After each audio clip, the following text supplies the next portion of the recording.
Alright, so I'm going to do the second act now. Snezhnaya. So we're going to be facing RUNOVA in this song. And then after that, get some Paimon Lore as well. For the second act. So let's go to the theatre.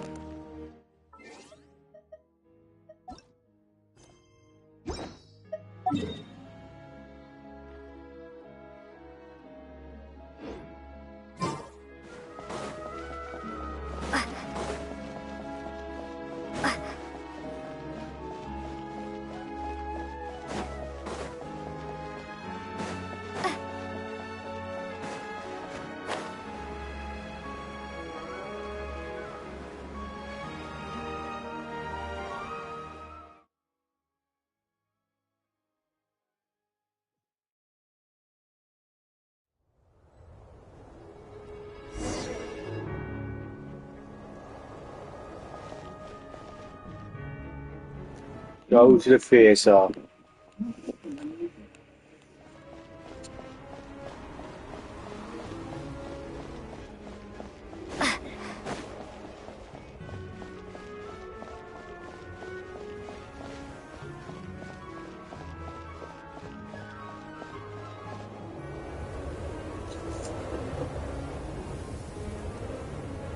Ooh, it sure is cold today. I wonder how much heavier the snow's gonna get. Here to see Odette? I just need to see your tickets for the preview. Perfect. Thank you. I'll hold on to your tickets. Come on in. It's freezing outside.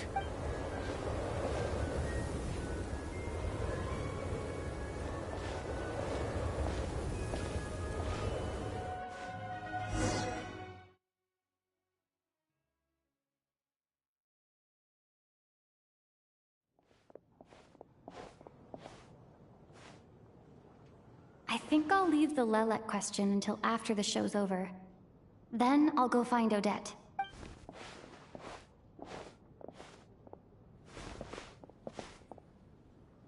Child said he was originally going to come with Tonya, so I'm guessing Tonya's already here somewhere. Is there anyone here who looks like a Tonya? Let's see. It's a small audience. Makes sense for a preview. But wait, I do see some familiar faces. I see Valeria and Mitya. Mr. Chuganov's back again by the looks of it. Oh, and is that Mitya? And that Fatui officer, Valeri. Guess he must be playing cat and mouse with Mitya again. Oh no, it looks like the show's starting, and I still haven't found Tonya. Never mind. I'll just have to take a seat for now and see if I can catch her afterwards.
Members of the audience, I'm a staff member here at the theater.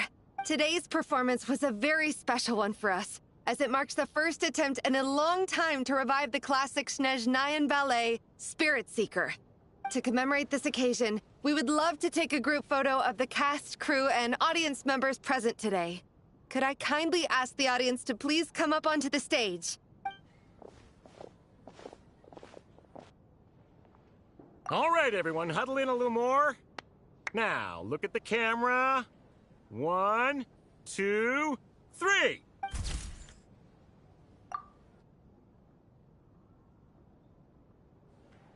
Are you quite satisfied, Mr. Energy Scientist?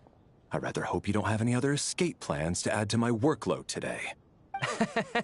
What are you talking about, Sarge?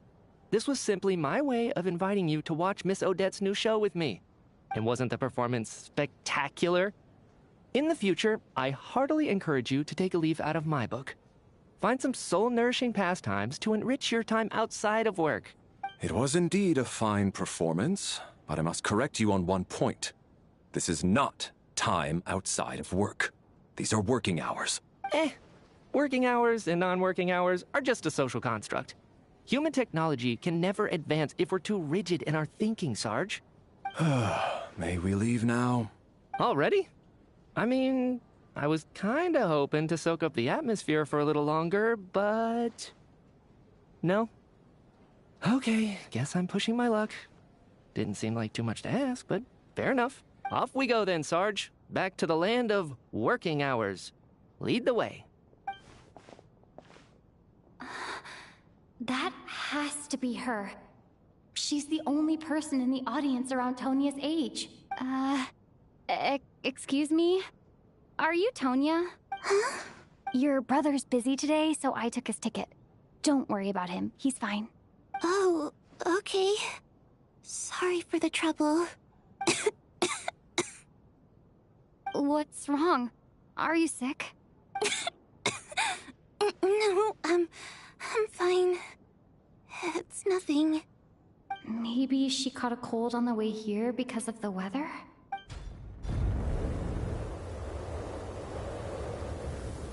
I haven't seen snow like this in a long, long time. It's most unusual. I know. It's completely white out there. You can barely see a thing. I've never seen such heavy snow in my life. Let's wait it out for now. You'd be lucky not to freeze to death in this weather, let alone find your way. Well, look at that. Maybe we shouldn't be in such a rush to get back after all. What do you think? Let's wait and see. Why do you need to take it so seriously? Fate has given us this wonderful chance to take a break. We owe it to ourselves to make the most of it. Come to think of it, there's a small inn not far from here that always keeps plenty of extra blankets on hand for guests. I know the route well. Shall I head over and borrow a few blankets? That way, anyone in a hurry can wrap up warm for the journey back. Just remember to return them next time you're over this way. Sir, there's really no need to go to all that trouble. Hey, it's no trouble at all. Wait here, I'll be right back. What a kind gentleman. Very good. My wife and daughter are waiting for me at home, so I shall be heading back as soon as I get my blanket. So... are you expecting us to go back to the Armory Palace wrapped in blankets too? Don't worry about that. I made arrangements in advance. Should I not return to the Armory Palace within 3.5 hours after Operation Showtime begins, an armed squad will be sent to collect us. They will escort us back. You are one of our key military personnel, so any weather-related risks must be eliminated. Operation Showtime? So, wait. Every single time you drag me back to work when I sneak out, it's a whole official operation? I gotta say, you've really turned this into quite a moral dilemma for me. It's snowing pretty hard out there. I think you should stay here for now. You seem a little under the weather. Sure. My brother might come pick me up in a bit anyway. Time to get to work. I should head backstage and find Odette. I need to look her in the eye and ask her about Lelek. New notification. Right, so you managed to find Charles' sister, and then we're gonna go to find Odette to talk about Lelek. Excuse me, are you looking for someone? Ah, a fan, I'm guessing? Today is just a dress rehearsal, so Miss Odette won't be meeting with fans. She's taking a well-earned rest right now. Sorry, but that area is currently off limits to everyone except the cast and crew. Huh. Bad timing, I guess. Well, I might as well stick around. I doubt Odette will be leaving before the snow lets up in any case. What happened to the gentleman who went to fetch the blankets? How has he still not returned? I was thinking the same thing. It's still snowing very hard. Do you think something might have happened to him? Whatever the reason for his delay, I must say I hate nothing more than people who make empty promises and fail to deliver. Well, I have to treat my employees like that on occasion, but that's different.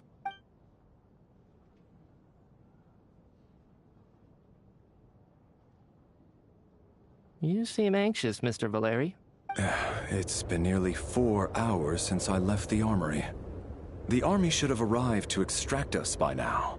They know how much I despise tardiness and disrupted plans. There's simply no reason that they shouldn't have shown up by now, barring exceptional circumstances. Surely a snowstorm like this one counts as such.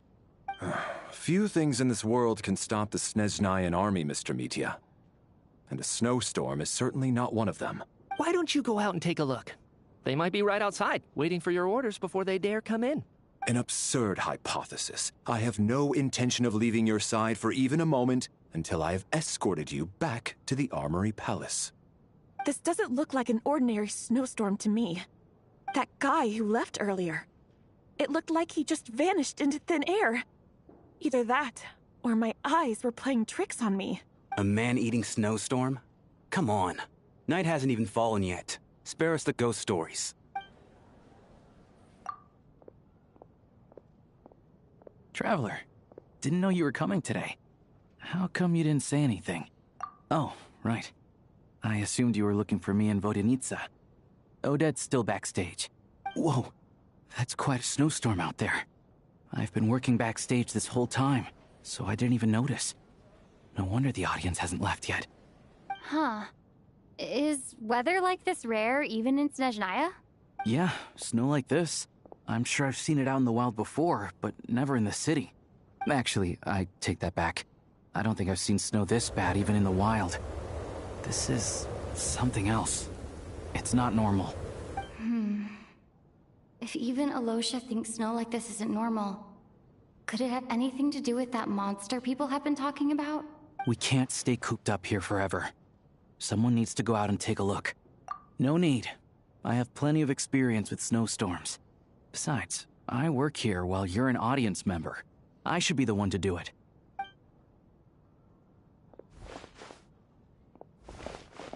Everyone by the door. Careful not to let the snow soak into your shoes. In a snowstorm, you gotta look after your toes above all else. Heading out, my man? Be careful. I've been told the snowstorm eats people alive. Thanks for the advice. I am planning to be careful. I just want to take a quick look at the situation out there.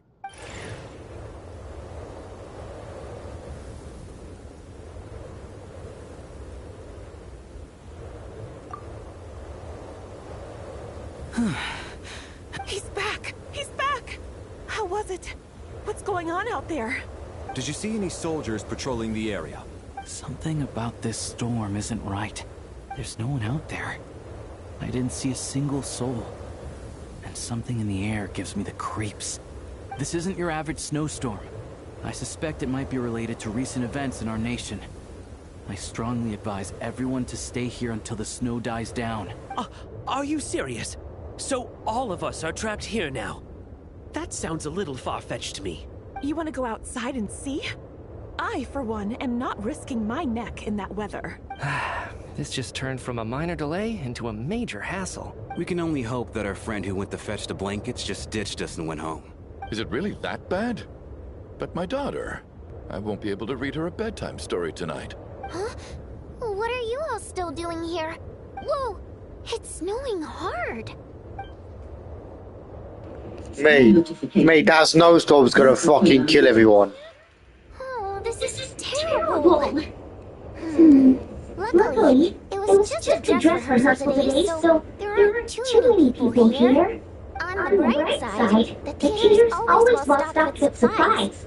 If the snow still doesn't let us get into the evening, you can spend the night here, everyone. At least, I assume that's alright? Odette? Fine by me. This seems like a sensible backup plan under the circumstances. My thanks to the theater for being so accommodating. What are you staring outside and praying for, my man? You anxious to get home too? Oh, Your Majesty, the Tsaritsa, I beg you, please do not let tonight's snowstorm stop. This is a golden opportunity to spend the night under the same roof as the 2 top stars in all of Snezhnaya. It's a once-in-a-lifetime experience. I think I've changed my mind. Sir, if you so much as look at us funny, you'll be seeing stars in a whole other way. Behave yourself, or you'll be begging for that blizzard. It's getting colder. We need to keep the indoor temperature up. Close the door and lock it tight. Let's head somewhere warmer.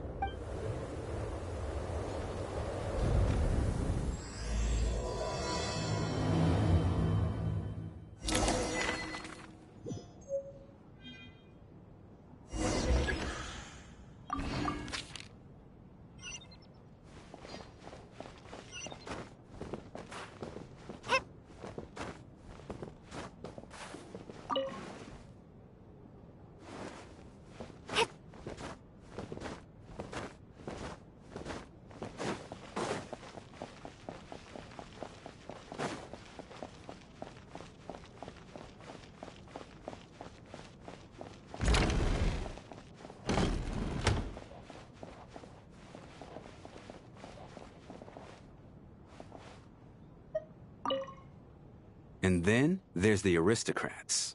Easiest of all to deal with. You don't need to use any force whatsoever. All you have to do is show them the rope you plan to tie them up with. Do you know why? I don't. Do tell. Because nothing horrifies them more than the thought of a cheap, coarse rope leaving creases on their precious million more coat. They'll do whatever you ask to avoid that fate. Unexpected, but funny nonetheless. Tell me another one. Well, look at that. I got myself a new listener. Hey there. Let me introduce myself. The name's Shram, and I'm a mercenary. The kind that gets paid to do odd jobs for rich folks. And I am Chuganov, an entrepreneur. If my name is unfamiliar to you, you will no doubt have heard of my factory, the renowned Iskra manufacturing plant. Are you really that famous, Mr. Chuganov? How come I've never heard your name before? Excuse me? Is that a joke? Or are you being serious? Oh, I'll have to ask my rope later. He's probably tied up more entrepreneurs than I've ever heard of.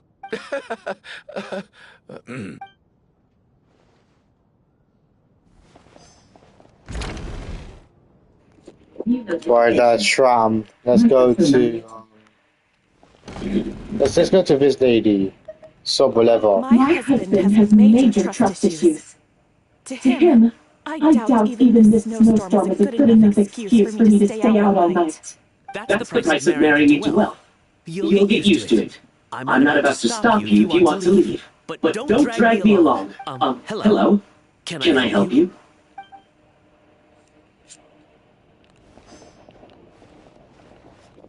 Now, Disco. Now, Charles' sister, Tonya. How are you feeling, Tonya? I'm fine. Sorry to worry you. Used to it by this point. I take medicine for it. My brother usually helps to get it ready for me. Charles must take great care of his sister. He's never mentioned Tonya's illness, though. You know, I actually find this whole thing kind of exciting. Stuck in a strange place thanks to a snowstorm. Having to spend the night with a bunch of interesting characters. It's pretty cool, don't you think? Exactly. It's like one of those stories where an ordinary school trip turns into a magical adventure. I've always wanted something like that to happen in real life.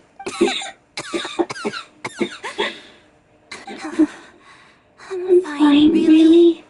Just got a little overexcited. Look after yourself. Otherwise, your brother will come after me.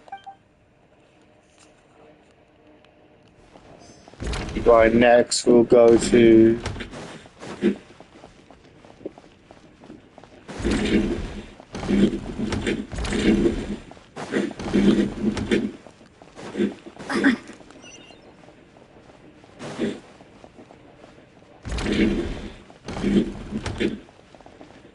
Go Aloysia first.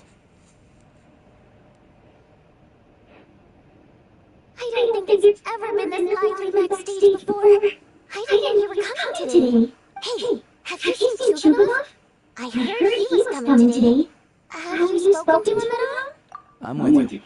This could be just a chance we need. Yeah, I gotta figure out a way to coax some more intel out of him. I wanna know why he suddenly changed his stance on Project Studia. What exactly happened before the most recent lecture vote?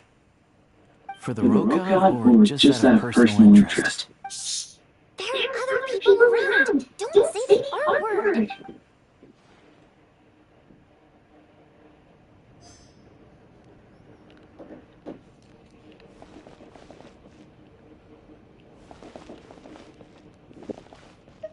This is highly irregular.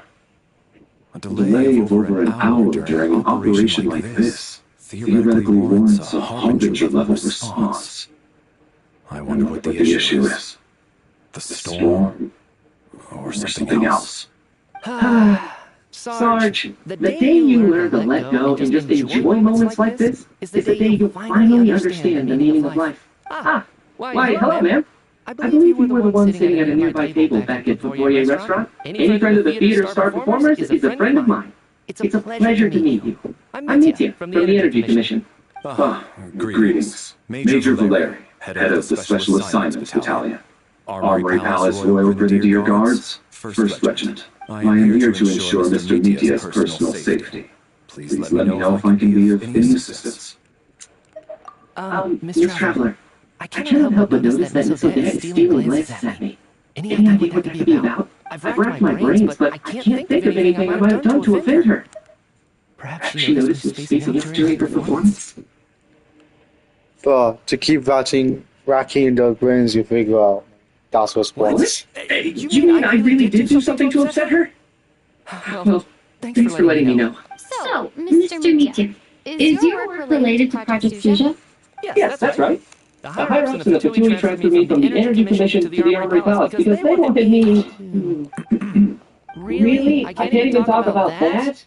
Pretty sure it counts as part of my private life. Alright, I won't say anything. Sorry, Traveler. As you can see, I'm afraid this pleasant chat will have to end here. Now for a day. To say, even though today was a rehearsal and there were some hiccups along the way, Miss Odette's performance was one of the best I've ever seen, even compared to an actual show. Oh, I couldn't agree more, especially considering the weight of the subject matter. It takes a truly seasoned professional to do justice to a theme like love and regret. Do you think we were coming on too strong? Odette's ignoring us again. What about you? What did you think of today's performance?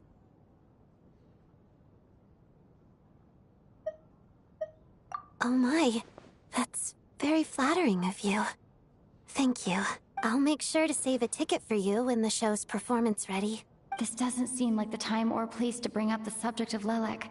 I need a chance to speak with her in private. So unfair.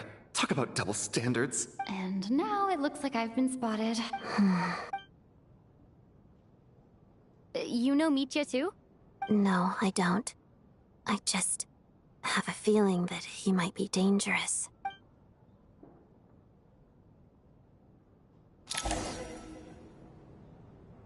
How's it looking, Aloysia? No change from this afternoon. Heavy snow with no sign of slowing down. May I have your attention, please? The storm is unlikely to stop tonight, and it'll be even more dangerous outside at night than it was during the day. We at the theater owe everyone here a duty of care. Therefore, we strongly suggest that you stay on site overnight and avoid going outside unless absolutely necessary. In a few short moments, we'll give you a tour of the theater's various quarters. You can choose to sleep in the VIP room, the office, or backstage. Or on the stage if you'd prefer. We won't mind. I'll pass on sleeping on the stage. What if the snow is stopped by tomorrow morning? The early birds in the audience might think we're part of some experimental new show. A drama about sleeping? That could be fun. Maybe we could come up with a title for the production. Not bad. Clear selling point, at least. Could be a big hit. Anyone who doesn't wish to sleep on the stage, please follow me. I'll show you to the rooms.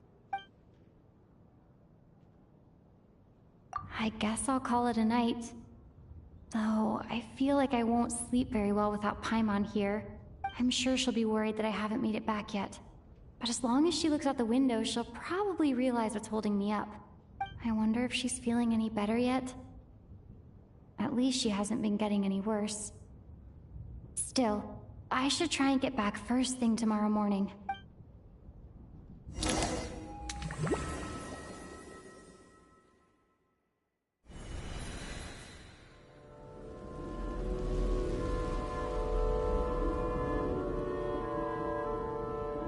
Ah, finally.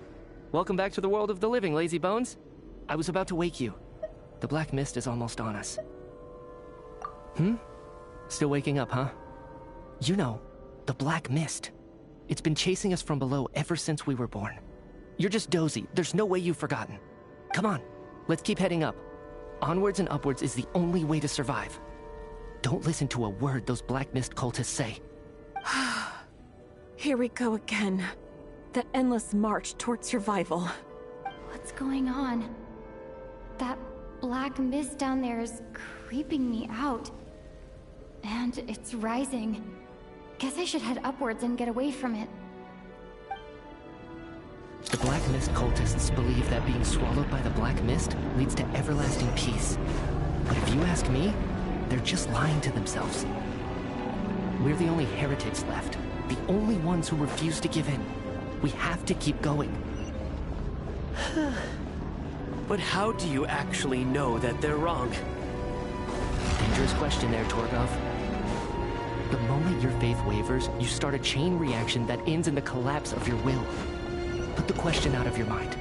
Stay strong and believe that the black mist means certain death. Okay, but it's not my mind that's the problem. My body's about to give up on me. I can't do this anymore. I've had enough of being forever on the run. What's the point of it all? All this will pass eventually, I promise. Keep fighting. It will be worth it. You accuse the Black Mist cultists of being liars. But you're lying too. There is no end to this path. It keeps going up forever. There was never any hope to begin with. The cult of the Black Mist has poisoned your mind, Sobolova. Are you thinking of giving up as well? I am. I think I'll take my chances with the Black Mist over this perpetual torture. Bro, stop whatever. Honestly, why make such a big issue, babe? Me and Mitya are here to sort it out, and you're just out here complaining. So what are you like, brother? Let us sort it out, and we'll make sure you're fine. As much as I detest the Black Mist cultists, I'm just too weary. Then I bid you both farewell. Let me put my personal opinions aside for a moment and say, I hope that you both find peace within the Black Mist. Fate always appears so impossibly complicated. But at moments like this, its raw simplicity is laid bare. Their fate was sealed from the instant they entertained doubt. From then on, the outcome was both inevitable and irreversible. Let's go.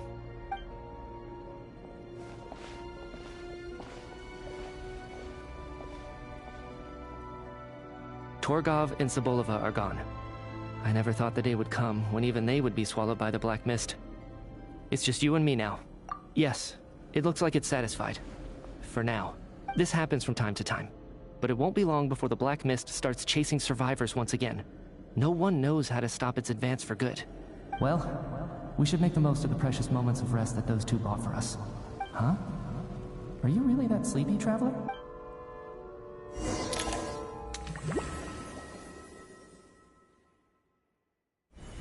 Help! Somebody, come quick! What is it, Chuganov? What's wrong? Huh? Is it morning already? What's all the commotion? Sounds like it's coming from next door. I should check and see what's going on.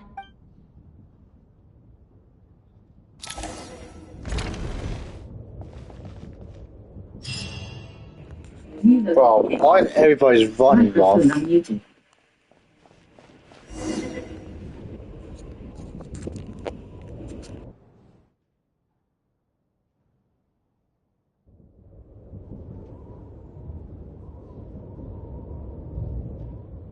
Don't look, Miss Tonya. Stay here. Okay. What happened to them?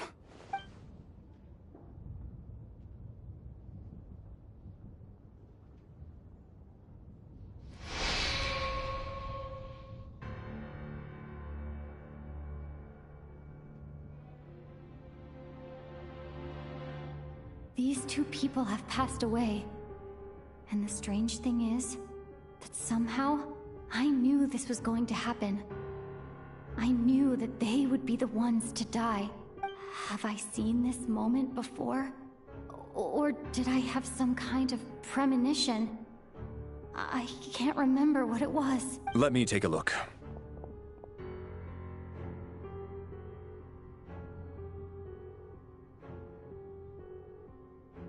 No vital signs in either of them. They're dead. The cause of death, however, remains unclear. No wounds on the bodies, no signs of a struggle, and no skin discoloration caused by the buildup of toxins. But just last night, they were chatting and joking away. This is so sudden. Could they have had pre-existing medical conditions? Even then, the odds of them both dying of sudden complications on the same night are extremely low. It's hard to believe that they died of natural causes, nor does this appear to be a suicide. Who was the first to discover the bodies? It was me. But these deaths have nothing to do with me, officer. I got up early because I wanted to see if the snow had stopped. Then I noticed that the door to this room was open, and it looked like there was a man and woman inside. I just went over to see what was going on. I had no idea they were... I can corroborate this. I was doing my morning exercises near the stage. When I saw Mr. Chukhanov heading this way, I followed him. I can also confirm that I didn't see a single person approach that room before him. The snowstorm was raging all night, and it's still going now. There's no way someone could have come in from outside, correct? You mean an intruder? No, not possible. I slept by the door last night as a precaution. There's no way I wouldn't have noticed if anyone had tried to open it. Everyone, split into pairs and search the theater for anyone in hiding, or any signs of suspicious activity. I'll follow up with a full search of my own shortly. Go. There is no time to waste.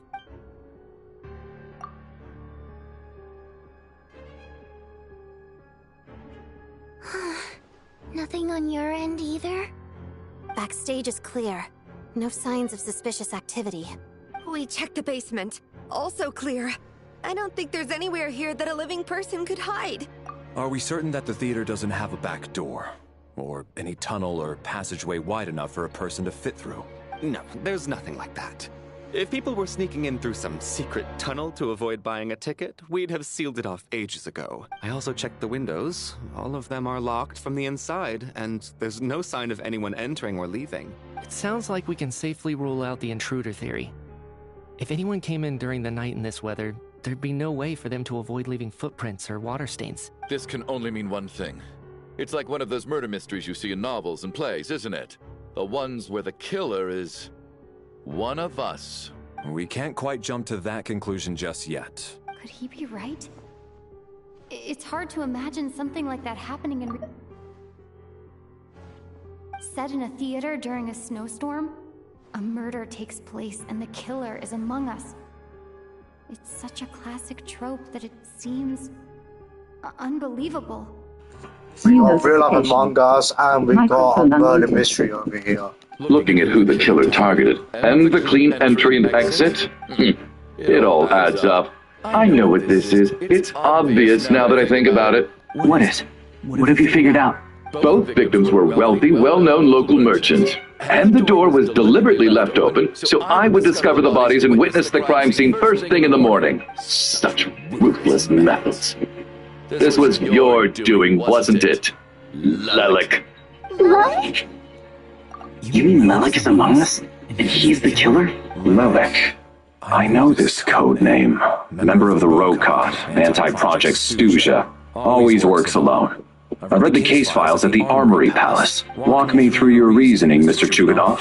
What do you know about Lelik? What now, huh? What now, Lelik? What do you want from me? I already voted against Project Snezhnaya at the Snezhnaya. You snuck into my house the other day while I was asleep. Left a threatening letter. And I did all that you asked. But Project Snezhnaya cannot be so easily shaken. Not with the rooster in charge. So he really was threatened by Lelik. That makes sense. And now you're resorting to murder to threaten me. Isn't that right? I knew it. The ROCOT despises the rich. The lives of the wealthy are but refuse in your eyes. Show yourself! Which one of you is Lelik, Tell me! I'll do whatever you want! Just stop playing these mind games! Was this really Lelik's doing? Would Odette really do something like this? If Odette really is Lelik, this seems out of character. But then again, how well do I really know her?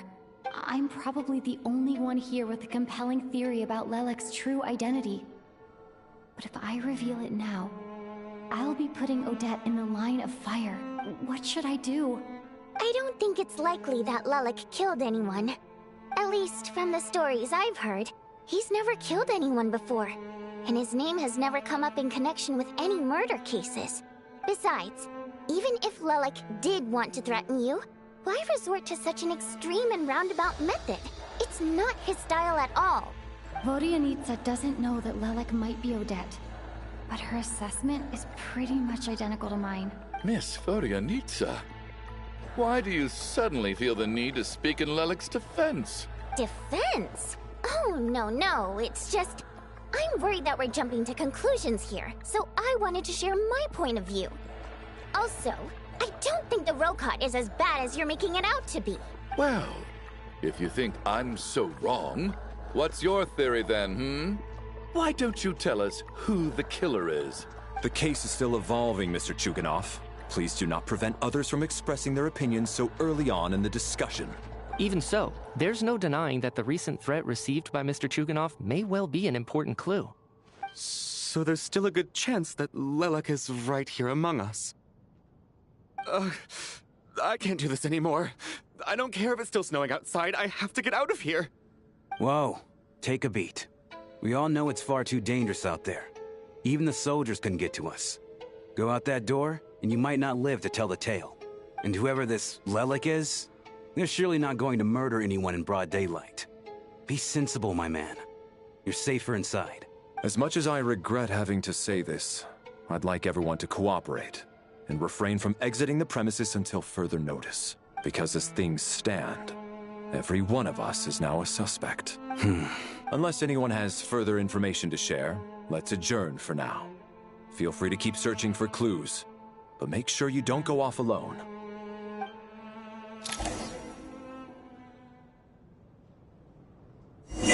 Okay, so from what I know is Lelik is Odette because Lumine had some intel of that as in me as a traveler, so other than that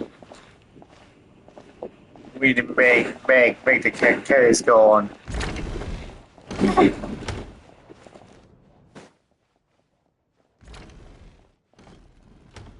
You're right, that was my bad. It was a knee-jerk reaction. I didn't think it through. Luckily, no one suspected my identity. Oh, phew.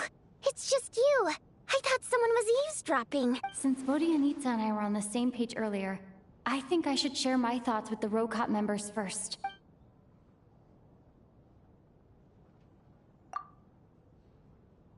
Whoa. Are you serious? I don't know if this counts as gossip, but it's definitely on track to be the juiciest this whole year. Odette? Really? Odette? Oh god, how dumb does this make me look?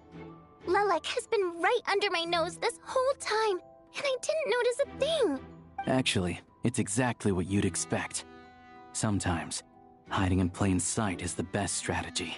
And now that you mention it, the more I think about it, the more sense it seems to make. It all adds up. What are we up to now? 1, 2, 3, 4... Odette's identities. She's my coworker, specifically a ballerina, and also a Fatous, a member of the Rokot. Now, Lelek. It must be so exhausting. I just want to give her a hug. I guess since I've always known her as a member of the Fatui, it never even crossed my mind that she could be involved with the Rokot, let alone be Lelek. I don't understand. If she's with the Fatui, what reason could she have for being so opposed to Project Stusha? Probably best if you ask her that in person. Well, since you waited until now to bring this up instead of announcing it to everyone earlier, does that mean we're all on the same page here? Yeah. Lelek may not follow orders from the Rokot leadership, but as far as I'm concerned, she's never crossed the line. If anything, her actions benefit the poor. We need to confront her face to face. Do you think she'd really admit to being Lelek? I don't know. We'll have to see how it goes. For now, we'll work on the assumption that she didn't kill anyone, and see how much she's willing to tell us.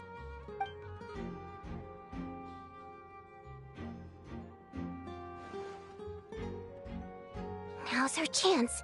Odette's alone. Let's go. Hey, Odette.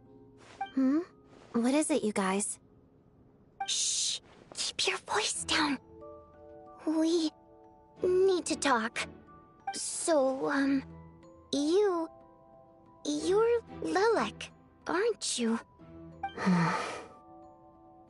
Alright, fine. You don't have to say anything or explain yourself. Just hear me out first. None of us believes you kill innocent people. Whoever murdered those 2 people last night, it wasn't you. The Traveler was the first to figure out your identity, but she kept quiet during the discussion just now. Still, it's clear where the group consensus is heading. Everyone believes Lelek is the culprit. If your identity is exposed, you'll be in a really bad spot. We're your colleagues, and we know what kind of person you are. I don't want anything bad to happen to you. So, can you clue us in? Tell us everything. The more we know, the more easily we'll be able to cover for you.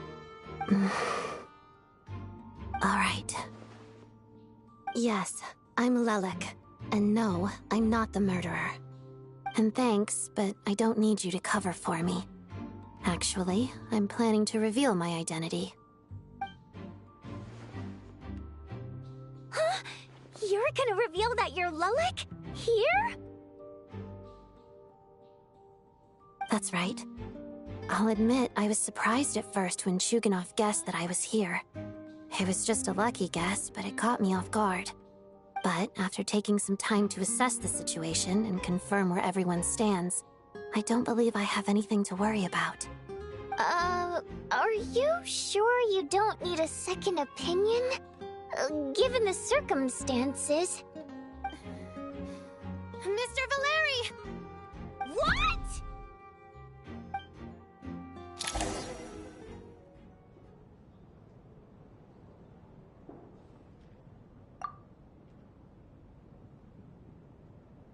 So... Odette is Lelek? I don't know what game you're playing, but you've got a lot of nerve. It's just one identity. So what if it's exposed? I can disappear and adopt a new identity anytime I please. I made my peace with this when I chose to become Lelek. But more importantly, I promise I am not the murderer. Which means that someone else is. So, if anyone still insists that I did this, you'd best produce the evidence now. Otherwise, I suggest that you bite your tongue. Because if you really believe I killed 2 people without making a sound or leaving a trace, pointing fingers at me would surely only make you my next target. Is this really the truth, Miss Odette? That's confidence, all right. I believe you. A real no-nonsense attitude. I can see why Marionette said that she's on track to inherit the title of the Fair Lady. Are you seriously buying this? Hey, officer! She just admitted to being Lelik.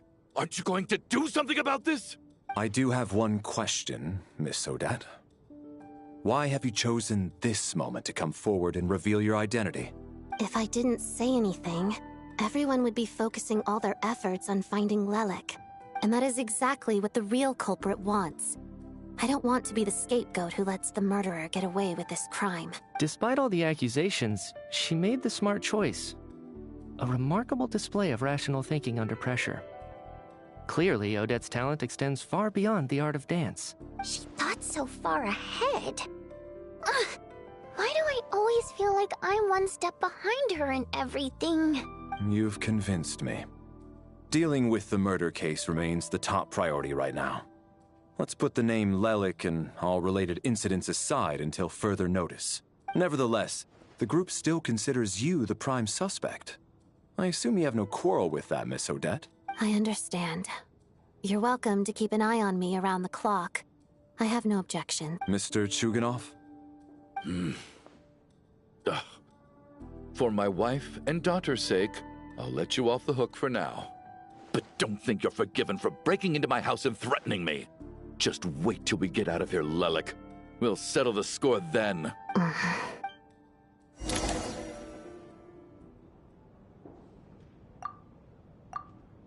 Good work, Lelik guard team. And Lelik, too. Here, have some hot water. Turns out Valeri knew about my exploits, so now I've been told I have to guard Lelik with him. Shouldn't you be facing my way if you're guarding me? At the moment, it looks more like you're my bodyguards. If the true culprit is indeed still at large, as you have claimed, we must keep our guard up against them also. Don't worry, Tonya. We'll get through this. Once the snow stops, the officials will step in. The investigation will get easier, and then we'll be safe. But once the snow stops, won't everyone just leave? You're gonna miss us, huh? Well, some of us work at the theaters, so we'll still be here. I'll even give you a special backstage pass. Really, Miss Vodyanitsa? That's awesome! You've made a fan for life.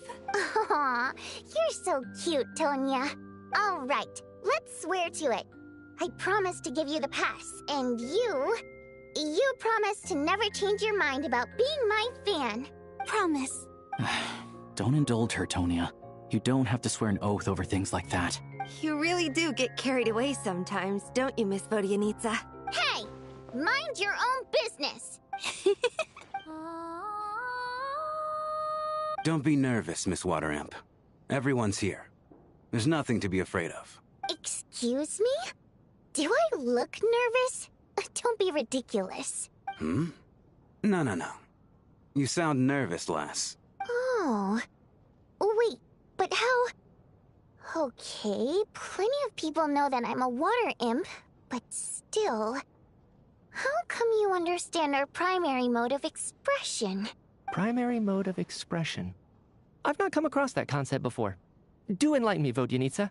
Well, it's just... We water imps tend to communicate our emotions to each other by singing, rather than facial expressions. The emotions we convey through song take precedence over our facial expressions. So, we think of it as our primary mode of expression. I'm impressed, Shram. I didn't take you for a man of culture, but you're clearly rather learned. It's not about being cultured or not. The thing is, this mode of expression can usually only be understood by other water imps. It's not a simple case of a song sounding happy or sad. And yet, you're clearly human, Mr. Shram. It's really not the big deal you're making it out to be. I think I just have a knack for it. Plus, I have a... very close friend who's a water imp. A delightful lady. But keep that a secret. Anyway, we spent so much time together that before I knew it, I noticed I could understand her expressions. Oh, I guess that makes sense. Still, the fact that you have a water imp friend is even more surprising. I'd better watch what I'm singing when I'm around you from now on. Hey, what are you implying? You're not secretly insulting the audience in your songs, are you? Heavens, why would I do a thing like that? It's getting late. We should discuss our sleeping arrangements for tonight. To guard against the killer, someone needs to keep watch. I suggest that we don't sleep in separate quarters tonight. It will be safer if we all stay together. As long as someone keeps an eye on Lelik, I'm quite sure we won't have any trouble. Are you saying that you wish to bet your life on Miss Odette being the killer? Nonsense. Of course not. Then I propose the following arrangement for tonight. The Traveler, Odette, and I will form the Night Watch. We'll sleep in shifts, but 2 of us must be awake at any given time. An excellent idea. This allows us to handle the Night Watch while also keeping an eye on Lelik. Meanwhile, the rule of taking shifts in pairs resolves the other issue. Namely that we can't necessarily trust the Traveler or Valeri either. I expect that plan took you quite some time to come up with, didn't it? Actually, our field combat manual outlines a similar approach. Although the scenario there involves guarding prisoners overnight during field operations. That being said, I must clarify that I harbor no disrespect towards you personally, Miss Odette. In fact, Lelik's numerous covert operations make fine textbook examples for military agents. I care less about respect and more about the fact that you just robbed me of 2/3 of my sleep tonight. I'm calling dibs on being the first to rest. Good night.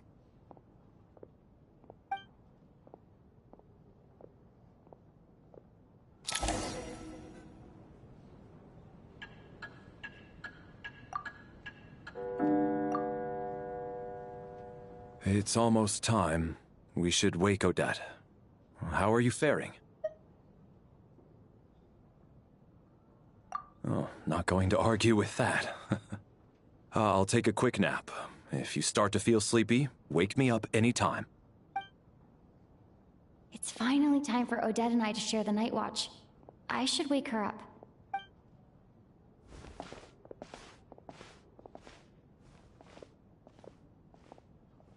I came here to get information from her in the first place. Maybe I should think about what questions I want to ask before she wakes up. How long are you gonna keep staring at me? Couldn't sleep. My mind's been running haywire. Plus, there's something I've been meaning to talk to you about. I had a hunch that you wanted a conversation too.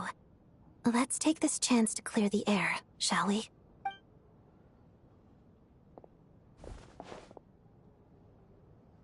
I just had a simple question for you, really. It's, Rosaline. In her final moments, did she have any last words or anything? I see. Well, that was all. I have no other questions. No, she was utterly ruthless in pursuing her goals. That kind of person should be hard to miss. And yet, even though I never approved of her methods, and she was an abrasive person, the fact remains that I am indebted to her. Oh, she told you. I guess that makes sense. I think she and Rosaline were on pretty good terms. Yes. Rosaline wasn't the kind to gossip about this sort of thing. Not that it's any huge secret to me, though. When I was a child, I had to join the Fatui for the sake of my mother and me. I trained under Rosaline. It was extremely grueling, and it didn't exactly come naturally to me. All I could do was try to ignore the biting cold and practice. I was a newcomer who'd managed to make a good first impression on a harbinger. There was pressure to live up to her expectations, to be worthy of the fair lady's reputation. Every day was a struggle against the cold, pain, and fatigue. And most nights, I struggled to fall asleep. After enduring all that, I've become almost immune to the sensation of pain. I suppose that was the cost of survival. Surely, any child who had to experience that would grow to hate her lot in life. Don't you think? So, I put an equal amount of effort into my ballet. Because in my young mind, that was the only way to defy my fate. It was my way of telling her, the Fatui's demands and your expectations of me are not what I wish for. One day, I will leave. I think she probably blamed my poor performance in training on my passion for ballet. She knew my heart wasn't in it. One time, when I was secretly practicing a dance at night, she suddenly showed up. I knew she was there to catch me red-handed. I told her, you don't deserve to watch the dance I learned from my mother. She looked stunned. I guess she was surprised that I lashed out first, before she had the chance. But strangely enough, on that occasion, she wasn't fierce with me like she was during training. Instead, she fell silent for a moment, and then left. After that, she never interfered with my dancing or asked me how it was going. She never came to watch me dance again either. Not even once. She was. But even now, whenever I take out this core Ignis, I can't help but think of that night. Of the look on her face.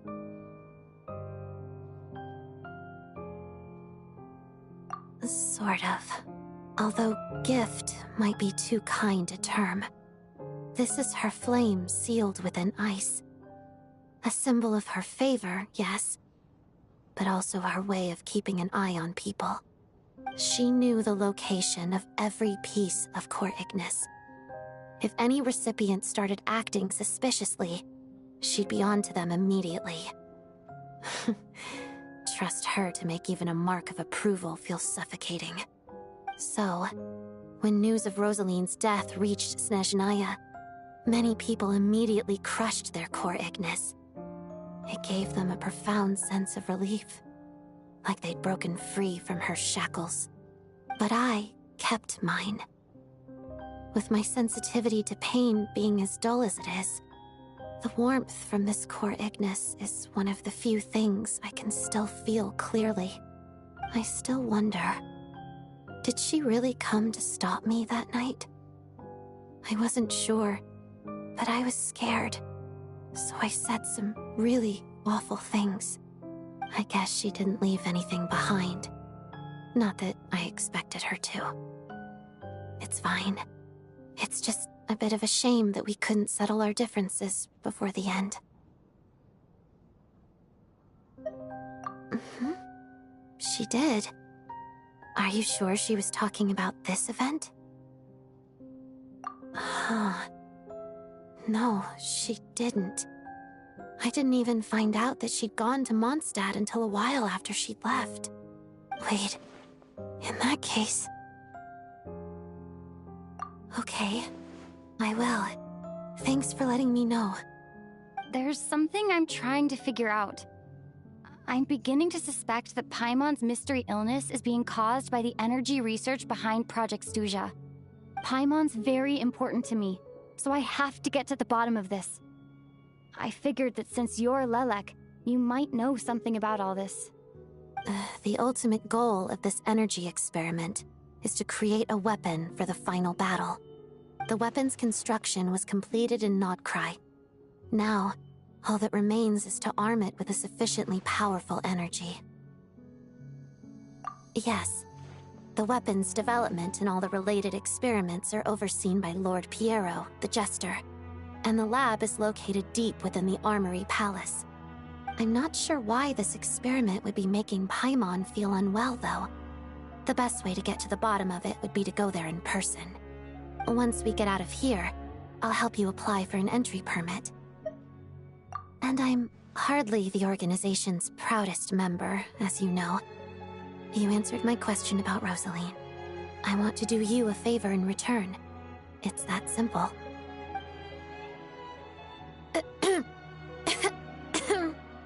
Huh? What's wrong? Are you not feeling well? You two seem to be hitting it off. thought you were sleeping. Of course I was. In the military, one learns to fall asleep quickly, even in the most inhospitable environments. It's vital to staying alert and energized. Why? Is something wrong? Even if he was awake, he can't have overheard us, right? Well, thank you both for keeping watch. Traveler, I'll take over for now. It's your turn to get some sleep. Sure.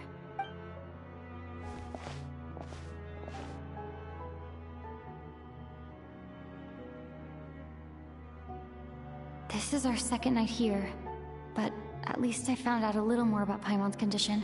I hope she's been sleeping well the past couple of days. Huh. Why do I feel like I'm being watched? Seriously? Is this payback for when I stared at her earlier? But I thought she was asleep. Never mind. I'd better try and get some sleep myself.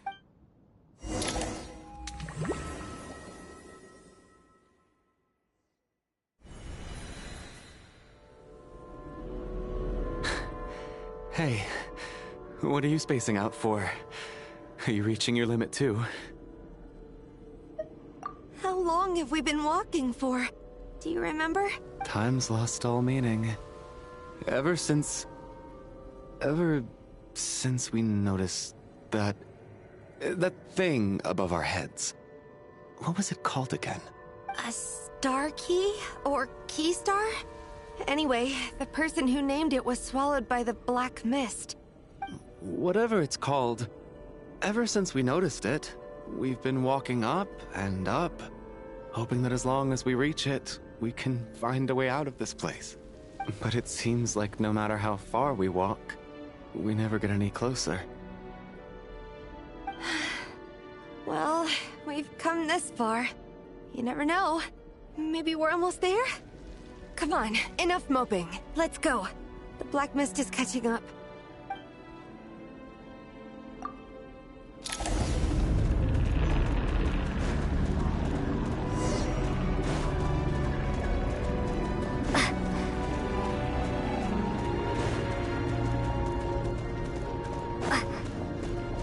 We got ourselves a monsters! Watch out! Not again! I've lost count of how many times we run into them.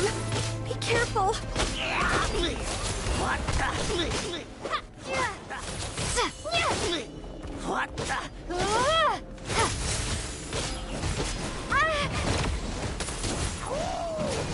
I'm back!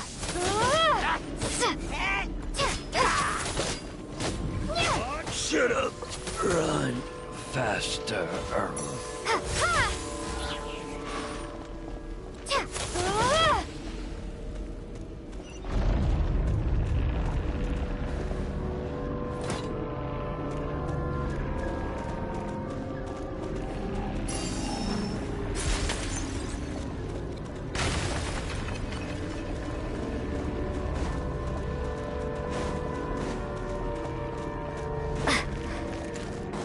We got our... Here they come again! Get ready! You wanna fight? Let's go!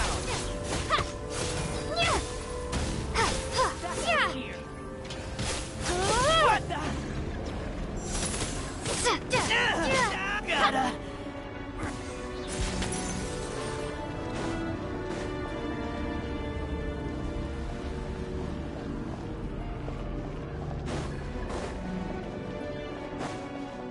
Monsters ahead of us? The black mist behind us? Feels like there's no escape. Enough! Shut up! Run faster. Backup is here.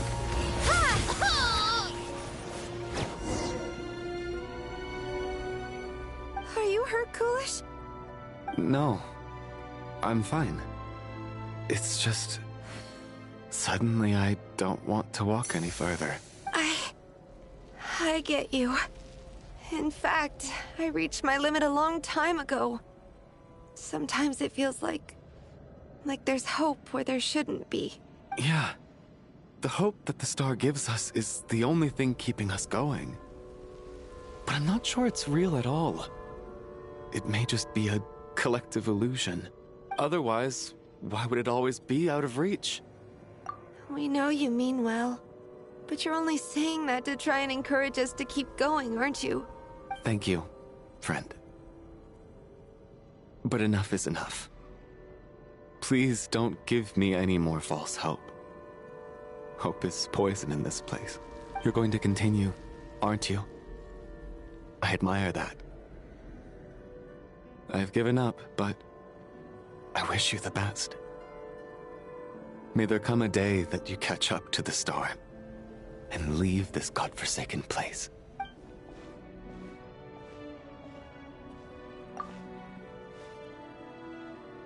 It's not an illusion. We really are getting closer to the star. Congratulations. You're the first person to make it here. I'm the star's envoy. The black mist has stopped rising. Its hunger is satisfied for now, having devoured your two companions. This is a good opportunity. I'll let you get some rest before we continue. What do you mean, leave? The star represents the starting point. It's the waypoint for the beginning. Congratulations on reaching the starting point. Once you are ready, we will head out and walk upwards. I will be right by your side the whole... Huh? What's wrong? Hey, don't give up before the journey's even begun.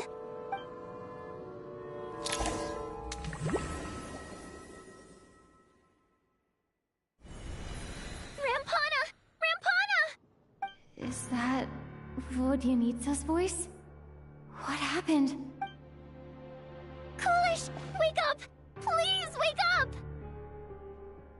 But the black mist drained them the whole time under the dead or wrong.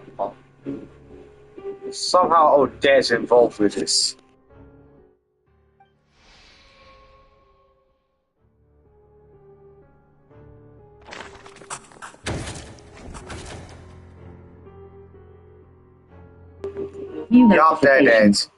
Microphone unmuted. The situation is identical to that of the two casualties yesterday. We cannot ascertain the cause of death. At least there are some elements that we can rule out this time. They slept on the stage with everyone else. So I suppose the surrounding environment can't be a relevant variable. Rampana. Foolish. Weren't some of us keeping watch last night? 3 of us, in fact. How could you not notice something was wrong? I'm as confused as you are. Certainly nothing unusual happened on my watch. Likewise, and from what I've observed so far, both Miss Odette and the Traveler can be trusted. To be honest, I didn't get a wink of sleep last night.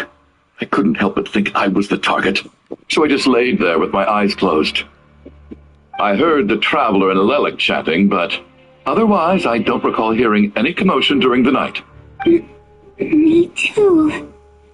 I didn't want to wake everyone up, so I was concentrating hard, trying not to cough.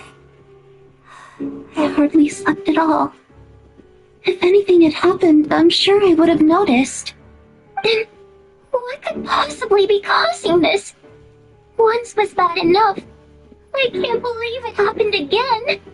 I worked closely with Rampana and Coolish for so long. I never imagined that one day they'd... And on the stage of all places... Vodyanitsa. 4 victims in just 2 days, and we still don't have a single lead. I need to get to the bottom of this as soon as possible. And above all, keep Tonya safe. I'd never be able to look Child in the eye again otherwise. Still snowing? Yes, I just checked. Still no sign of anyone outside either. So we only have ourselves to rely on. If you ask me, this killer can clearly strike whenever they please. The Night Watch was a useless endeavor from the start. Lelic must be an expert in poisoning. Clearly she used some poison that can't be detected on the corpse. Here we go again. Listen, I was already thinking to myself last night, was Lelik's reason for revealing her identity the real story? Well, now I have my answer. It most certainly was not. She's been playing us for fools. You get off on this, don't you? Revealing your identity, only to carry on with your killing spree? That's a hideous thought. One that only a hideous mind like yours could dream up. How dare you! That's enough! Yesterday, you named Lelik as a suspect because the victims were both wealthy merchants. Lelik might have had a motive then, but today's victims were just ordinary people. Not to mention that they were colleagues of Odette and mine. What reason would she have to murder them? Let me guess, just to scare you? Who knows? Maybe you don't know her as well as you think. I implore you all to ask yourselves, how many people are there really in this world that have what it takes to kill another person? Not many, I'd wager. Lelik is well known to be a ruthless operator, and now she has revealed her identity. How could it be any more obvious? Everything you've said so far is still just conjecture, which doesn't constitute a concrete lead.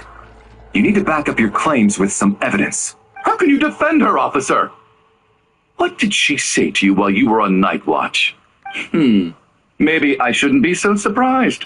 You military types are always colluding with criminals to target the rich. All so you can get your grubby paws on our hard-earned fortunes, then tell us to fall in line. The Fatui, the Druzhna, and the Rokot. Thugs, the lot of you. Don't you dare. Sir, but you were the one who told us not to stop other people from expressing their opinions yesterday. 4 people have already died. Only yesterday I was chatting with Mr. Koish. Then we woke up in the morning and he's... Turning against one another is the last thing we should be doing right now.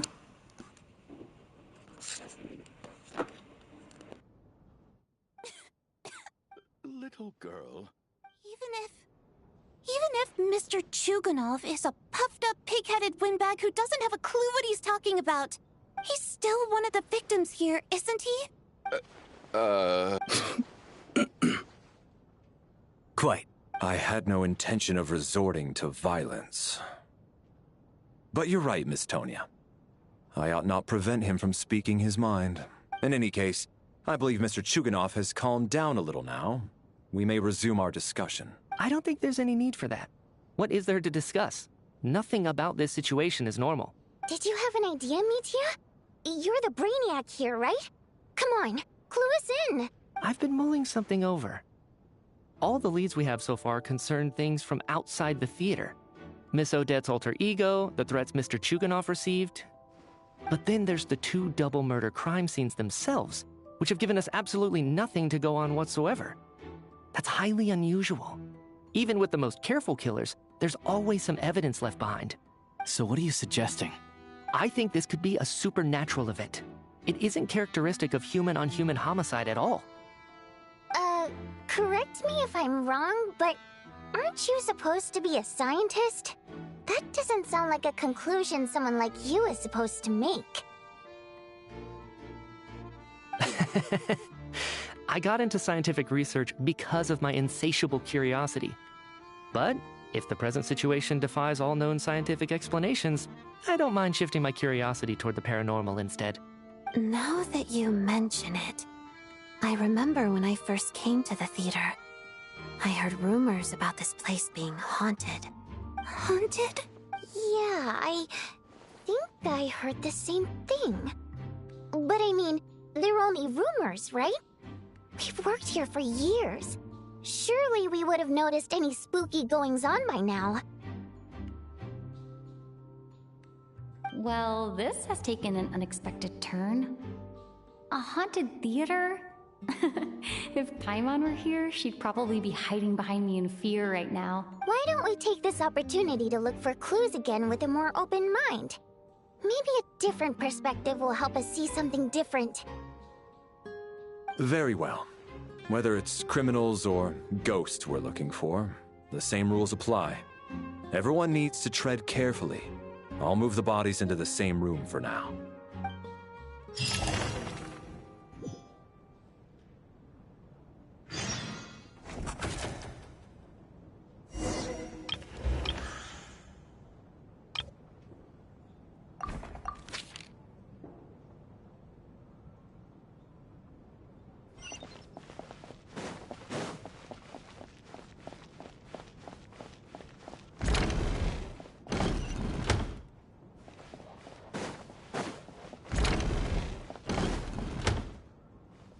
Tonya? Did you find anything? Not yet. Still looking. So... Are we supposed to be looking for something paranormal? I think I'd prefer teaming up with you than looking around on my own. This looks like somebody's notebook. Shall we read it together?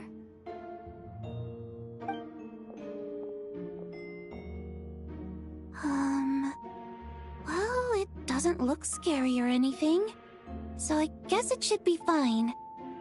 Alright, let's read it together.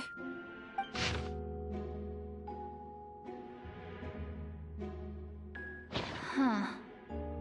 This has to be Vodyanitsa's writing, surely. Maybe it's a little rude for us to peek at this. I feel like I just read someone's secret diary by accident. It sounds like she's writing this for her parents, right? I don't understand. Why put this stuff in a notebook instead of mailing it in a letter? Because her water imp parents belonged to the aristocracy, who were driven out of Snezhnaya by the Tsaritsa long ago. And now they live somewhere new, where the postman can't get to. We're sorry. It's fine. My fault for not storing it properly. I can't leave things lying around and expect them to get ignored when everyone's scouring the place for clues. Alright, give me my notebook back. I'll take over the investigation in this room.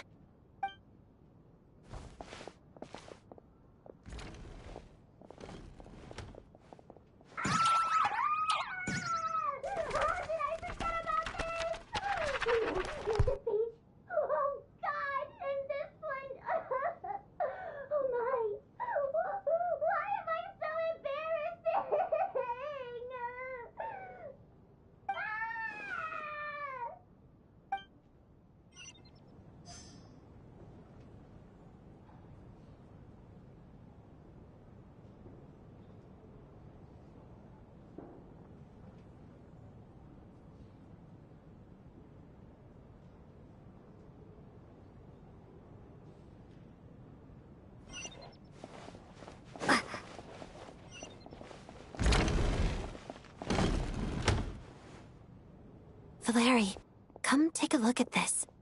You too, Traveler. Some sort of notebook. What is it for? It's the on-duty logbook for the theater. Kulish was the main person to use it. He mostly used it to record any unusual incidents during a show, audience numbers, exit times, and so on. Yes. He'd always have this logbook with him when he checked tickets at the entrance. This should confirm a lot of key details about the recent show. So, you find anything unusual? Yes. The number of people. I've checked and double-checked, but the numbers just don't match what's recorded in the logbook. Apparently, we have an extra person among us. Are we certain that logbook is accurate? Could someone have sneaked in without buying a ticket or something? Unlikely. Kulish took his duties very seriously. I've rarely seen any errors in his work. Not to mention that this was a dress rehearsal, meaning smaller audience numbers and tighter ticket restrictions than usual. Everything would have been well within his control. We no longer have our tickets with us, do we? They got collected on entry. I assume there's no way we can check them again. Unfortunately not. The theater recycles tickets. Once people are in the door, they don't tend to leave until the show ends, so we collect the tickets at the point of entry.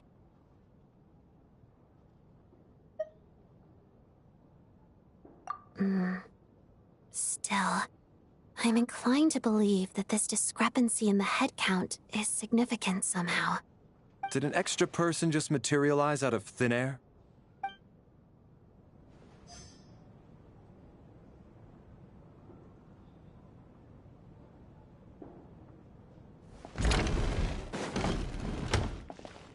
Alright, so we checked Vodyanitsa, we checked the debt, and now we need to find a third person. It'd probably be Mitya or Tonya. So Tonya's with Vodyanitsa.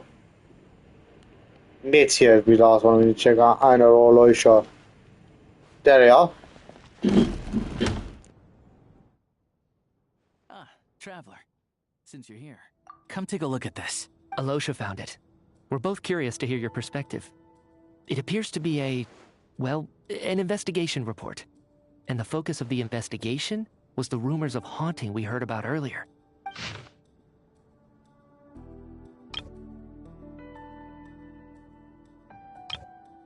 An investigation report, huh? Looks quite old. Huh. This person's name looks to be of Sumeru origin to me. Was the investigator from Sumeru?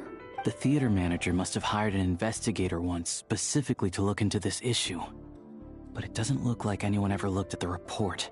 Presumably, the manager wanted to know if the supposed haunting was dangerous, while also being fearful of word getting out in case it affected the theater's business.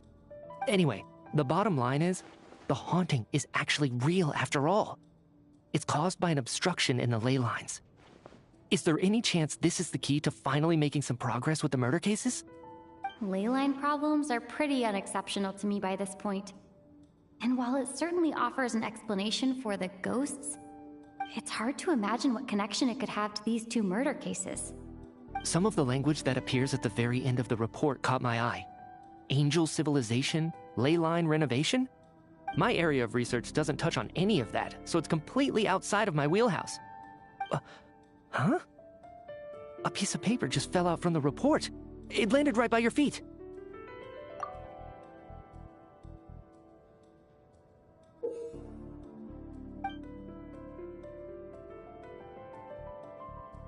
How unnerving.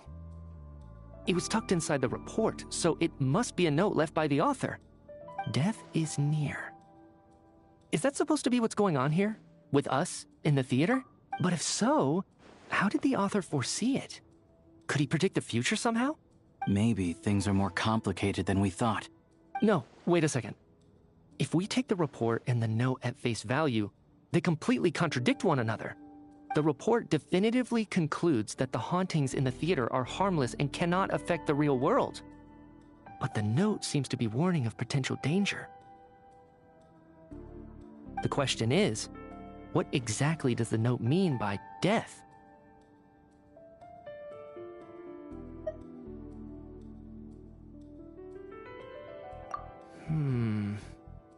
The various ways we could interpret this keyword lead in completely different directions. Let's pause our analysis here for now. I think we need more information.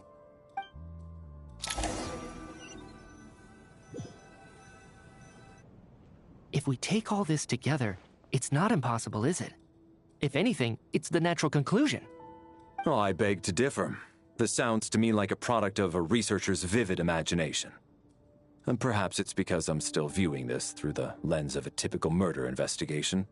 But still, I'm struggling to be persuaded by your theory. Does it really sound that far-fetched? Alright, well, let's treat that as speculation for now. I do agree with what you've said, so let's go with your idea for now. Good. Okay, now that we finally have some meaningful leads, I think it's time to reconvene. Let's get the others.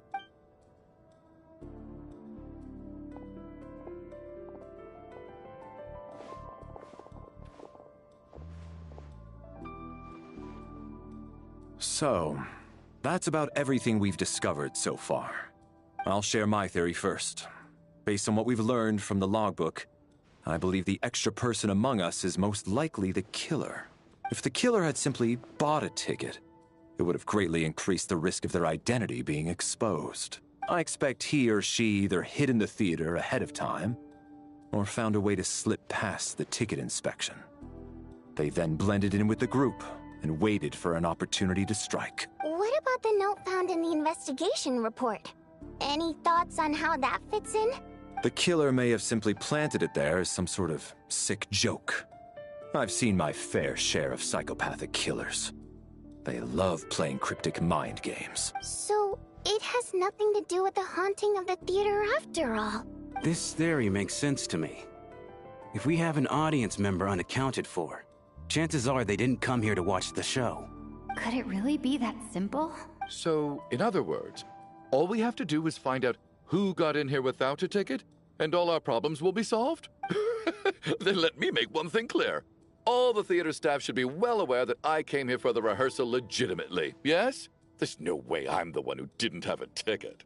It's true. I hear you used every trick in the book to get a hold of that ticket, too.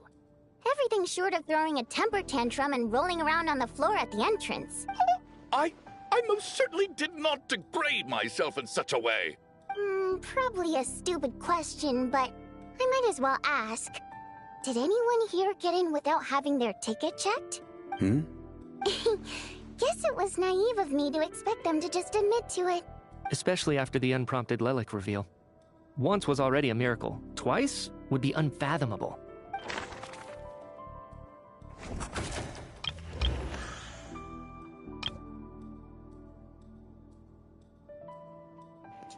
Still, we need to work out who got in with our ticket, and these details aren't really helping much, is it?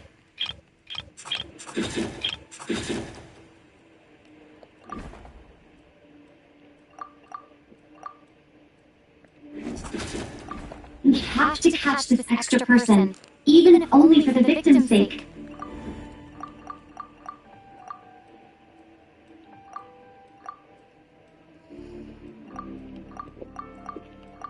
The most likely extra person who ended our ticket will be not Valeri, he's with us. Mitya was with us. But can't be him because he's with Aloysius the whole time. Tonya, no. Me, no. Odette and Vodyanista are the dancers and the show producers are the dancers.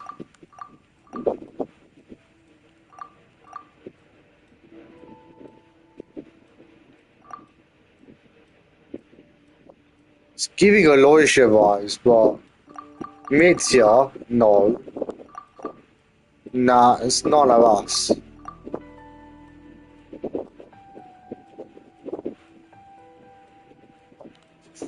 How? Because Aloysius was with us the whole time, so...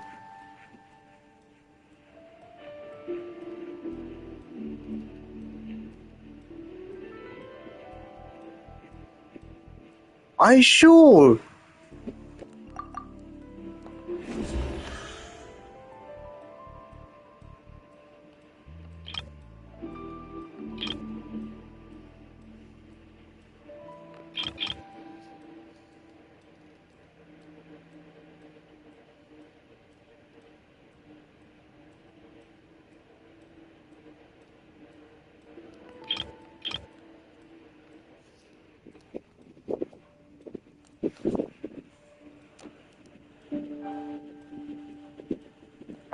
As things stand, the audience head count doesn't add up. I guess we can rule out the theater staff members.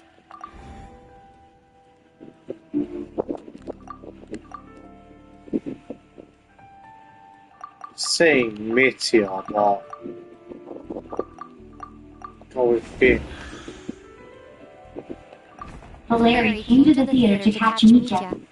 Those two should be able to vouch for one another, and their motives are clear. Tonya received her ticket the same way I did.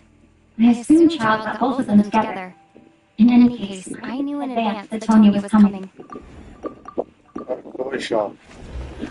As things stand, the audience head count doesn't add up. I guess we can rule out the theater staff member. Sounds like Chuganov went to a lot of trouble to get his ticket because everyone at the theater knows about it. I don't believe any of us here knew Shram before all this. If no one can verify Shram's identity... Mr. Shram, did you really go through the ticket inspection to get in here? Huh? Me? Why am I being singled out, my friend? Do I seem that suspicious? It's not that you stand out as suspicious, more that everyone else has been ruled out as trustworthy. Okay. Well, we spent the best part of 2 days together now, so I'm sure you can all tell what kind of person I am. I'm a true gentleman. I never dream of doing something like sneaking to the theater without a ticket. Yeah, I have no doubt that you're a good person. But the problem is, none of us here actually know you, so no one can say for sure that you are who you claim to be. Although, actually, what was it you said last night? Yeah, you're friends with that water imp, which is why you understand our primary mode of expression. Last time I checked, there were barely any of us remaining in Snezhnaya, since most of the water imps left. Could you tell me a little bit more about your friend? There's a good chance I actually know her. And I suppose it's also kind of a way for everyone else to get to know you a little better.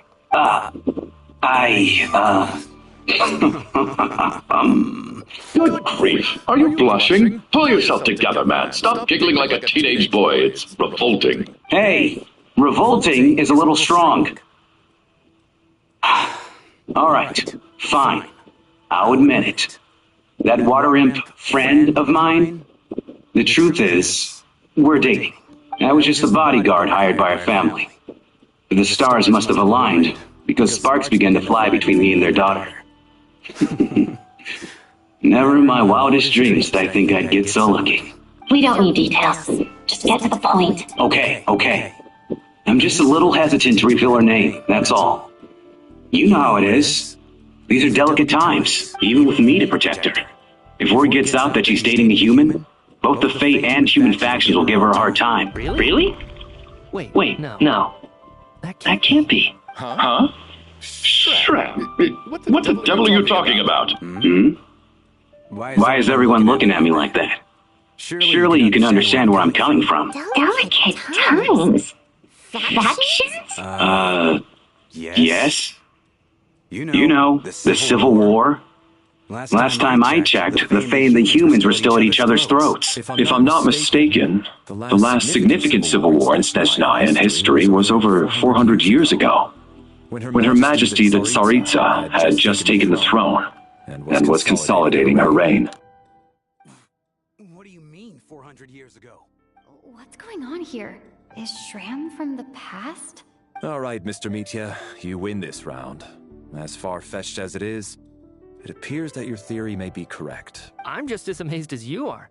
I didn't even believe it myself, to be honest. Is someone going to explain what's going on here? From the look on your face, you figured it out too, haven't you, Traveler?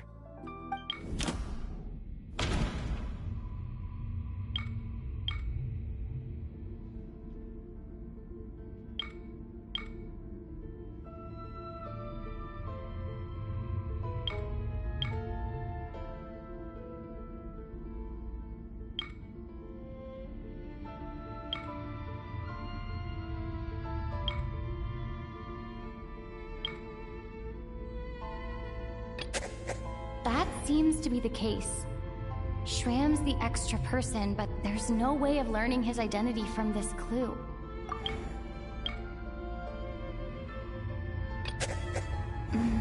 No. The theater's ley lines have been modified to block souls within its grounds from returning to them. Some souls can even wander this place forever. Mr. Shram's statement proves he's from hundreds of years ago, and according to the investigation report on the theater hauntings, Mr. Shram is very likely a lost soul wandering the theater.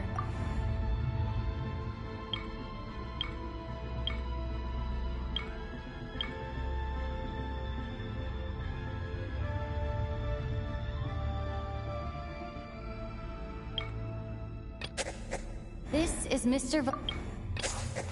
For some unknown reason, the soul that has been wandering the theater due to the leyline issues has joined our group and blended in. Yeah, that must be the immediate reason why the ticket count doesn't match the number of people present.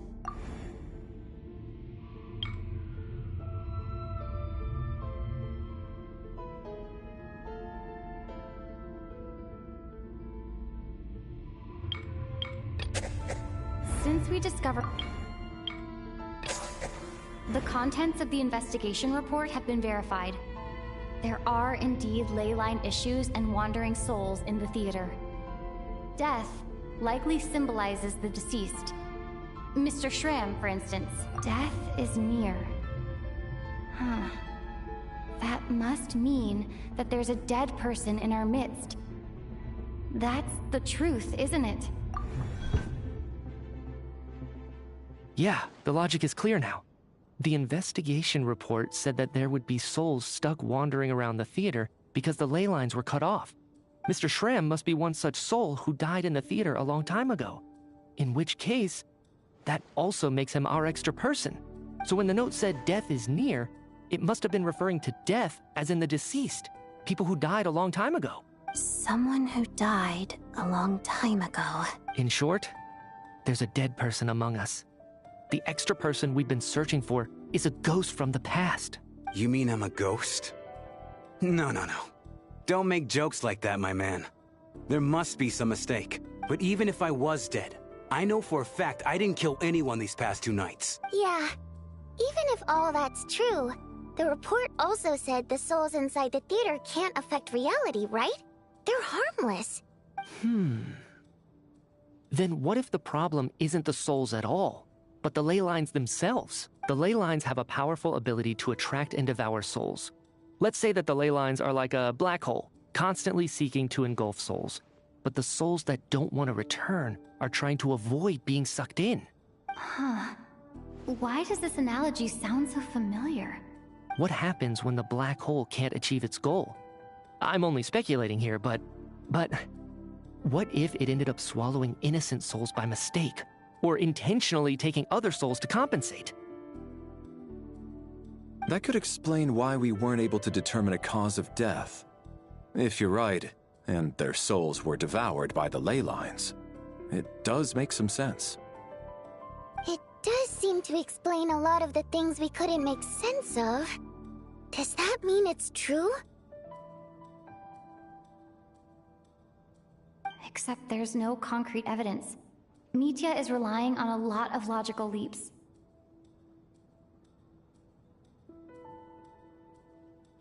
Still, it seems like the best explanation we have under the circumstances. Alright, so how could Shram not know that he's dead? Seems a little unlikely that he hasn't noticed anything unusual even after several days interacting with us.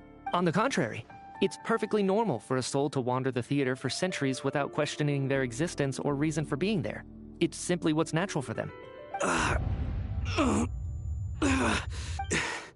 You know what, Mr. Brainiac? I think you might actually be right after all. I'm trying to remember and... even though my head feels like it's going to explode, I think... it's all coming back to me. I was the one who didn't want to remember my own death, so I forced myself to forget. Well, I'm sure those are painful memories. My lady and I snuck out to go on a date one day. We bought tickets for the theater. It wasn't really my thing, but I was just happy to be together. All of a sudden, a group of people burst into the theater, shouting for all the water imps to get out, performers and audience members included. It was clear the conflict between humans and Fae had reached a boiling point. This time, the extremists were even coming after the water imps who had nothing to do with the war. I thought I could pull one over on them. So I took off my jacket, draped it over my lady, and tried to sneak out amid the chaos. But I got caught. They started shouting, calling me a traitor to humanity. But I was going to do whatever it took to buy our chance to escape, no matter how many people stood in my way. I had to, both as their bodyguard and out of love. It's all right, friend. You can stop there if you want. You don't need to dig all that up again. It's just... even now, I'm still struggling to accept the truth. How could I be dead? I'm sorry, everyone. If I'd known I was a dead man walking, I wouldn't have dragged you down with me. If I'm the cause of all this death, then punish me however you see fit. But Mr. Shrim. No. I refuse to be a burden. I know what I have to do. You said I've been wandering the theater for centuries, right? I guess it's high time I got a breath of fresh air. Out there, I mean. I'll leave this place, and take all this death with me. Go out on my own terms. Mr. Shram, I'm sure we can figure out a different course of action. My good sir, we both know I'm not supposed to be here. I should have accepted my death long ago. One way or another, this has to end. Unless you're saying this goes against another one of your military principles somehow. No, I'm speaking on a personal level this time. Let it go, man. Oh, wait. One last thing. Miss Wateramp. My lover. Her name was Letia. Letia Ozarova. Do you know what happened to her? Ozarova. Oh, Auntie Ozarova. That's what we all called her. I remember her as a very kind elder. She had a bunch of kids, too. I'm so glad she survived. And she had lots of kids? Good. That's good. I could hardly expect her to stay single just because of what happened to me, right? As long as she went on to be happy. That's all that matters. Besides, I'm dead. My soul's been wandering around here for so long because I was worried about her. But now, I can go without regret. There's no need to see me off, my friends. I've enjoyed our time together over these past few days. Perhaps we'll meet again in the next life.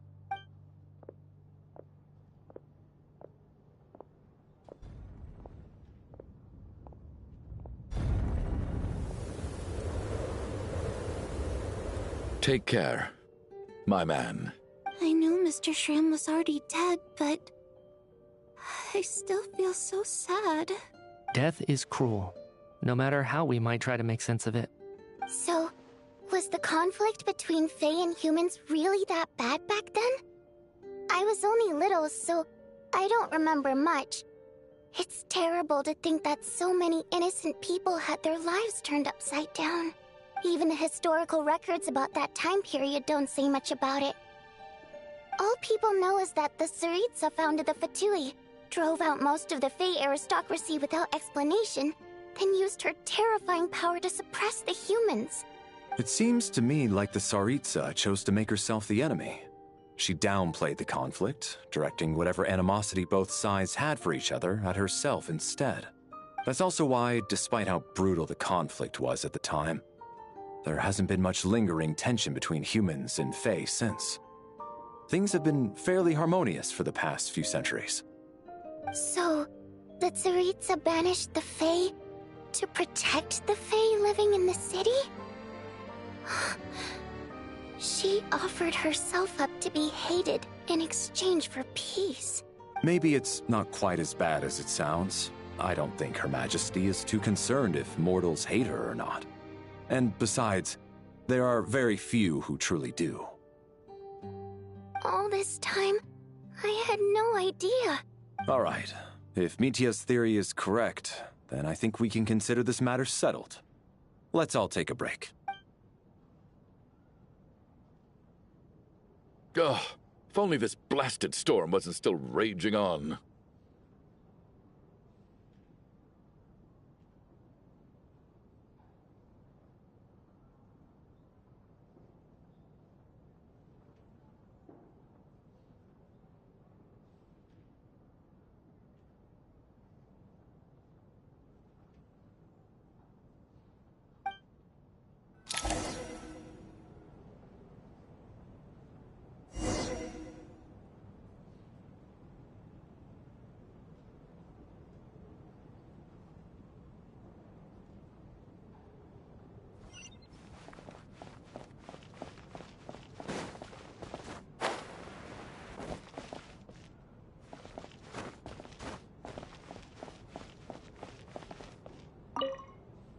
Even though Shram was already deceased, his decision to walk into the snowstorm was still a sacrifice, and a very brave one.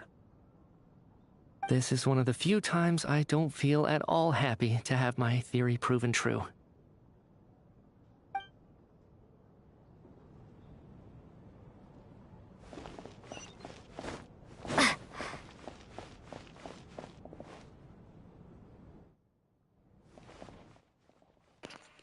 Because I've been live for like an hour, 46 minutes, so I know. Still got a long way to go, but.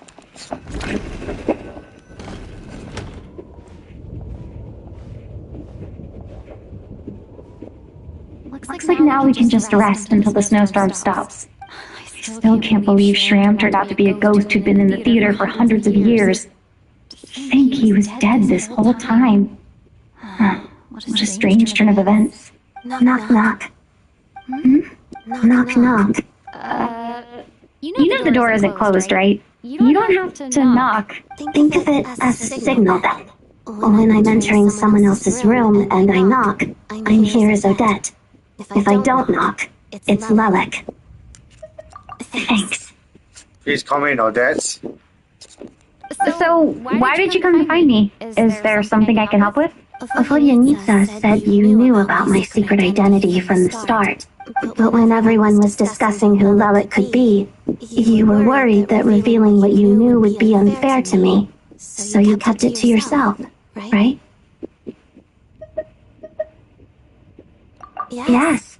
I'm extremely grateful for that. It's nothing. I mean, you didn't hold what happened with Senora against me, so I should thank you for that as well. Actually, there's something else as well. I found myself in a situation similar to the one you were in when you helped conceal my identity. So I thought I'd come and ask you for advice. It's about Mitya. Before all of this, the last time I saw him, he was dead. As I'm sure you know, my goal as Lelek was to stop Project Snezhnaya. Mitya is dead. What? Well, when I found out the tech lead for the experiment behind Project Snezhnaya was Mitya, I immediately started planning to track him down and threaten him for fallout. I often saw him around the theater, but I soon concluded that making my move there would risk exposing my identity. So I decided to infiltrate the Armory Palace and go directly to his lab. That way, the threat would be much more effective. Well, I suppose there was a bit of luck involved, but I am a Batus, so I already had some familiarity with the building's layout. But when I finally made it to his lab, Mitya seemed to be dead. I checked his breathing and his pulse. He had no vital signs whatsoever. I'm certain of that. I thought maybe another anti-Project Snezhnaya activist had beaten me to it, and chosen a much more brutal method. So I made myself scarce. That's why you were so on guard around Mitya that first night here. Yes. When I saw him sitting in the audience during the performance, I could barely contain the shock. To me, it was a miracle. Somehow, he'd come back from the dead. But then, the murder started happening and things got so complicated that it wasn't really at the front of my mind. That is, until Mitya himself said there must be a dead person among us. Then, I couldn't ignore it any longer. And yet, you thought that bringing it up right away would single Mitya out. Just like when everyone was suspecting Lelek. Exactly. I thought there could be something I was missing.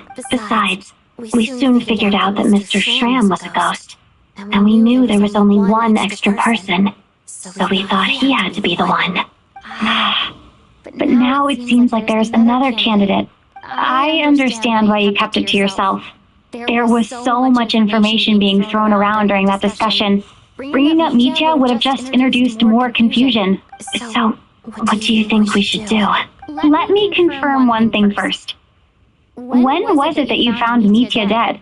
Around a week ago. Sometime in the afternoon. A week ago? That's earlier than I thought. I saw him just a few days ago at a restaurant. That definitely would have been after you found him dead. He seemed completely normal to me, chatting with Vodyanitsa, trying to avoid Valeri. So he was definitely alive on that day. Well, all I can say is I know what I saw. Unless somehow it's spooky black magic just to like an imposter among us to see if there's some evil side of Meteor replacing the regular Meteor and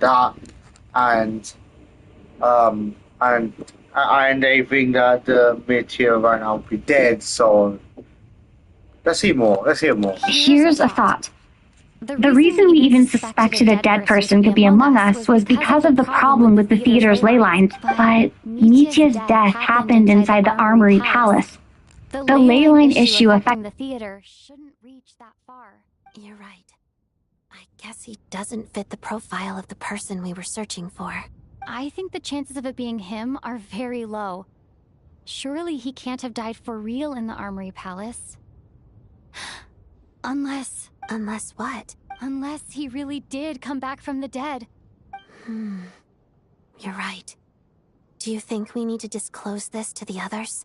Huh, what's this? A private meet and greet? Where do I line up? That's not what's going on here. Well, I was just making the rounds. Thought I'd try to lighten the mood a bit. Vodyanitsa's handing out food if you're hungry.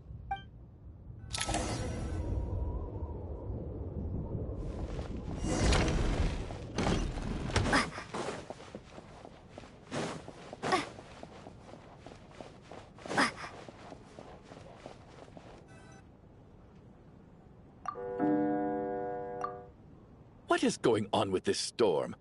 Could it be connected to that monster that just arrived in Snezhnaya? I almost hope it is. Her Majesty the Tsaritsa left to vanquish that beast herself. We just need to wait for her triumphant return. Do you think people still feel the cold after they die? I'm wondering about Shram. Oh, maybe we should have given him a coat before he went out there. Death itself is cold, isn't it? I'm sure the storm will embrace him. Well, I hope he has a safe journey. I'm going to miss him, I think. It's not like we can blame him for Rampana and Kulish's deaths. Thinking back on it, we barely made it out alive ourselves. Once we get out of here, how are we going to explain what happened to their families?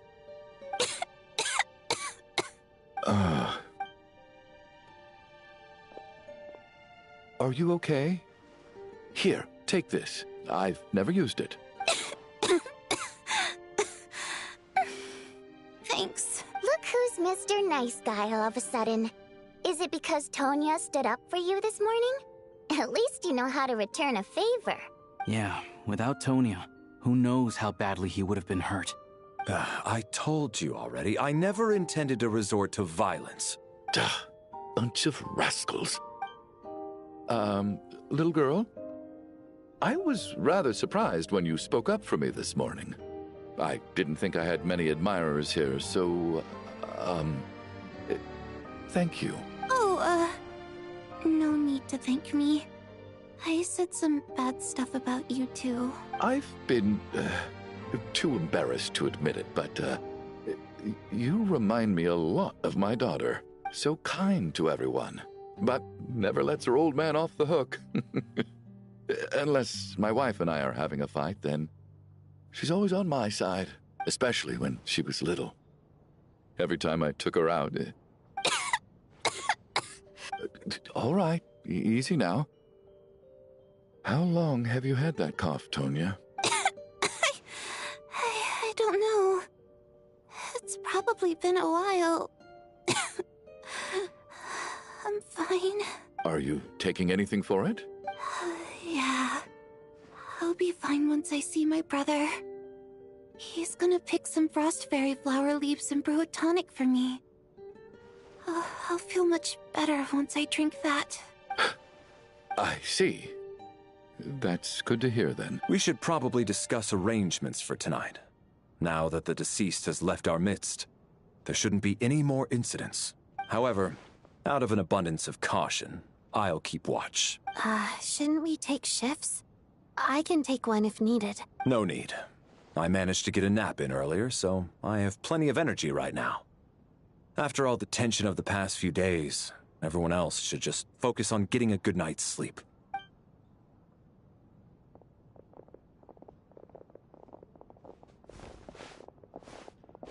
What a long day. This whole situation turned out to be way more complicated than I expected. But Valeri's right. I should just try to calm down and get some rest. The last thing I want is to give myself nightmares.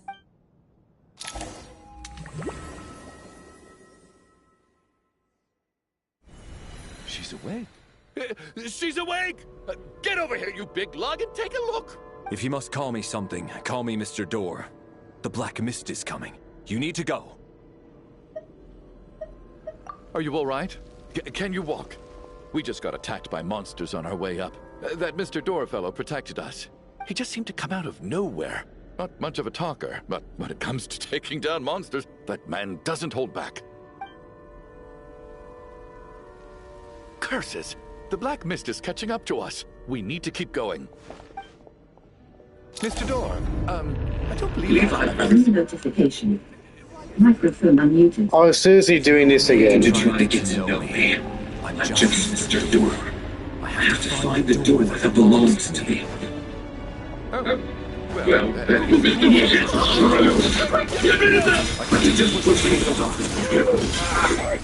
No need to thank me. This is where my duty lies.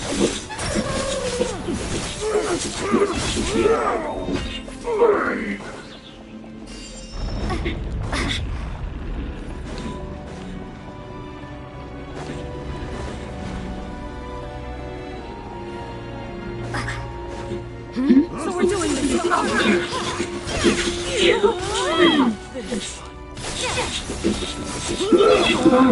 Remarkable work, Mr. Door. If I had your muscles, I'd do the same.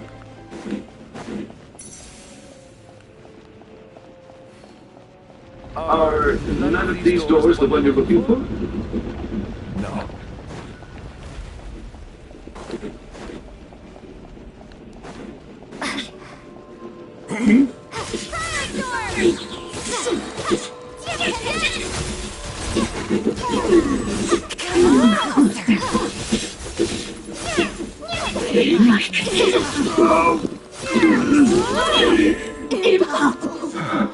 I'm so exhausted.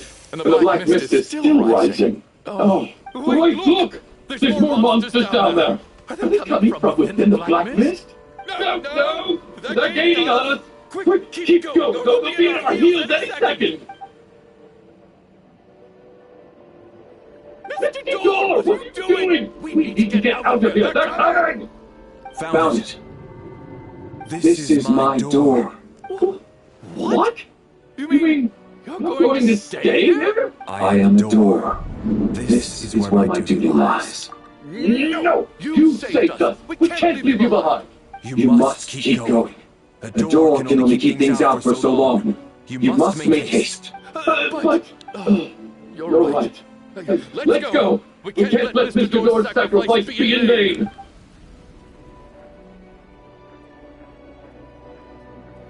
The Black Mist isn't moving anymore. Looks like both the monsters and Mr. Door are gone. I didn't just imagine all that, did I? Surely I was so scared out of my mind that I hallucinated a door as a human being. Oh, okay, good. There's no way we both hallucinated the same thing. Getting sleepy. Well, looks like we're safe for now. Go ahead. Let's get some rest.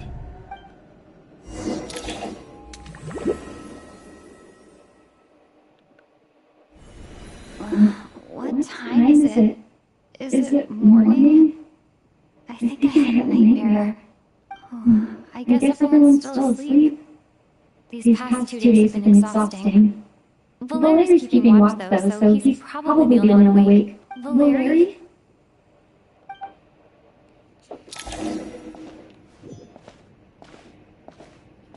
Valeri, let's go to him.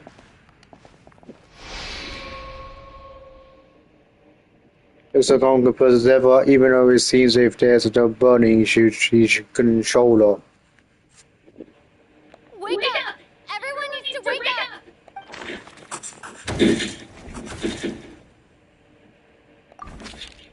Just like the last 2 nights. No clear cause of death. I've been a real thorn in your side, haven't I, Mr. Valeri?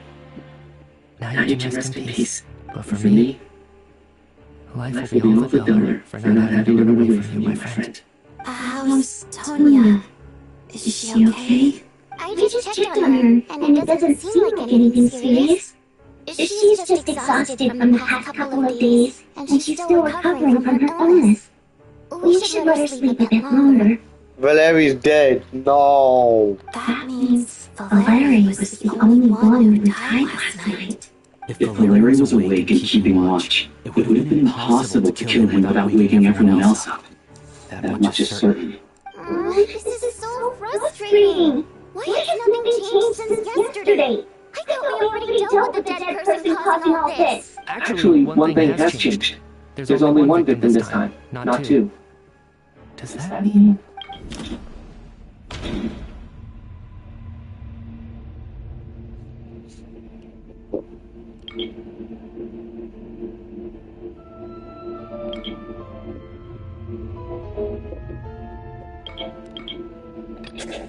Can a death at night even...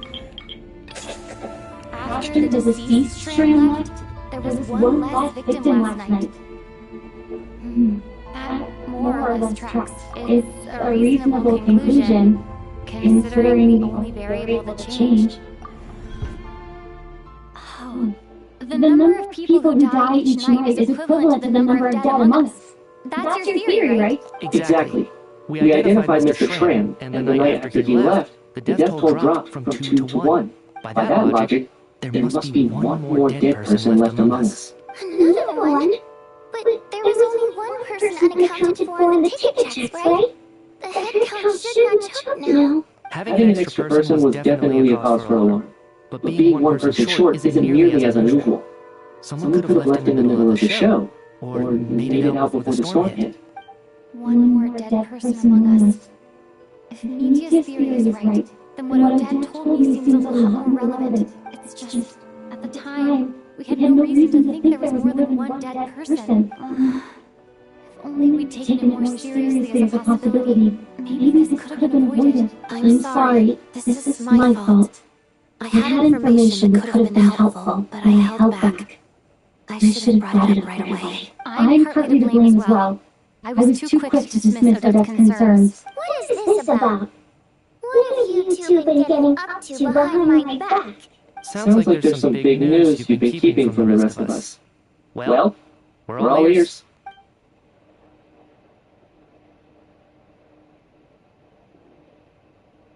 I'm the dead person? Wow, that's certainly news to me. Odette and I talked about it yesterday, but we thought it just wasn't possible, so we left it at that. Yeah, I don't blame you. If I'd been there, I probably would have reached the same conclusion. It just sounds too unbelievable. Let me just try and verify this. I just scoured my memories trying to think back to the afternoon Miss Odette mentioned, but I honestly have no recollection of dying. That's where I'm different than Mr. Schramm. Having seen Mr. Nitia a few days ago myself, I also find it hard to believe he could be the other dead person among us. Well, if it isn't Nietzsche, then who? Do we vote on it? If you don't mind me asking, Traveler, I believe you mentioned that you know Tonya's brother. Had you ever met her before all this? No, never. Wait, are you saying... Now, just 1 minute. I know where this is going. You can't just randomly point a finger at anyone you want. You're in the hot seat, and all of a sudden you want to divert our suspicions onto somebody else? Trying to pick a fight, Mr. Chiganov? Whenever you open your mouth, all you do is attack people, and I've had enough of it. If you don't want to engage in a civil discussion, you can shut up. You little brat! Did Nietzsche ask about Tonya because he suspects her? I suppose they only identified her by age and nothing else. Could that mean... I'm just saying.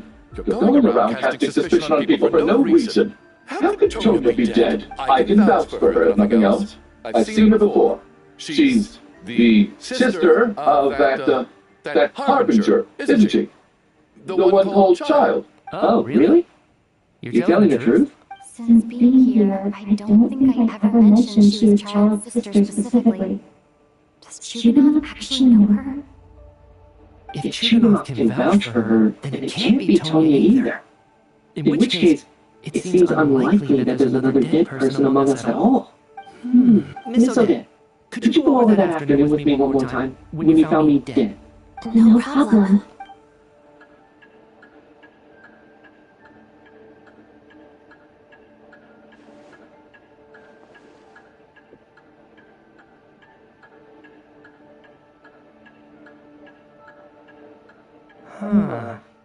No matter how hard I try, I just can't remember anything about dying.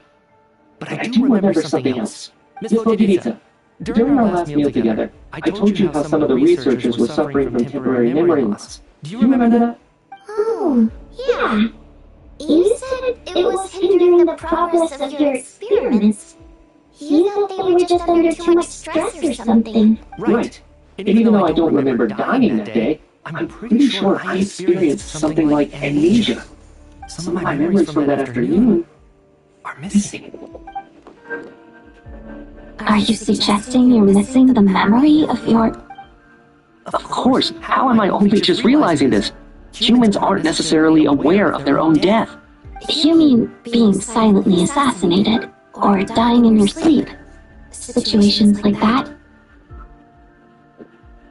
The researcher's amnesia. Suddenly it all makes sense.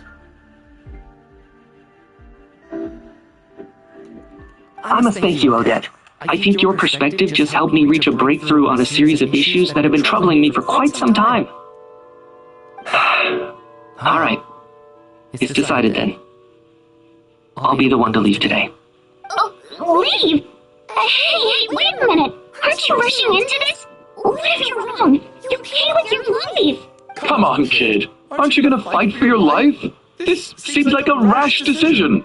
I have other reasons beyond what's been discussed. In fact, thinking back, I remember during Miss Odette's performance, while I was sitting in the audience stalls, a brilliant new idea from my research popped into my mind. But then, my train of thought suddenly cut off. I can't remember it now at all, and I didn't take any notes. I guess that must be another instance of temporary amnesia. No. Hold on. I see where you're going with this. You're suggesting that each instance of temporary amnesia is a death, right? There's a glaringly obvious flaw in that idea, no? How can one person die so many times? I believe Miss Odette's account. During the period where my memory is blank, I must have been either dead or in a similar state. All it would take is for the same thing to happen in the theater, and I would come under the effect of the ley lines in this vicinity. This increases the likelihood of me being the deceased, does it not? But... There's no evidence to suggest that anyone other than me is a candidate for the deceased. So allow me, as a scientist, to treat this as an experiment. Please relax, everyone. I don't think things are as bad as they may seem. If I really am the deceased, then to leave the theater will be a relief for me. If, on the other hand, I'm still alive right now, well, apparently you've all witnessed my resurrection recently anyway. Who's to say I won't return from the dead again this time? Nietzsche's right. This is the only thing we can try right now. I think he's deliberately downplaying the gravity of the situation, though. He probably doesn't want to burden everyone. What is a scientist if not someone who gambles on experiment after experiment in an attempt to obtain the truth? With this snowstorm, the ley line phenomenon, ghosts of the dead, and my amnesia, we've been paralyzed by not knowing and powerless to do anything about it. It's a terrible feeling. But if I do get resurrected, you can be sure that I'll come back with the truth of all this. Just you wait.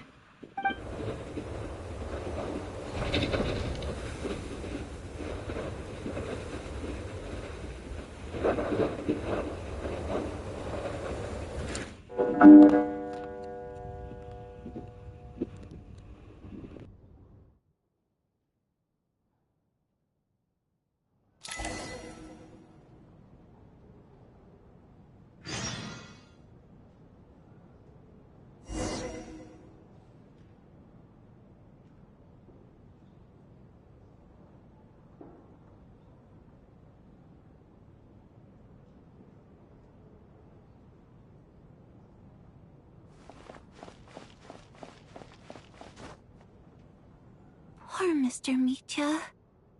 I didn't even get to see him one last time. Maybe it's a good thing that you weren't there to see it. It was a hard thing to watch. I hate goodbyes. Why does it feel like everyone around me is slowly disappearing? Not just in here, I mean. In the outside world, too.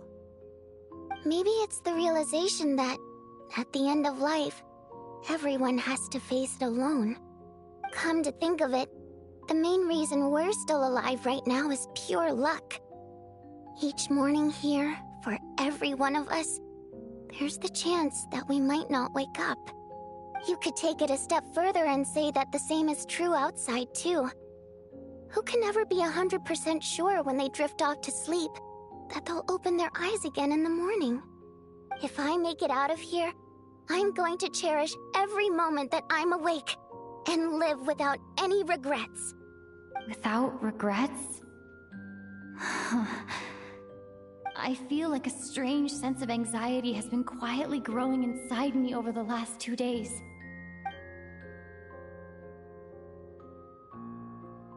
Are you okay? You look really glum. If something's bugging you, let's talk about it. There's only a few of us left here now. After everything we've been through, what's the point in keeping things bottled up? I have a travel companion named Paimon. Alosha and Odette have met her before. She's been feeling unwell recently. You're worried about her, aren't you? That makes sense. We've been trapped in here for days.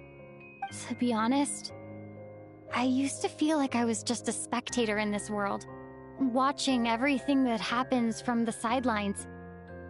Maybe it's because I'm a descender? A descender? But with Paimon by my side, over time, I slowly felt my connection to this world growing stronger. She loves eating, sleeping, and having fun, but she's also a great guide. It's her authenticity that makes this whole world feel more real for me. Over the last few days that we've been apart, I've often caught myself wondering, what would Paimon say if she were here right now?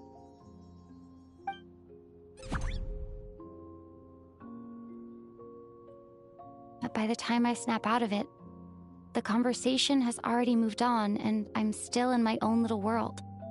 I'm trying to overcome this sense of detachment, but I really miss Paimon.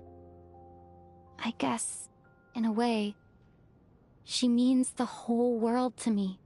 I bet she misses you when you're not there as well. Maybe you're her entire world too. I don't know if this will make you feel any better, but back when the water imps left Snezhnaya in droves, I also felt like the whole world was suddenly empty. I could be surrounded by people all smiling and having fun, and still feel completely separate from it.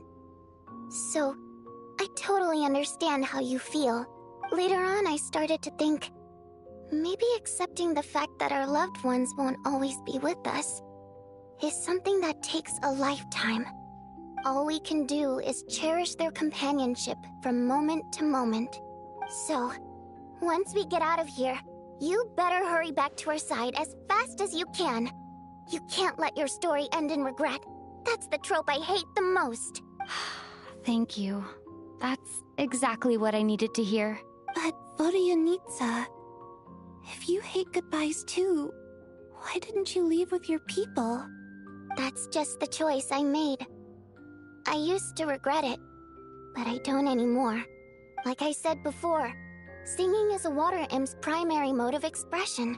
It's how we convey our emotions. Our songs have echoed through this theater for hundreds of years, each one a story pieced together through moments of joy and sorrow. But does a story exist without someone to read it? To me, the answer is no. So I made the choice to stay. That way, there would still be someone left to sing these songs and listen to their stories. Otherwise, they could have been lost forever. Could you teach me how to understand your people's songs sometime? I want to be able to truly hear them, like Mr. Shram. A fan after my own heart. Thank you, Tonya. How about I sing something for you, and you tell me what you hear?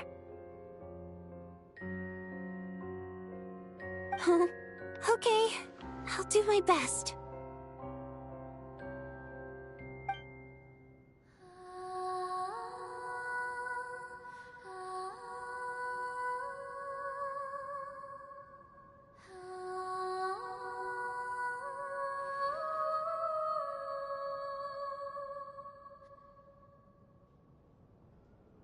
I've never heard that one before.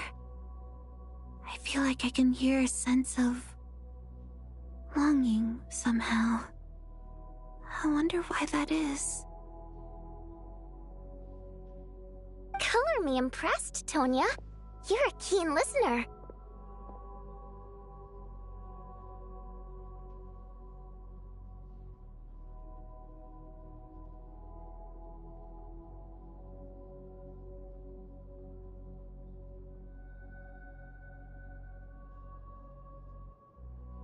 Most people can only tell if a song is happy or sad. I didn't think you'd be able to pick up on such specific details. So, what's the song about then? Come on, tell me!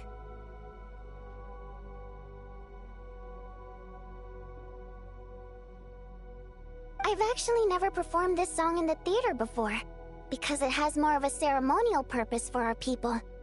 It's not meant for the stage.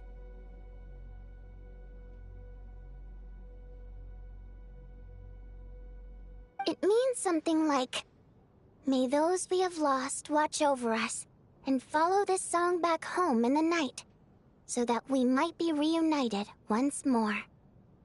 No wonder I could hear that sense of longing. You sing it for loved ones who have passed away. I hope it reaches them. It's getting late, Tonya, and you're not well. We should all turn in early. I suppose there's no reason to keep watch tonight. Okay, but, before I go to bed, could you sing that song a couple more times for me, Vodyanitsa? Of course! Anything for my #1 fan.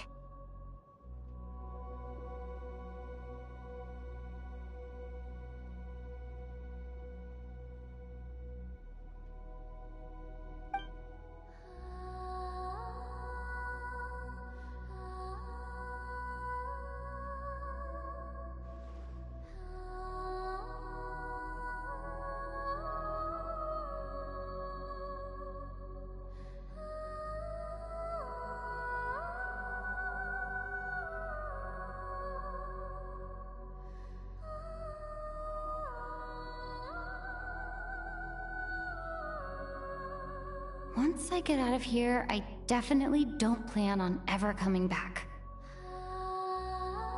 But I guess that means I'll never get to hear Vodyanitsa sing again. That's a sad thought.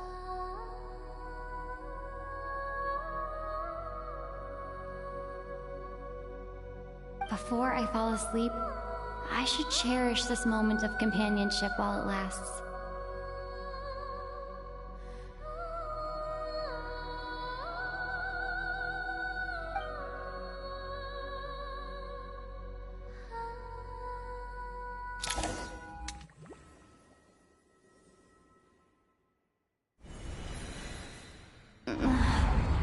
Where am I? It's so dark in here, and I feel kind of dizzy. Am I alone? Huh?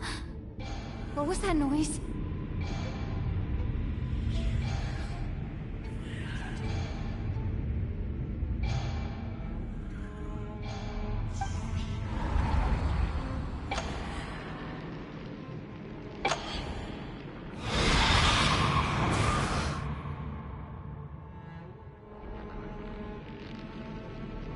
Return, O spirits.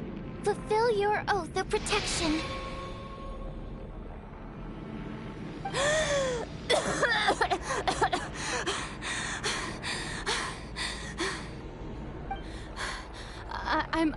I'm alive? What just happened? No time for questions. Quick, over here. Turn on the switch. We need to bring back the light.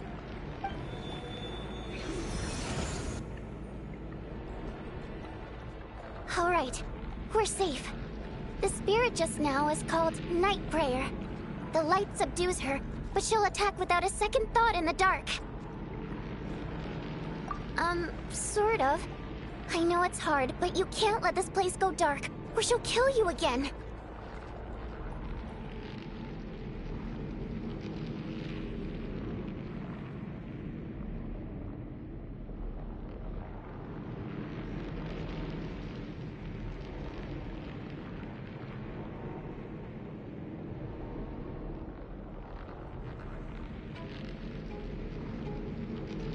Yep.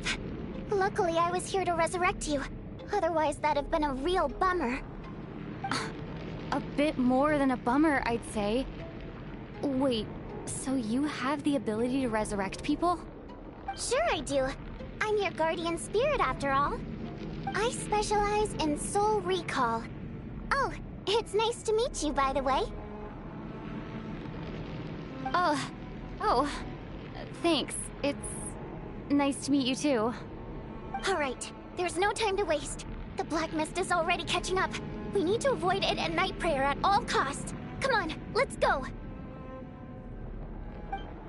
We need to reach the next switch before the place gets too dark. If we bring the light back, Night Prayer won't be able to get to us.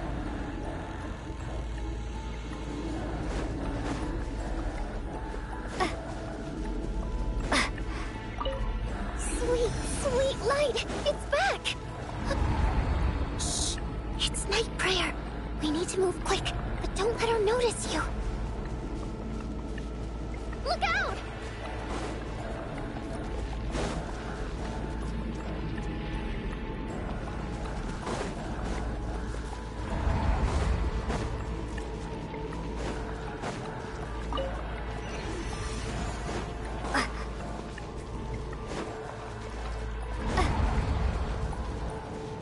The next switch is over there.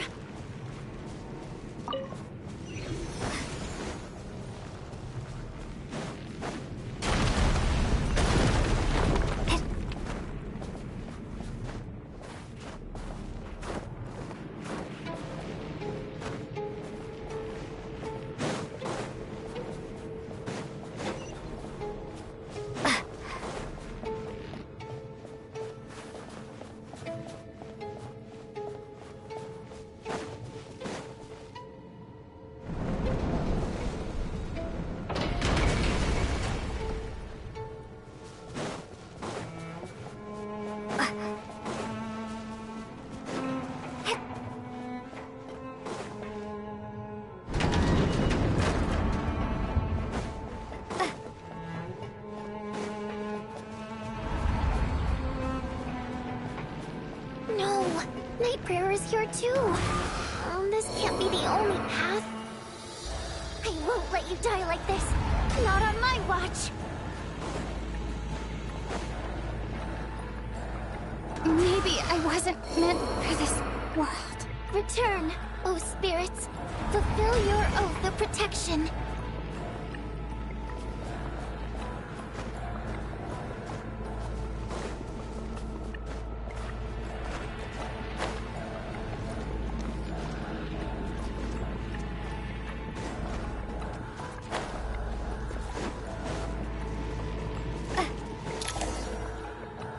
It's too dark.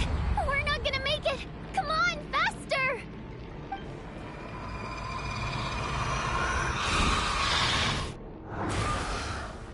Traveler! I won't let you die like this. Not on my watch.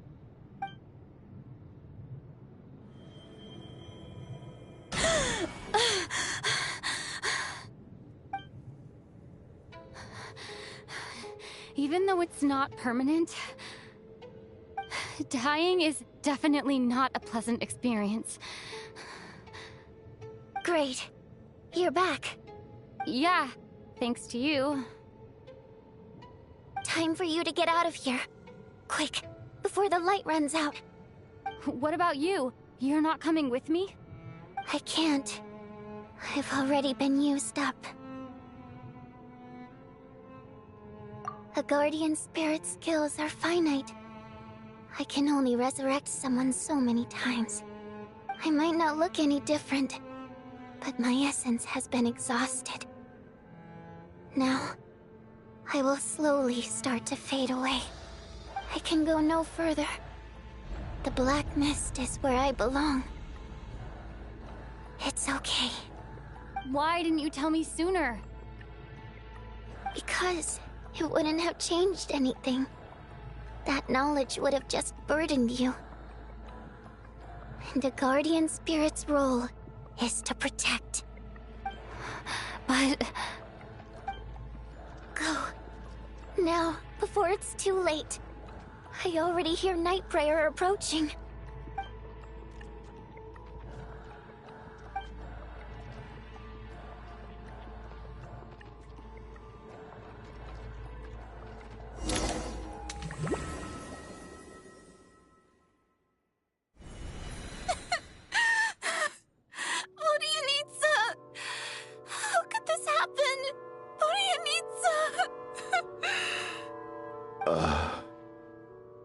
Well, I guess there's no need to inspect the body.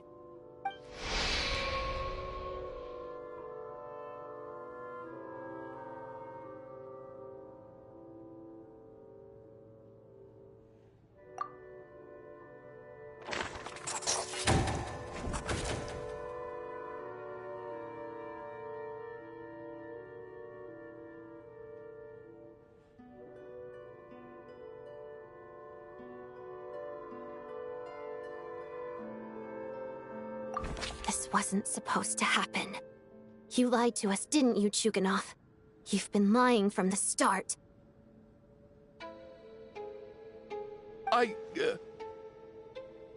Take a long, hard look at yourself before you go around accusing other people. I suspected you on day one, Lelik, and now look where we are. By some strange coincidence, you've never been targeted. You just happen to have survived this long? No, you should be the prime suspect. And you, little hunter, ever so content with staying on the sidelines. Yet, you were the one who stopped us from leaving from the start! Why are you trying to keep us here? Now you're just lashing out indiscriminately. That's either a sign of anxiety or a guilty conscience. Where was all this passion and bravado before? Decided to fight until the bitter end. Is that it? Is that a threat? Fine, bring it on! You think I'm afraid to die after all this? You want to kill me? Go ahead. I'd like to see you try. After all the trauma of the past few days, everyone's been pushed to the breaking point. Valeri and Nietzsche aren't here anymore. Someone else needs to step up and take charge. But first, I need to think this through. Considering everyone left, who's the most likely candidate for the deceased?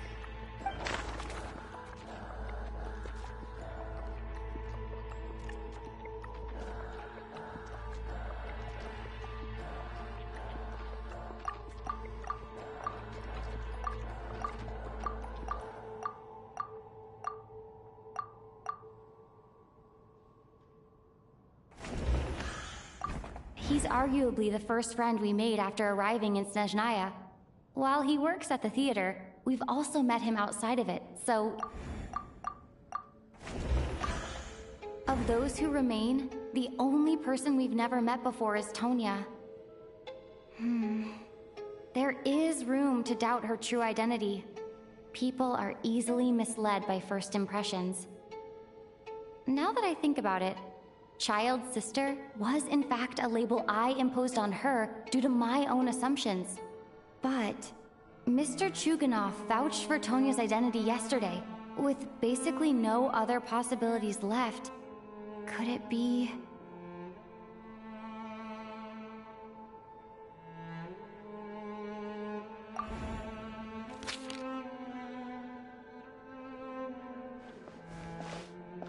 Tonya, how's Tusser been lately? Tusser? Your brother Ajax must have mentioned me in his letters home, right? Did he say anything about a blonde traveler? No. And my brother's name is Razik, not Ajax. Chuganov, looks like it's your turn to do some explaining. Yesterday you said you could vouch for Tonya. Why did you give us a false testimony? I knew you were behind this, Chuganov. You've been lying through your teeth from the start. Everything about you is fake, down to the wife and daughter you're always talking about. Your entire family man persona is a charade, isn't it? That night, when I infiltrated your place as Lelik, I noticed you were home alone. Didn't think much of it at the time, just thought everyone else was out. But thinking back on it now, that doesn't seem very likely. My guess is, you live alone, don't you? Even that was a lie? But why would he lie about having a family? Oh, curses. Oh, why is there no end to this blasted snowstorm? If it would just stop. If it would just stop. I think I remember now. I know how I ended up here. It feels like a distant memory. But at the same time, it's just like it was yesterday. The reason I'm always coughing is because I got sick with frostbite. The locals usually call it the snow cough. It's not a very common illness. It's partly genetic and partly caused by the cold climate, but it can be fatal. They sent me to the hospital as soon as they found out I had it, and I spent so long lying there in that hospital bed. After a while, I felt myself growing weaker and weaker. Nothing seemed to be working anymore. Neither the treatment that the doctors were giving me, nor the medicine my brother was brewing from frost fairy flower leaves. So one day, I told my brother that I wanted him to take me outside for once, so things could be like they used to, just for one day. I wanted to meet loads of friends, experience new things. He agreed. He snuck me out of the hospital, and we escaped. We got to the theater, bought tickets, and went inside. Oh, it was all so exciting. I remember the show very clearly. It was amazing. But I found myself getting sleepier and sleepier. Oh, Tonya. When I woke up, I couldn't find my brother anywhere, so I guessed he'd already left. But there's no way he'd leave me behind. So I decided to stay here and wait for him. At the time, I figured he'd probably gone to brew some more medicine for me. I was planning to chew him out for abandoning me when he got back. Tonya, it sounds like by then you'd already... Yeah, I know. I understand now. Dead, aren't I? This cough and the feeling weak, it's probably just my body's memory. After all of that, it turns out I can't blame my brother after all. I was the one who abandoned him. I'm sorry, everyone. I realized this much too late. It seems like death skewed my perception. And now I've dragged you all into this mess. Your name probably isn't even Tonya, is it? Didn't that ever strike you as odd over the last few days? Well, when I was little, my brother and I read a storybook, and Tonya is the name of one of the characters. When we escaped from the hospital, our family and the hospital security were looking everywhere for us. So when you first approached me and said my brother had sent you, and called me Tonya, I thought he must have chosen a fake name that only the two of us would know. Because he was afraid of getting caught. Now, It seems like that was just wishful thinking. At least your memory of death isn't painful. That is a small comfort. Now it's your turn, Chuganov. Talk to us. I believe no lie is ever told without a reason. You're right. I was lying. I happened to know that the Harbinger child and his sister Tonya managed to get tickets, so I lied to you and pretended I knew them. And yes, I was lying about my family too. The truth of the matter is, I lost them a long time ago. I just refused to accept reality. And now I've spent the second half of my life living a lie. I'm a joke. My daughter's name was Iskra. And before you ask, yes, Iskra, as in Iskra Manufacturing Plant. She also died from the snow cough. She was just 6 years old. If she were still alive today, she'd be around the same age as little Tonya here. After Iskra passed, my wife couldn't bear to face those memories either. So she chose to start a new life without me.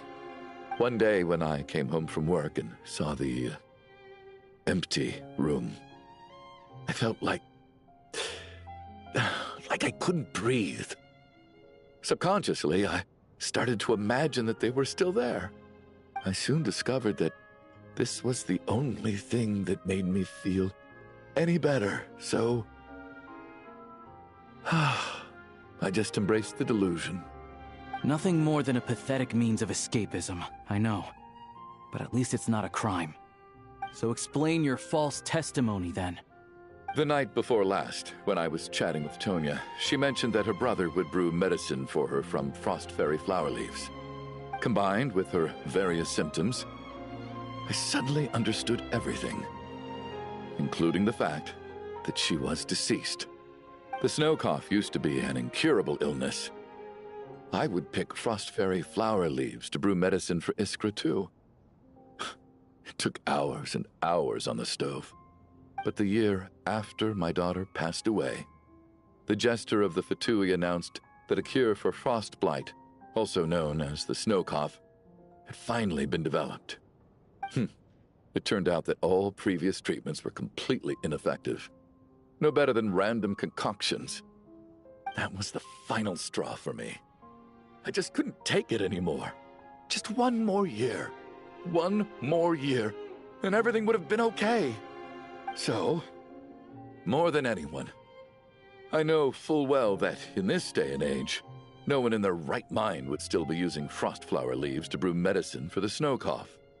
Poor Miss Tonya, therefore, had to have been from an era when snow cough was still a terminal illness. So, you projected your daughter onto her? Even though you knew she was one of the dead? That doesn't make any sense. You knew she was already dead. What did you hope to achieve by protecting her? I just don't believe in your crackpot theories, nor do I approve of your actions. How can you just declare a living person dead and throw them out into that snowstorm? Nitia's gone. My good buddy Shram's gone. And now it's Tonya's turn, isn't it? The others I can make my peace with, but little Miss Tonya, here she is, standing right in front of us, alive and breathing, and fighting her own battles. Yet you're quite happy to say she's dead? I just want her to live. Once this snowstorm is over, the very moment it stops, I'm going to march out that door and find someone who can fetch the very best medicine for her snow cough. I'll be damned if I'm gonna let you cast her out into the snowstorm before I have the chance to cure her. Not again. Not this time. Not when the cure is right within our grasp. I'd never be able to forgive myself. Mr. Chuganov, stop. I can't let you do this. Tonya. By the sounds of it, you've known I was dead since the night before last, right? I really liked Mr. Valeri, Mr. Mitya, and Miss Vodyanitsa. And now they're all dead because of me. I'm not happy about that. The reality is, you've been trying to fight your own demons through me. But all you've really done is trap me inside your delusion along with you. No! Listen to me. I want to save you. I do! Well, at this point, I'm quite sure that I'm dead. I don't need to be saved. The time I got to spend with all of you is more than enough for me. Despite all the bad things that kept happening, I got to meet so many interesting people and spend so many days and nights by your side. Since the day I escaped that hospital until now, this has been an adventure I never even dared to dream of. I'm very fond of you all. If it were only possible, I'd trade my soul to bring back the ones who died. If it meant things didn't have to end like this. And that's why I'm not fond of you at all, Mr. Chuganov. I'm sorry. It's them that you owe an apology to, sir. Not me. Well then, I suppose this is it. It's time for my adventure to end. I've caused enough trouble. You're leaving already? It's still early. Don't you want to stay a little longer? No thank you. Oh, and by the way, my name is Patashka. It was nice meeting you all. Feels strange that we're only being properly introduced now that it's time to say goodbye. Tashka.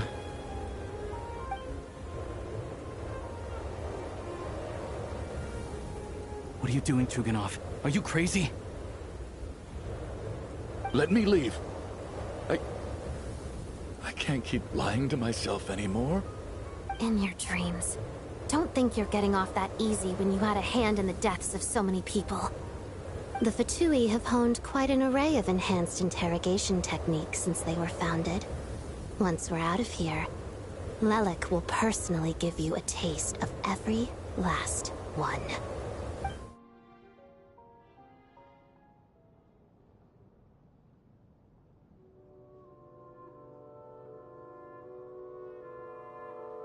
I think we should leave.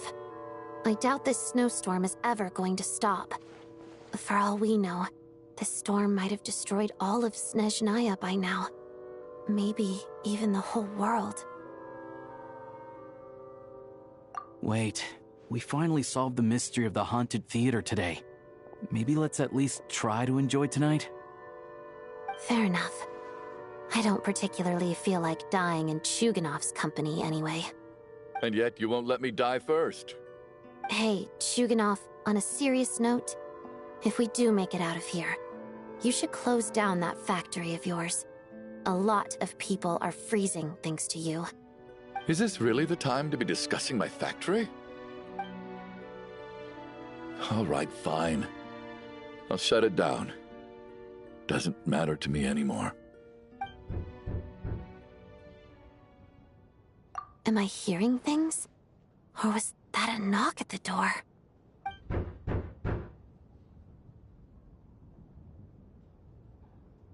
There it is again. But I don't understand. The snowstorm hasn't stopped, has it? Should we open the door? Is this it? Is this nightmare finally over? If the last few days are anything to go by, I probably shouldn't be getting my hopes up. Whatever lies beyond that door at this moment, it could be something even more terrifying than everything we've been through so far.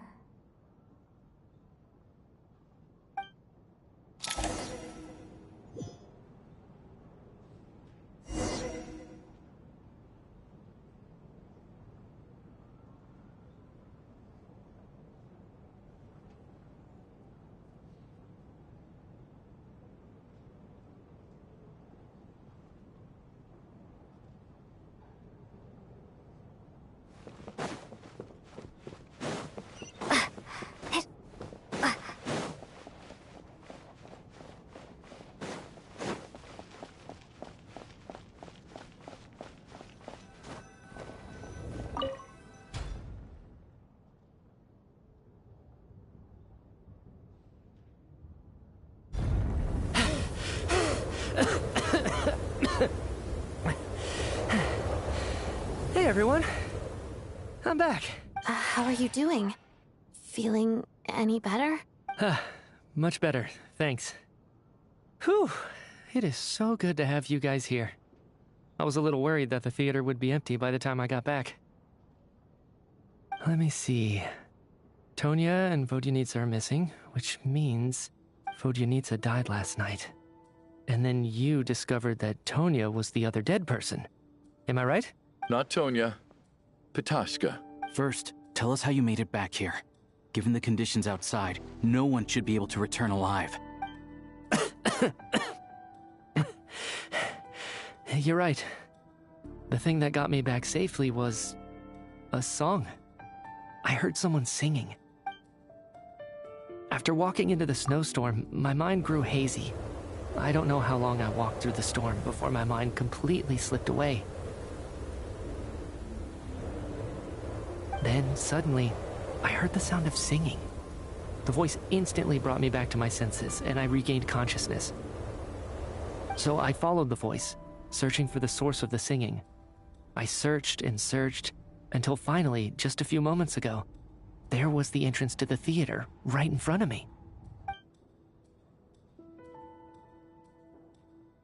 I've actually never performed this song in the theater before, because it has more of a ceremonial purpose for our people. It's not meant for the stage.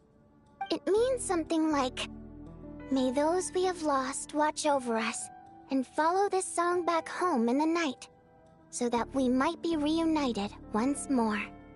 That must have been Vodyanitsa's Requiem. Who knew it actually worked? That song is meant to guide the souls of the dead. Mitya, that must mean that you... Huh. No kidding. Seemed like I guessed right then. This is what I've been so desperate to tell you about. When I first stepped out of the theater, I was still quite lucid. My memory of it is still pretty intact. I remember the outside world being completely different than what I'd expected. It was like this was a world where only the snowstorm existed. There wasn't a trace of any humans or buildings ever having been there. I don't know how else to describe it, except to say that it just didn't seem like the real world. And as for the Requiem, if I was guided here by Vodyanitsa's song, it can only mean that I must already be dead. And this is my soul, not my body.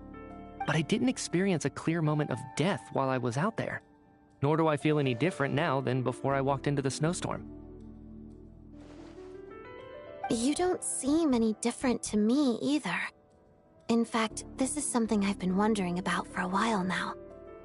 If souls aren't physical, shouldn't they lack tangible form? Both Shram and Petashka were clearly deceased, and yet their souls didn't look or feel like ghosts at all. They were visible, tangible, no different than you or me. This raises a truly terrible thought. Is that really what Mitya is suggesting?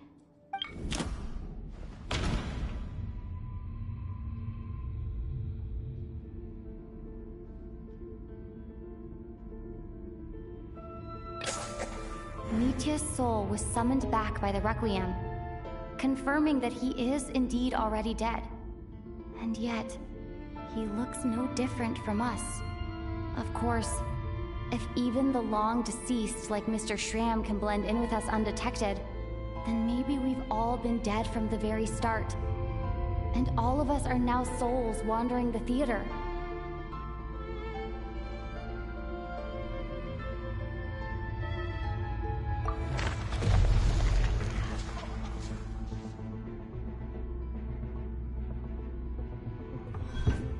Yes. I think that this is probably the afterlife. What did you say?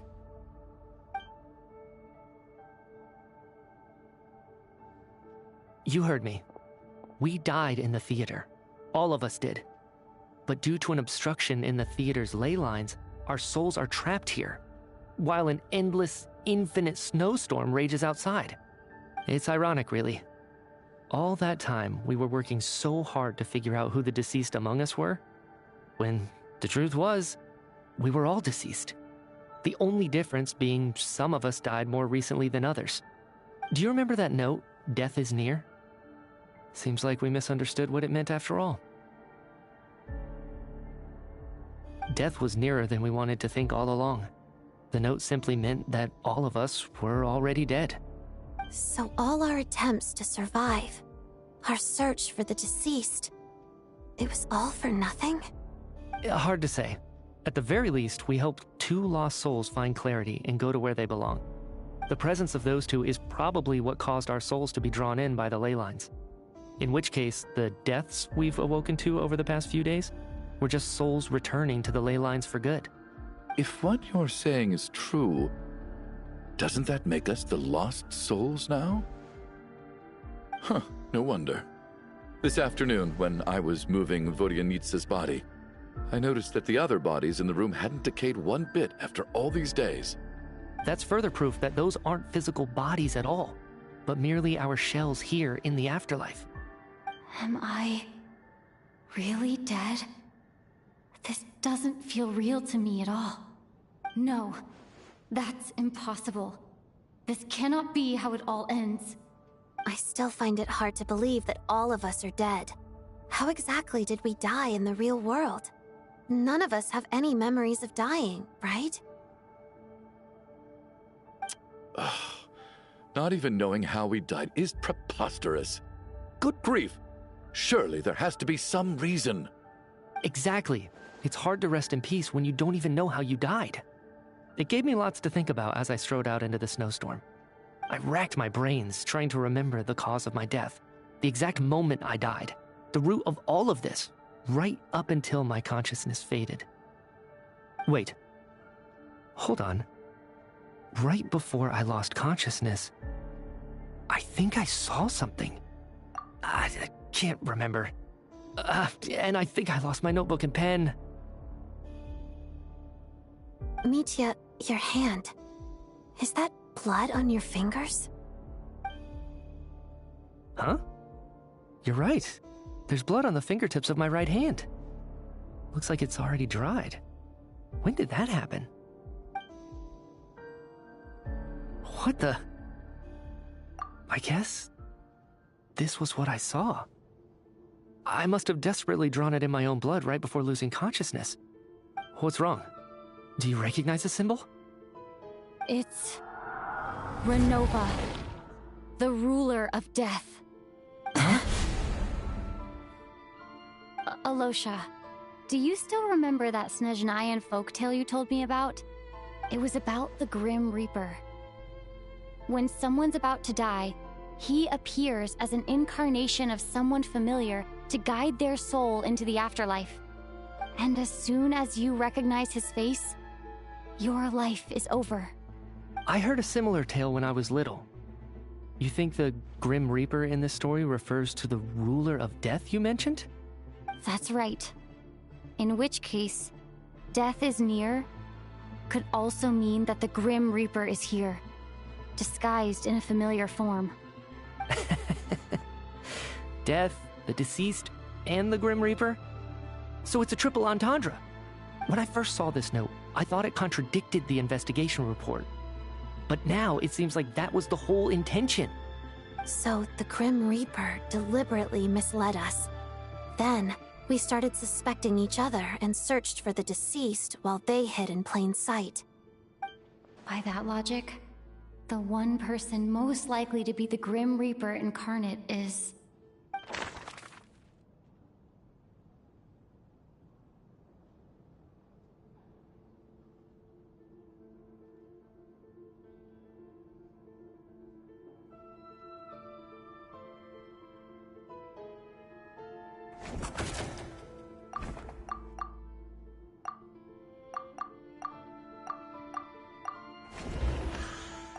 Identifying the Grim Reaper is a major decision to make.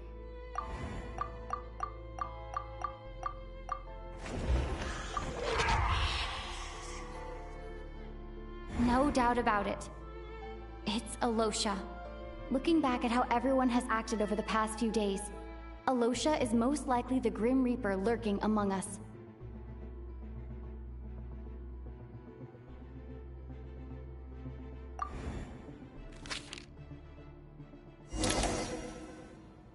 Is it you, Alosha? You were the first to discover the investigation report, and you had plenty of time to slip the note inside to mislead us. So? Surely you can't suspect me based on that alone. What if someone else found the investigation report first, slipped the note inside, and then put it back without telling anyone? There's no denying it. The note could easily have been slipped in much earlier than it was discovered. That's not all. I've also noticed that, although on the surface, Valeri, Mitya, and sometimes I were the ones taking charge of the situation, looking back now, even though you didn't say much, you were always subtly guiding everyone from the sidelines. What do you mean?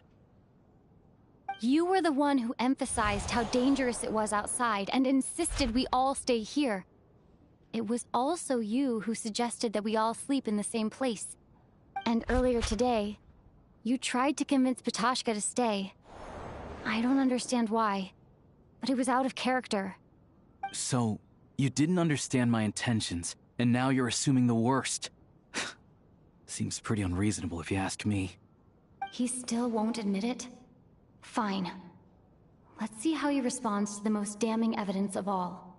The biggest question I have right now is, if the Grim Reaper is impersonating Alosha, then where's the real Alosha? When did they switch?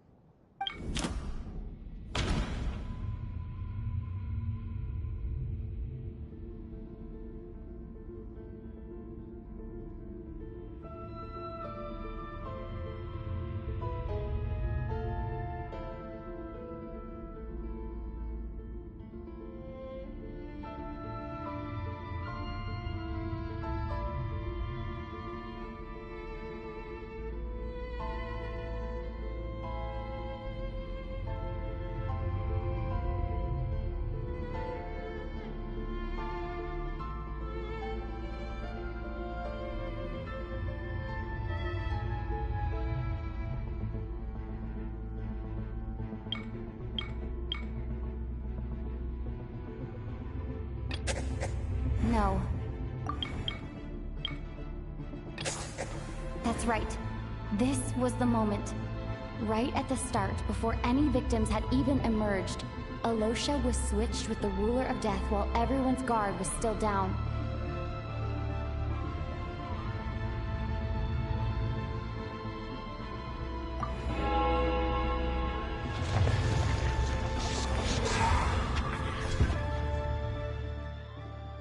When all this began, right after the performance ended and the snowstorm began to pick up, no one suspected anything unusual. We just assumed we were snowed in. It wasn't until we discovered the bodies the morning after that we realized something out of the ordinary was going on. But it's clear now that the oddities actually started earlier than that, when Dimov walked into the snowstorm and never came back. Right. So Mr. Dimov was the first victim, not Sobolova and Torgov. And if we pinpoint that moment as the beginning of this incident, then one thing becomes clear. Alosha, you are the only person who walked into the snowstorm and came back without the help of Vojanitsa's Requiem. More precisely, Alosha never came back at all. The one who came back was the Grim Reaper. Not bad. Well, since you've backed me into a corner, I suppose there's no point in keeping up the act anymore. Alosha? You're the Grim Reaper? I am no such tired cliché. Mortals should address me as the Ruler of Death.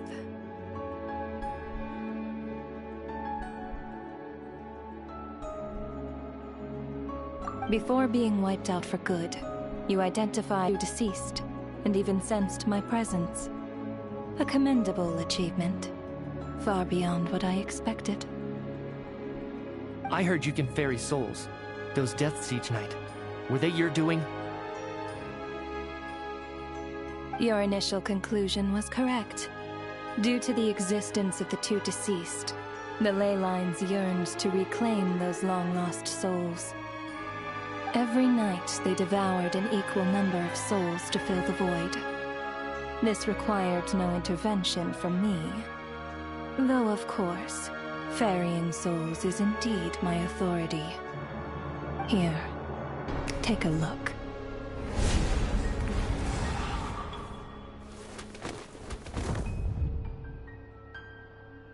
What are you doing? That takes care of today's too.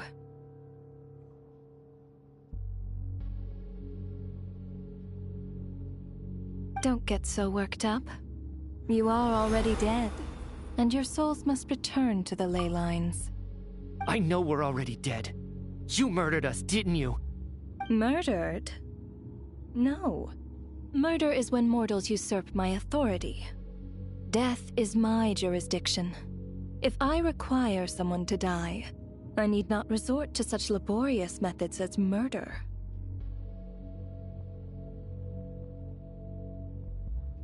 You simply met the criteria to trigger my curse of death. I know about the curse of immortality. So there's another death-related curse too? You cursed us? When? And why would you do such a thing? So often, humans pray to me, begging to know when their death will come, and what form it will take. But few people ask why.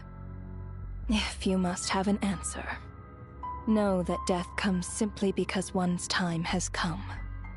So you're not gonna tell us the truth? Hold your tongue.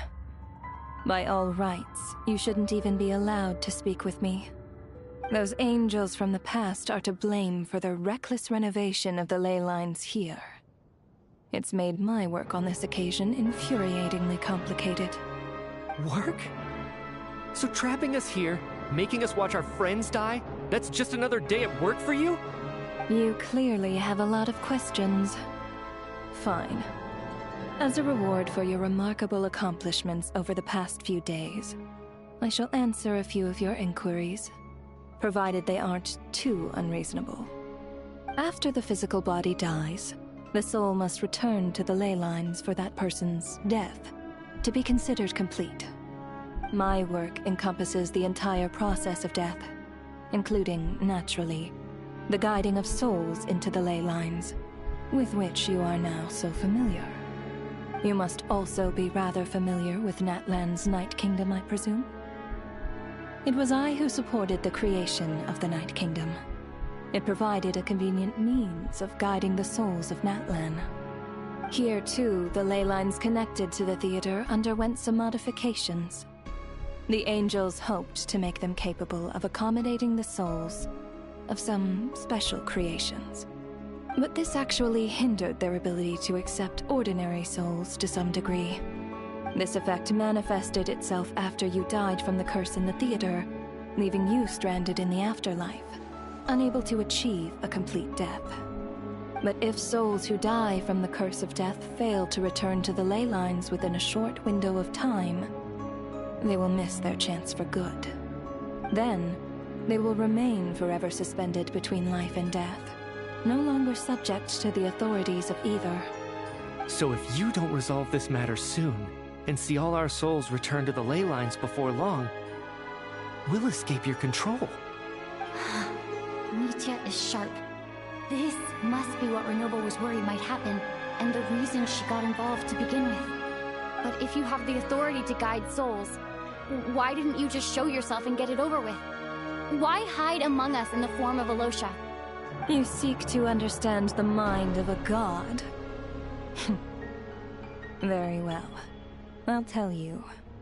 This is a theater, and I decided I wanted to watch a show about death. That's why I encouraged you to take the events to the stage. I found myself getting quite immersed. I suppose the entertainment you provided makes up for all the trouble you've caused me by being so defiant in the face of death. There. Are you happy with my answer? Can't say I am. Really? But it fits the stereotypes you humans have about gods. Just moments ago, you were complaining about how infuriatingly complicated your work here has been. Work is work, I get it. There are times when it's a huge pain, but you just have to get it done, right? That's a rather unique perspective for a human. You are in fact correct. There is a pain point in this case.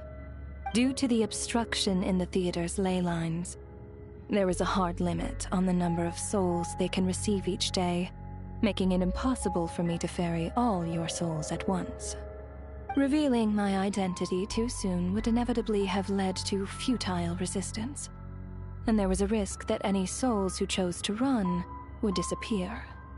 Then there was the issue of the 2 lost souls you called the deceased. The way you resolved that quandary was all part of my design. That's what I don't understand. If all of us were souls of the dead, what made their presence among us special? For centuries, they have refused to return to the ley lines, exploiting the issues created by the angel civilization to resist being drawn in. Centuries of obsession accumulated during this process. You may think of this obsession as the resentment of the dead, and in this quantity, it was a bomb that could have detonated at any moment. It reached the point where I could not afford to leave it unchecked. But the only way to fix it was to help them acknowledge their own deaths, make peace with their regrets, and willingly walk into the snowstorm. Only then, with my guidance, could they finally return to the ley lines. Otherwise, you would not like to know what the consequences would have been. I vaguely remember seeing Patoshka, but in the most terrifying form. Was that in a dream? Is that what would have become of her if she hadn't returned to the ley lines? I see your dreams brought you many revelations. So you see, death in fact grants wisdom to mortals. Souls connect to all things in the world and see the chain of cause and effect between them. It's nothing unusual. Anyway, giving psychological counseling to lost souls is not my strong suit. That is more of an angel's role.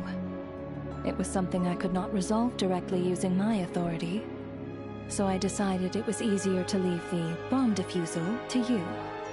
Meanwhile, of course, their presence caused the souls of other members of your party to return to the ley lines each night. From where I stand, that was killing 2 birds with 1 stone. As both issues slowly resolved one another without me having to lift a finger, all I had to do was stay close by and keep the situation under control. Then use my authority to wrap things up at the end. And, of course, while I was at it, I thoroughly enjoyed watching this drama, dealing with death from a mortal perspective, play out on the stage. Sounds like you had it all figured out, Grim Reaper. I just did the math. You said there's a hard limit to the number of souls the ley lines here can receive each day. It's 2, isn't it? That much is obvious, even to a fool. It's time to review this whole affair.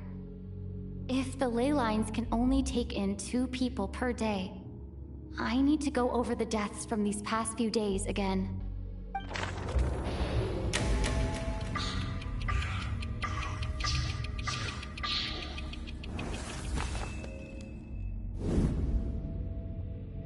Looking back now, none of us had the faintest idea at the time.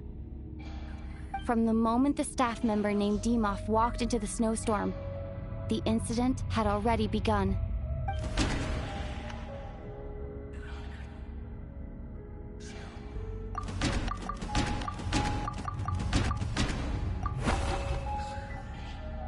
No.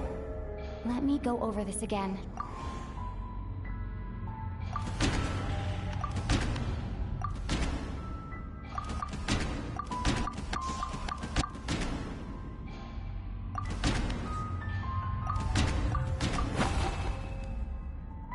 No. No.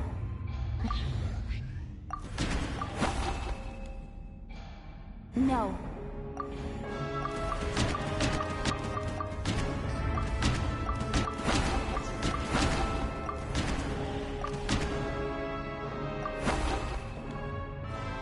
No. No.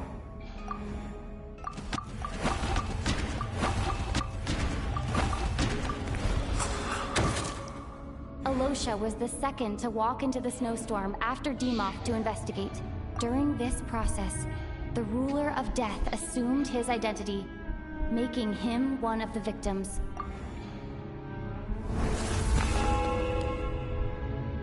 During our first night in the theater, everyone was caught up in the novelty of it all. No one could have expected there would be victims the very next morning. Despite all the confusion, and with the help of hindsight, we finally began to realize that something was amiss with the snowstorm.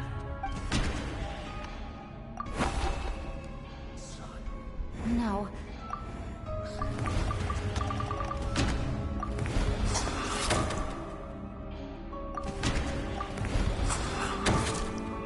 The ley lines devoured Torgov and Sobolova on the first night. At the time, we thought this might be a murder case connected to Lelek.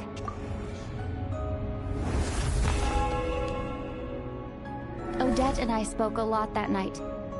3 people were on watch, but in the morning, we discovered that someone had fallen victim all the same.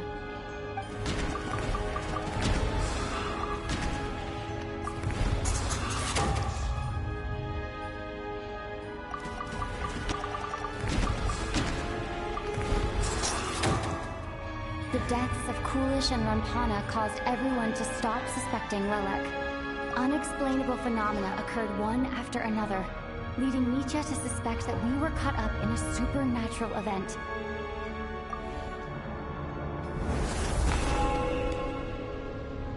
Later, we discovered that there seemed to be an extra person among us, and subsequently discovered the existence of the deceased.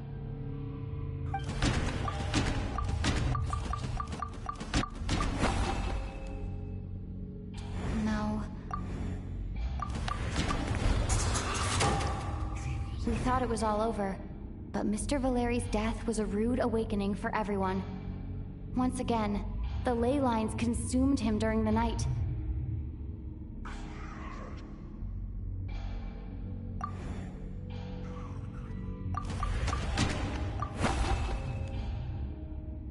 No.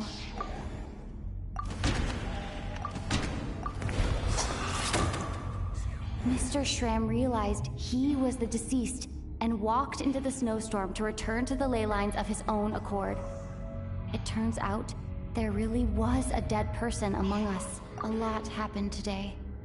Mr. Valeri's death led us to discover the connection between the number of deceased and the number of victims during the night.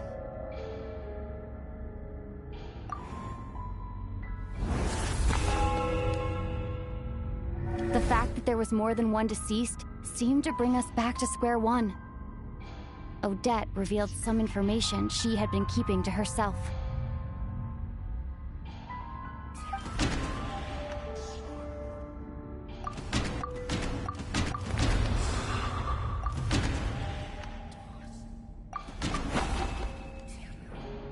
Although Mitya did enter the void in the ley line,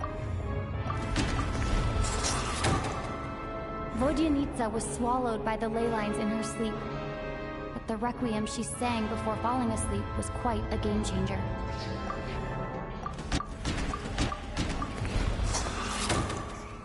As it happened, Patashka filled the void left by Mitya's return from the ley lines by walking into the snowstorm this morning. The girl I thought was Child's sister, Tonya, turned out to be another of the theater's deceased. Come to think of it, Patashka was about to walk into the snowstorm at that time, and RUNOVA, unaware that Mitya would return, was concerned that her soul would overflow from the ley lines. That's why she used Alosha's voice to try and persuade her to stay behind. Looking back, I suppose that was an early slip-up on her part.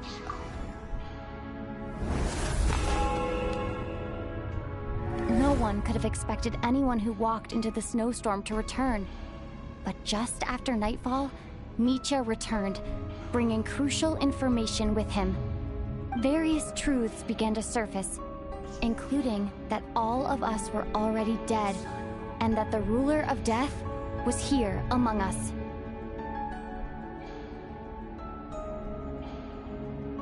Then, after revealing her true form, RUNOVA callously claimed 2 souls,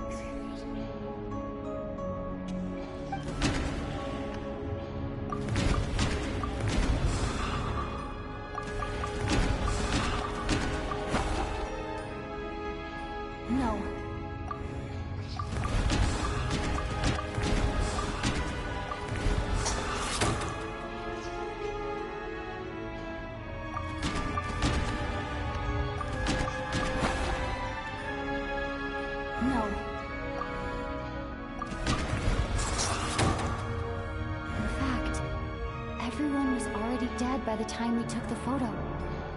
And in the days since, we've experienced many more partings in the afterlife. Now, only Mitya and I remain. And the true culprit behind everything still stands before us. In Mitya's eyes, I see the same anger and frustration that I feel.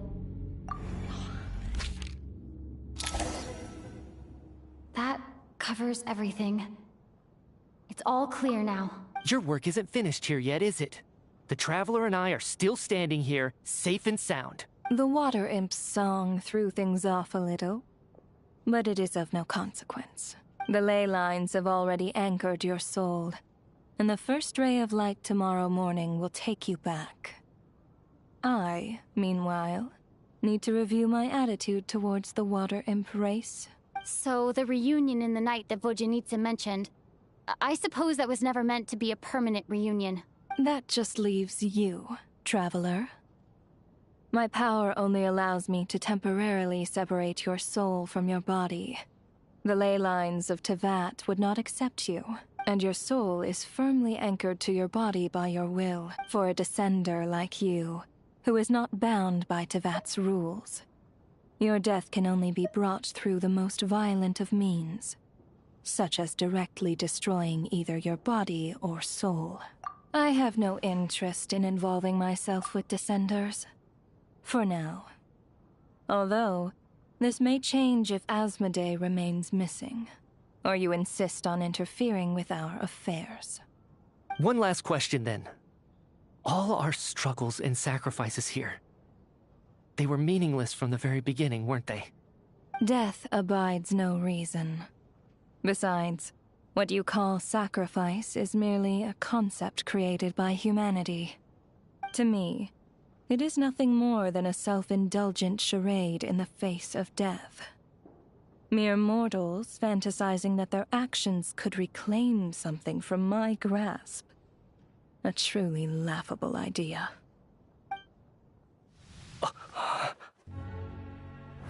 Grim Reaper, you really know how to get on my nerves. I'm not here to ingratiate myself with you. I kill merely because your deaths are necessary. Oh, you've made that quite clear. But humans don't take well to being scorned. Not even by the gods.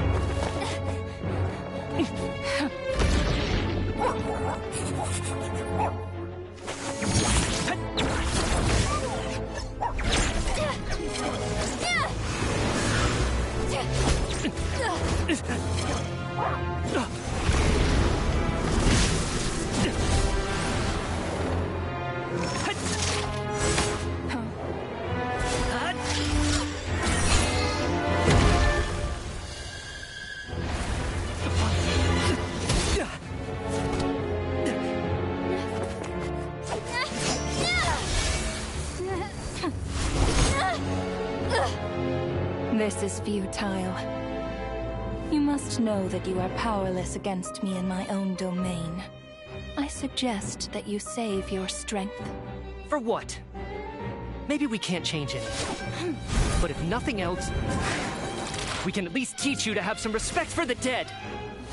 Audacious.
How are you holding up, Odette?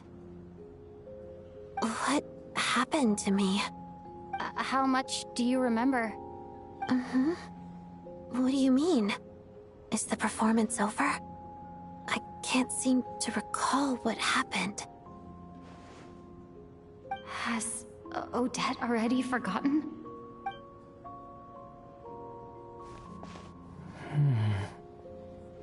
Mitya? Oh, I'm sorry. I guess I spaced out there for a second. Remind me who you are? Don't you remember anything?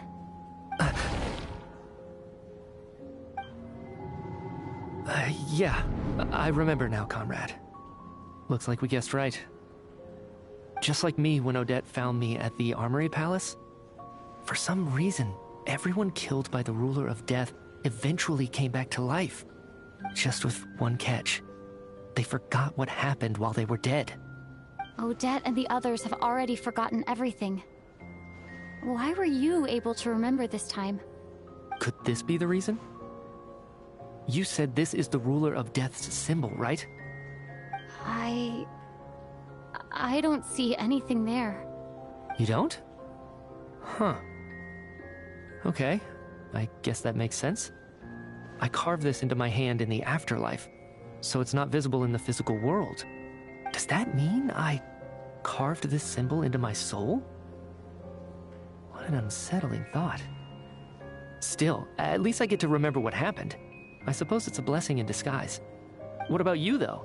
The Ruler of Death mentioned that you're a descender? Is that why you can remember? A full explanation would get complicated very quickly, but that's essentially it. Well then, now that it's all over, let's figure out what we've learned. The first thing I notice is that everything here is precisely as we left it, right before our deaths. This confirms that time passes differently in the afterlife than in the real world. They say that right before death, time slows down and your whole life flashes before your eyes. That must be how you know you have one foot in the afterlife by that point. Anyway, clearly the few days we spent in the afterlife probably only amounted to a few short minutes in the real world. This also aligns with previous reports of widespread temporary memory loss among the Armory Palace personnel. Now it seems likely that those were all brief deaths caused by the Grim Reaper's so-called curse of death.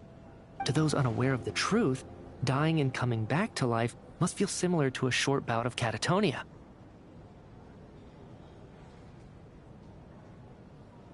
This leaves me with a couple big questions. What are the conditions that trigger this so-called curse of death? And why are we resurrected after we die? If nothing else, I think it shows that killing us wasn't her ultimate goal. We still don't know her true reasons for subjecting us to death. Right.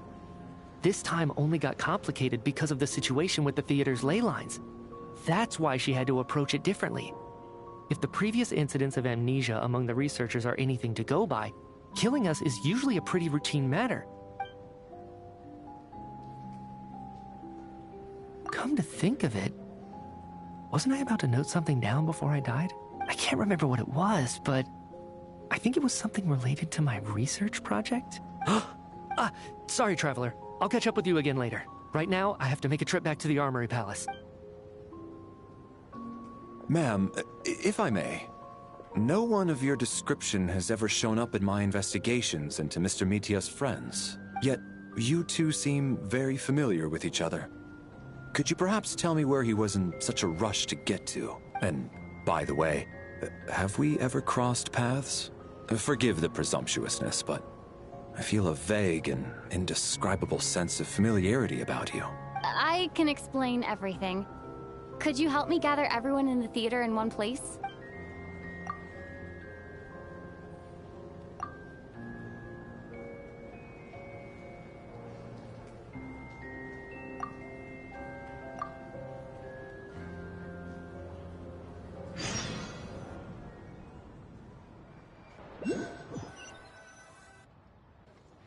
So, Chuganov really is going to shut down the factory.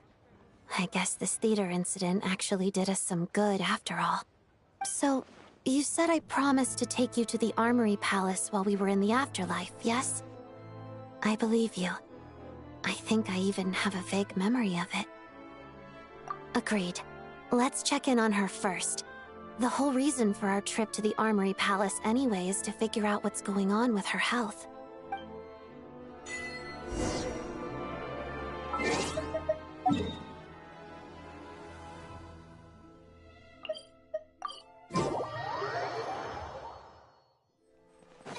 you!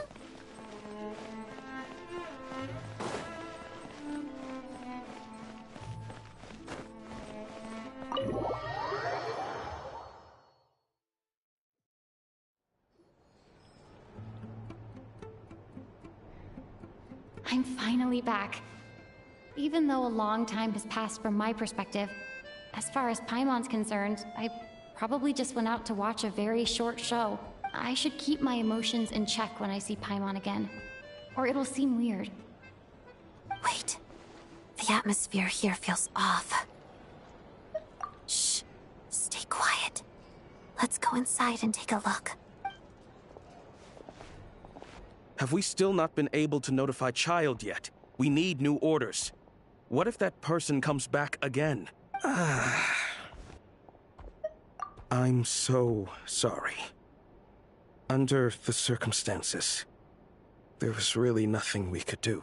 Tell me, what happened to Paimon? It was the Jester. He came here in person and escorted Miss Paimon away. He's the director of the Fatui.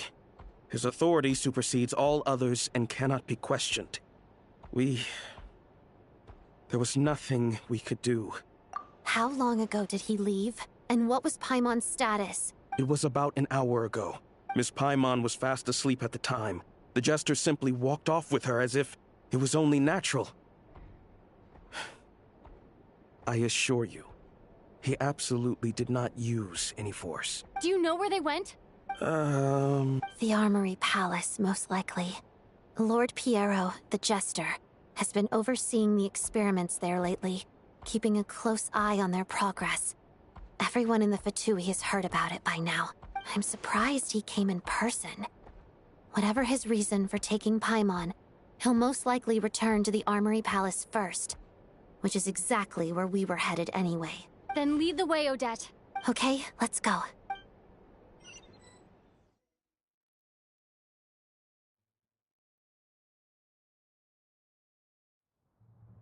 It's just up ahead.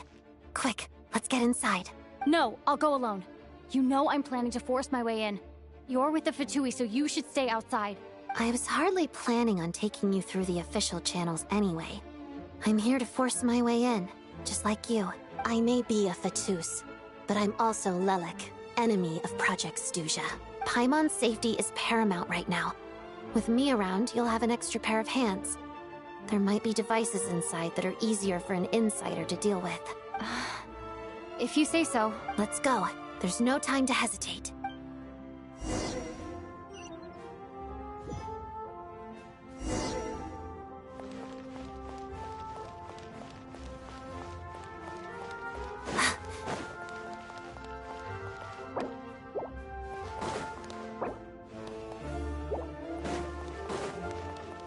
Hey, who are you?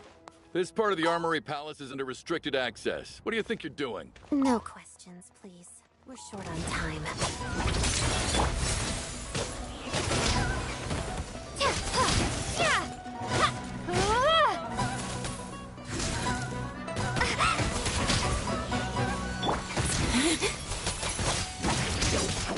Shadow me.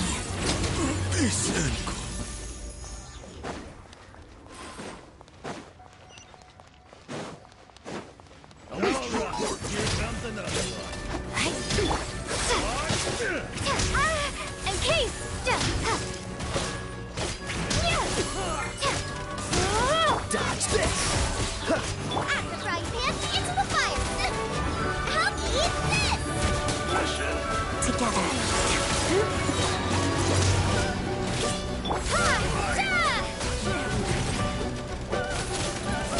Witness the snow swan's grace. Let's begin. A moonlit night for all. Surge.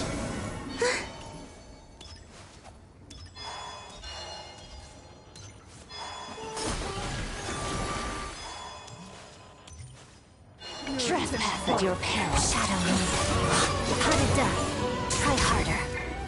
This moment will be frozen in time. Fighting Frost! Crystalline Adagio. So soon. The tricky one. No.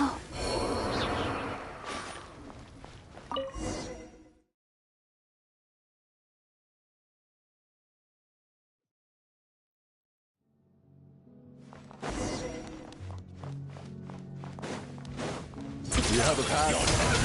Where are you coming from? So, you're intruders, huh? Then don't blame me for what happens next! The Armory Palace is hidden this deep in? This place is much bigger than I imagined. They're conducting top-secret research, after all. The deeper it's hidden, the better, is standard Fatui logic.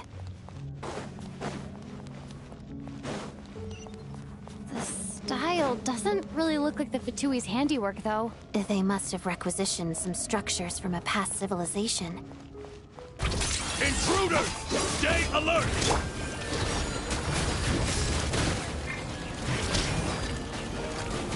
Encase!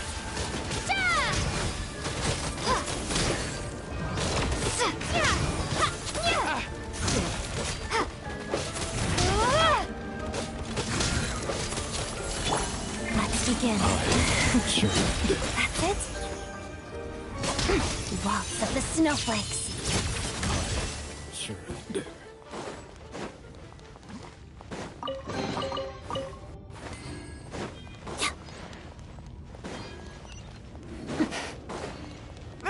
Intruders?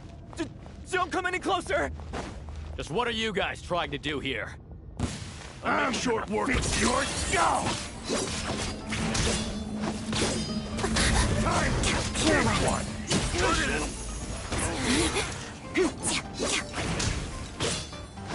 Listen! I'll freeze you to death! Couldn't... Condense!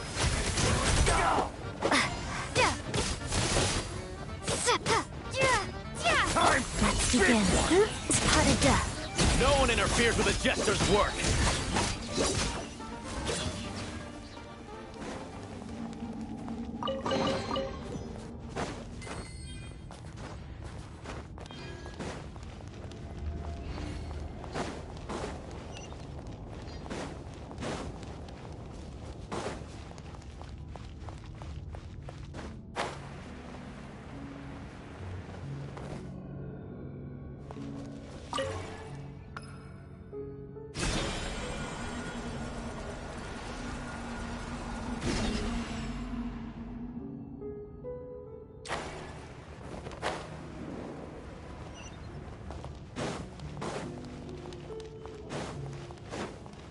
Looks like no one's guarding this place. There's something off about that decoration over there.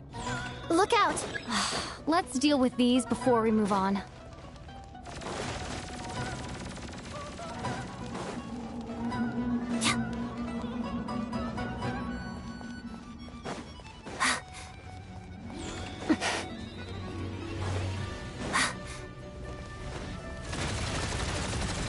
Shadow me. Pirouette.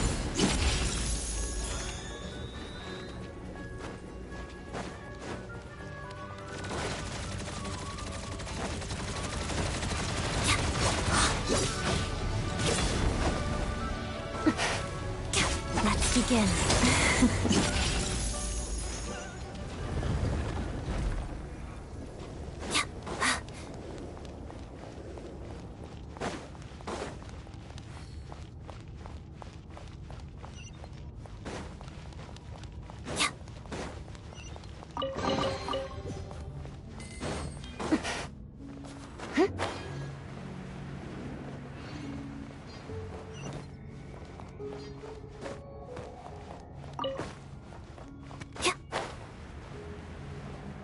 The researchers here probably don't know that we're uninvited guests. Let's try not to hurt them. What's the big star from the theater doing here? That's Miss Odette. She's a member of the Fatui. Don't... Was the whole reason for Project Stuzha to support the research here at the Armory Palace? Just what are the Fatui and the Tsaritsa planning?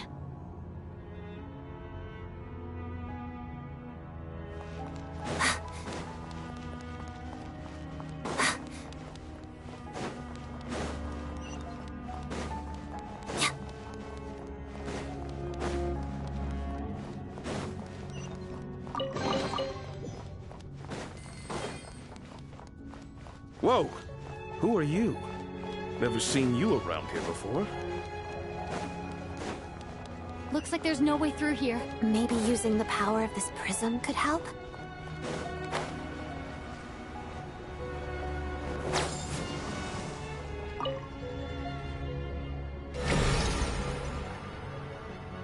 I think I see some images. It's the prism's power at play, causing images of the past to reappear, albeit only as a... Paimon and the Jester? Is this another scene from the past? Yes. It looks quite old, though. I don't think it happened in the recent past. What's going on here? What happened? The source seems to be the Armory Palace. They must have started some large-scale experiment. Wait, what if this has something to do with Paimon? We need to hurry!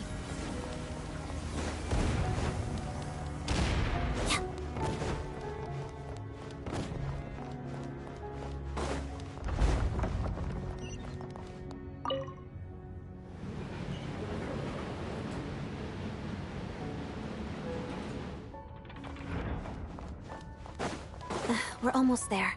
The Armory Palace is just up ahead. Paimon, please be okay. Mission!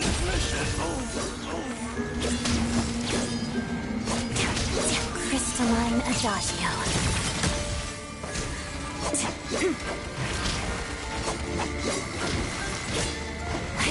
Shadow me.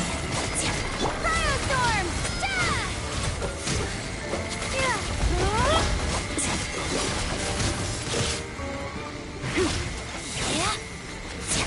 Don't get frostbite.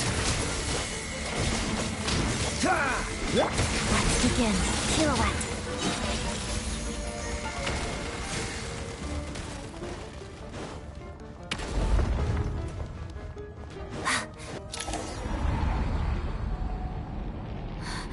What's going on? Wait, I remember this feeling. It's the curse of death. No, not now. Why is the curse of death striking again already? Odette?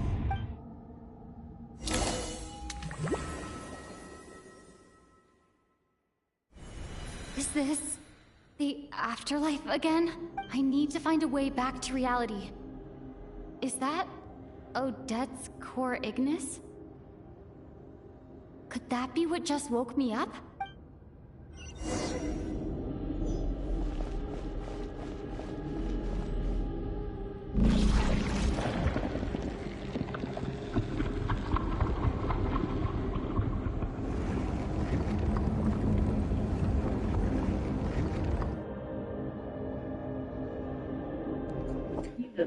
Guys, look how eerie that is. Ridiculous.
Odette! Odette! No signs of life, but past experience says that she should be resurrected before too long. Did Odette intentionally use her core Ignis to guide my soul? I feel like something similar happened in a dream I had before. Thank you, Odette. If not for you, my soul wouldn't have found its way back to my body so quickly, and I might not have woken up so soon, but I'm sorry. I don't have time to protect you. I have to use the time you bought me to get Paimon back.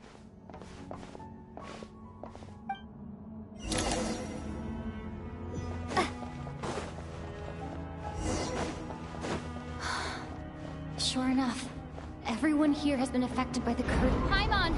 Paimon! No, wait. Paimon probably didn't escape RUNOVA's curse either. She won't be able to respond to me right now. I'll have to find her myself.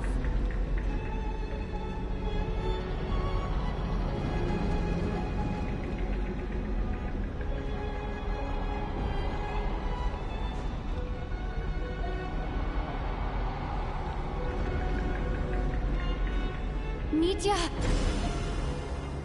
Is this the laboratory he works in? What happened here to trigger the curse of death again so soon? I'll have to ask him when he wakes up. Finding Paimon has to take priority now.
Paimon really is here.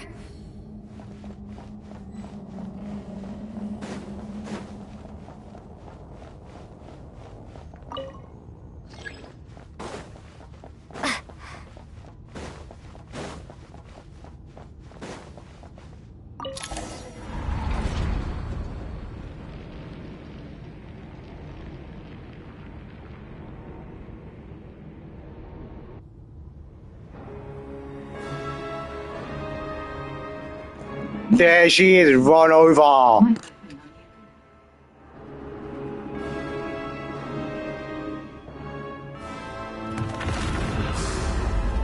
Ruler of Death. You don't learn, do you?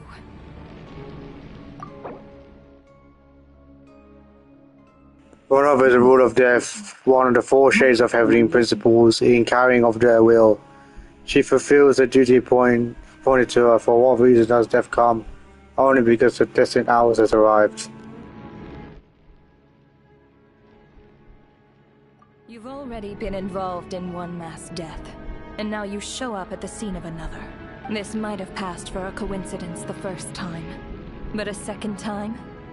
Am I to assume you are intentionally interfering in Snezhnaya's affairs? Judging by your expression, it seems that you understand little of what is going on here. In that case, a word to the wise. Do not interfere in Snezhnaya's affairs. A civilization that fails to learn its lesson constantly depletes its own worth. It will one day lose any reason for its existence, and as a descender, you are perfectly suited to be the lifeline to which a dying civilization might desperately cling. Consider your position carefully. No advice needed. I'll make my own judgments. Suit yourself. When the day of reckoning arrives, not even a descender can hope to escape unscathed. The time for resurrection fast approaches. The mortals here are not yet worthy to behold my form. So that will be all for today.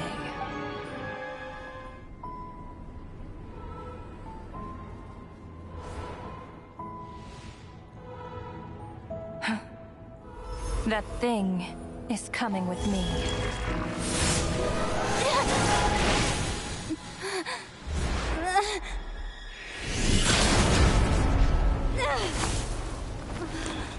Here's a gesture. Microphone unmuted.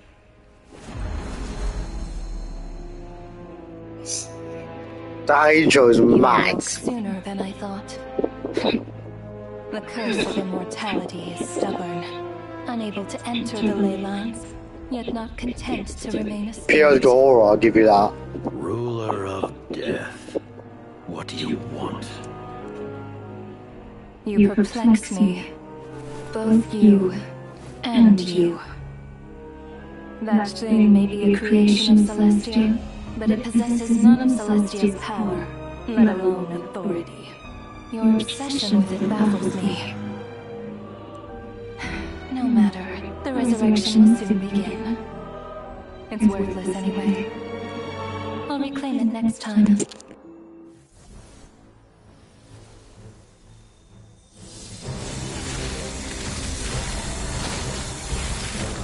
Hey, who says there'll be a next time?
Huh?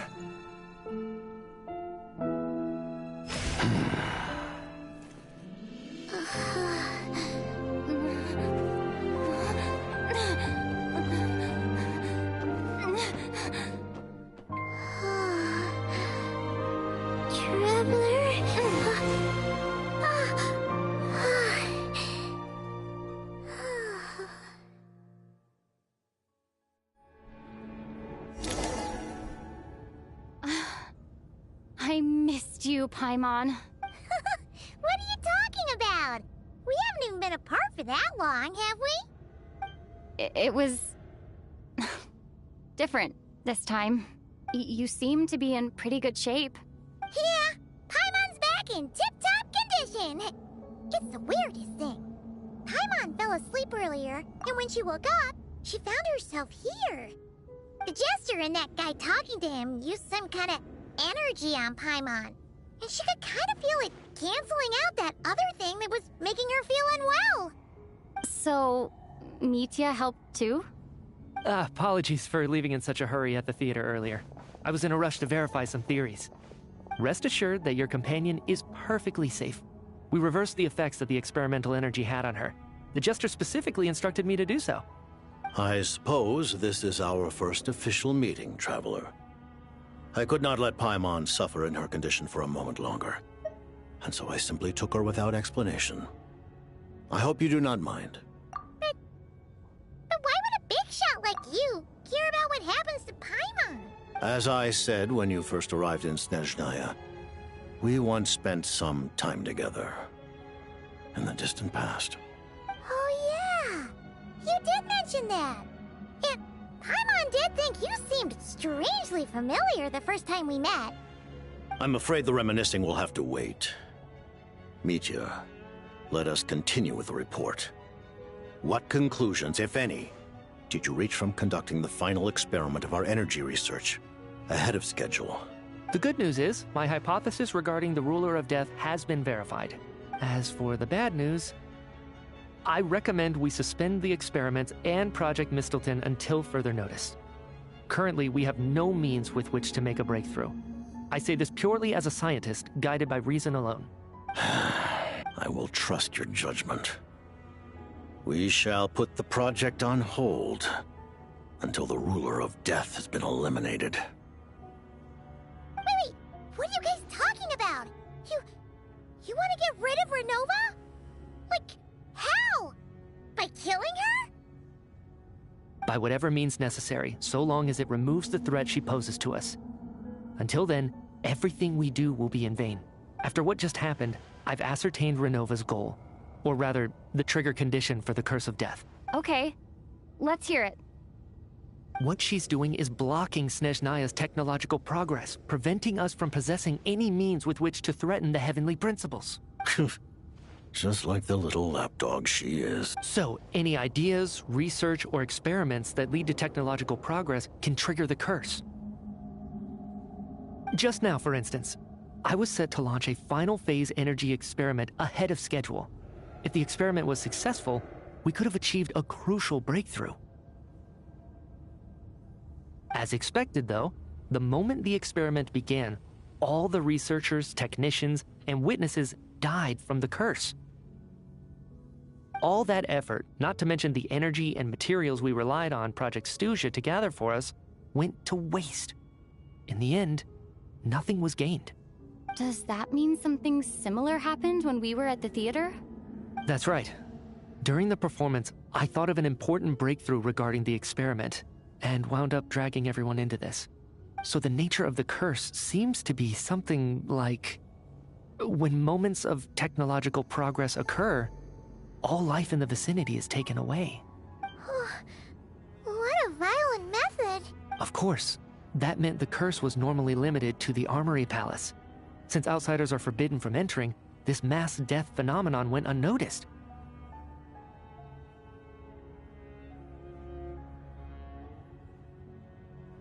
Until Odette came along. I believe she was the first witness. The Curse of Death was triggered just before she infiltrated the Armory Palace that day. But you mentioned something about a final stage experiment. Doesn't that mean you've actually made some progress? That's right. Even with the gods locking certain key components out of reach, humanity can still advance technology in incremental steps accumulated over time. But, as I'm sure RUNOVA anticipated, even incremental progress has its limits, a point where the truth you're seeking must be put to the test in an experiment. You mean the experiment you were just about to do?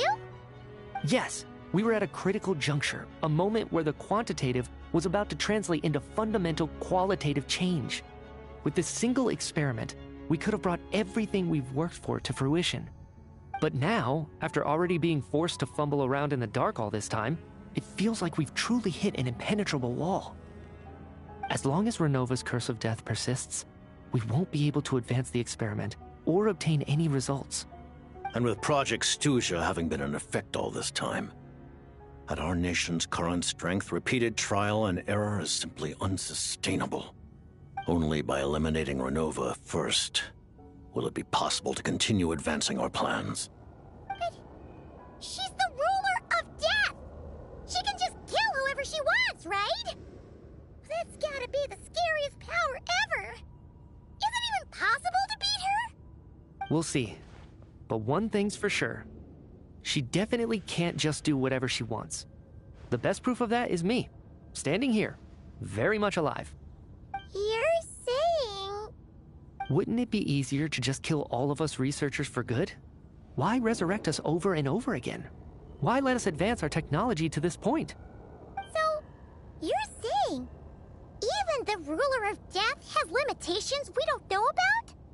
Exactly. And I think that's where the key to our breakthrough lies. Regardless, the ruler of death has always been an obstacle we must overcome. Indeed, we must face life, death, time, and space. After all, our goal is the heavenly principles. The Fatui want to challenge the heavenly principles? For a long time, I've had a vague suspicion the Fatui and the Tsaritsa were targeting the heavenly principles. But hearing the Jester admit it is still a shock. No wonder that Tsaritsa's goal has always been kept a secret from the people. What kind of road will that lead Snezhnaya down? In that case... Lord Jester, I would like to request some leave. I'd like some time to organize my thoughts and go over the data. Granted. Get some rest, put the experiment out of your mind, and take care that the curse of death doesn't affect any civilians.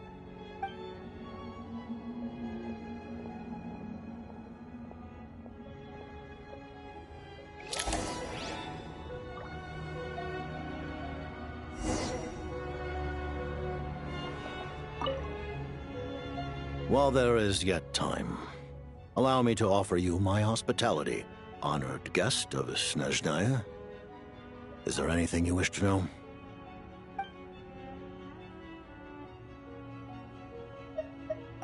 I remember hearing the term Mistleton from Columbina. Yeah! Paimon wanted to ask about that when the name came up just now. What is it? Paimon's heard of Project Stuzha, but not this one.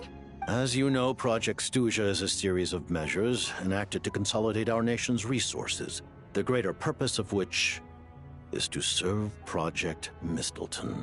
Many of the things you have encountered thus far are essentially for the advancement of that project. This includes the Kuvaki Experimental Design Bureau in Notdry. Researching Kuvaki was merely a facade. Its core objective was to use local resources and research findings to build Mistleton itself. And that's a weapon built for the final battle against the Heavenly Principles, isn't it? Huh? How did you know that? I was given some intel, and I made some deductions. Wait. You must mean that thing over there.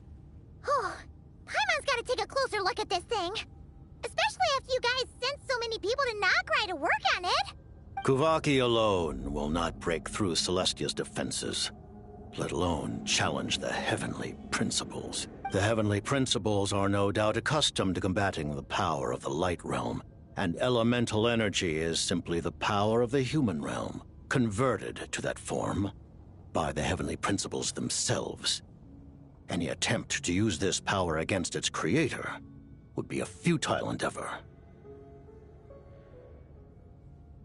For now, therefore, we have set our sights on the form of energy associated with the Third Descender and the Stellar Linchpins. This may hold the potential to allow Mistleton to contend with the Heavenly Principles. You could say that by reverse engineering the Stellar Linchpins to extract the energy within, we have obtained a source of anti-Celestia energy.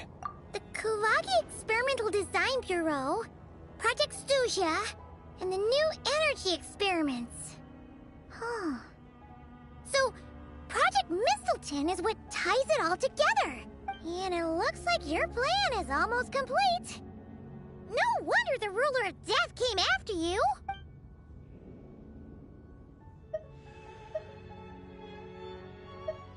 Her Majesty the Tsaritsa has embarked upon an expedition to vanquish a monster. Were it not for this, I imagine she would have been delighted to grant you an audience. Seems like the powers that be in Snezhnaya don't intend to hold my past conflicts with the Fatui against me. The Harbingers have been granted significant autonomy in retrieving the Gnosis. But by the same token, they do not completely represent Snezhnaya's official stance. You read my mind. Speaking of the Gnosis, Paimon's been dying to ask this question since forever. Why exactly does the Tsaritsa want to collect them? Is it something to do with the fight against the Heavenly Principles? The Gnosis will undoubtedly serve as a key bargaining chip when she confronts the Heavenly Principles. Beyond that, you had best ask the Tsaritsa herself. I am not sure if this information is mine to disclose. What do you mean? Not sure. Don't you make the rules? You're the highest-ranking Harbinger! Ugh. Never mind. Taking on the heavenly principles is something most people wouldn't even entertain in their wildest fantasies. Why is the Tsaritsa so fixated on this? Intervat today. Civilization is nothing but an illusion. Something whose very existence can be negated at any moment. Our civilization may very well be destroyed in the struggle, but as things stand, the heavenly principles could choose to negate our existence on a passing whim. And we must not sit back and accept that fate. Only by changing the state of affairs, only by overthrowing the heavenly principles, can our civilization truly be said to have taken root. Otherwise, the fate of the people of Conria and Hyperborea is a cycle doomed to repeat itself. Accepting potential destruction in return for getting to control your own fate. Furthermore, perhaps this is still somewhat difficult for you to understand. Are you aware that all the rules of this world are made up of curses? Huh? All of them? Paimon knows about the curse of death you mentioned, and the curse of immortality that you and Dainsleif have. Then, the birth of the Hilly Churls, the rules of Natlan's Ode of Resurrection, those are curses too? Farina's long life seems to stem from a curse placed on her by Focalor as well. Yes. Even a god's love for humanity is a curse the heavenly principles inflicted upon the gods. What? The Tsaritsa has always had ample reason to hate the heavenly principles. If she can seize their authority, she will reconstruct the entire world, and when that time comes, humanity will be completely liberated from curses and lies. Look forward to it. It will be a world beyond your imagination. Though the ordinary people of Snezhnaya may not understand these details, in this frigid land locked in a ceaseless struggle against the environment, in this nation to which the gods have never shown favor, we all believe that standing in solidarity with the Tsaritsa in our shared struggle will surely usher in a new and better world.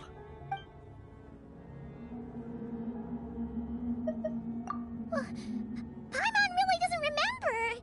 He's basically a stranger. You've got to believe Paimon. Allow me to explain. The reason Paimon reacted to the anti-Celestia energy developed by the Armory Palace is because she comes from Celestia herself. More specifically, she is one of its creations. Paimon? A creation of Celestia? Oh, right. I was blinded by anger earlier, but thinking back on it, RUNOVA also said that Paimon is a creation of Celestia, but she lacks Celestia's power or authority. As you know, the lunar fragments in Nodcry were pulled down from the sky using Fatui technology. But the first application of this technology was in Conria over 500 years ago. I used this technology upon the heavens, and the response I received was none other than Paimon descending from Celestia.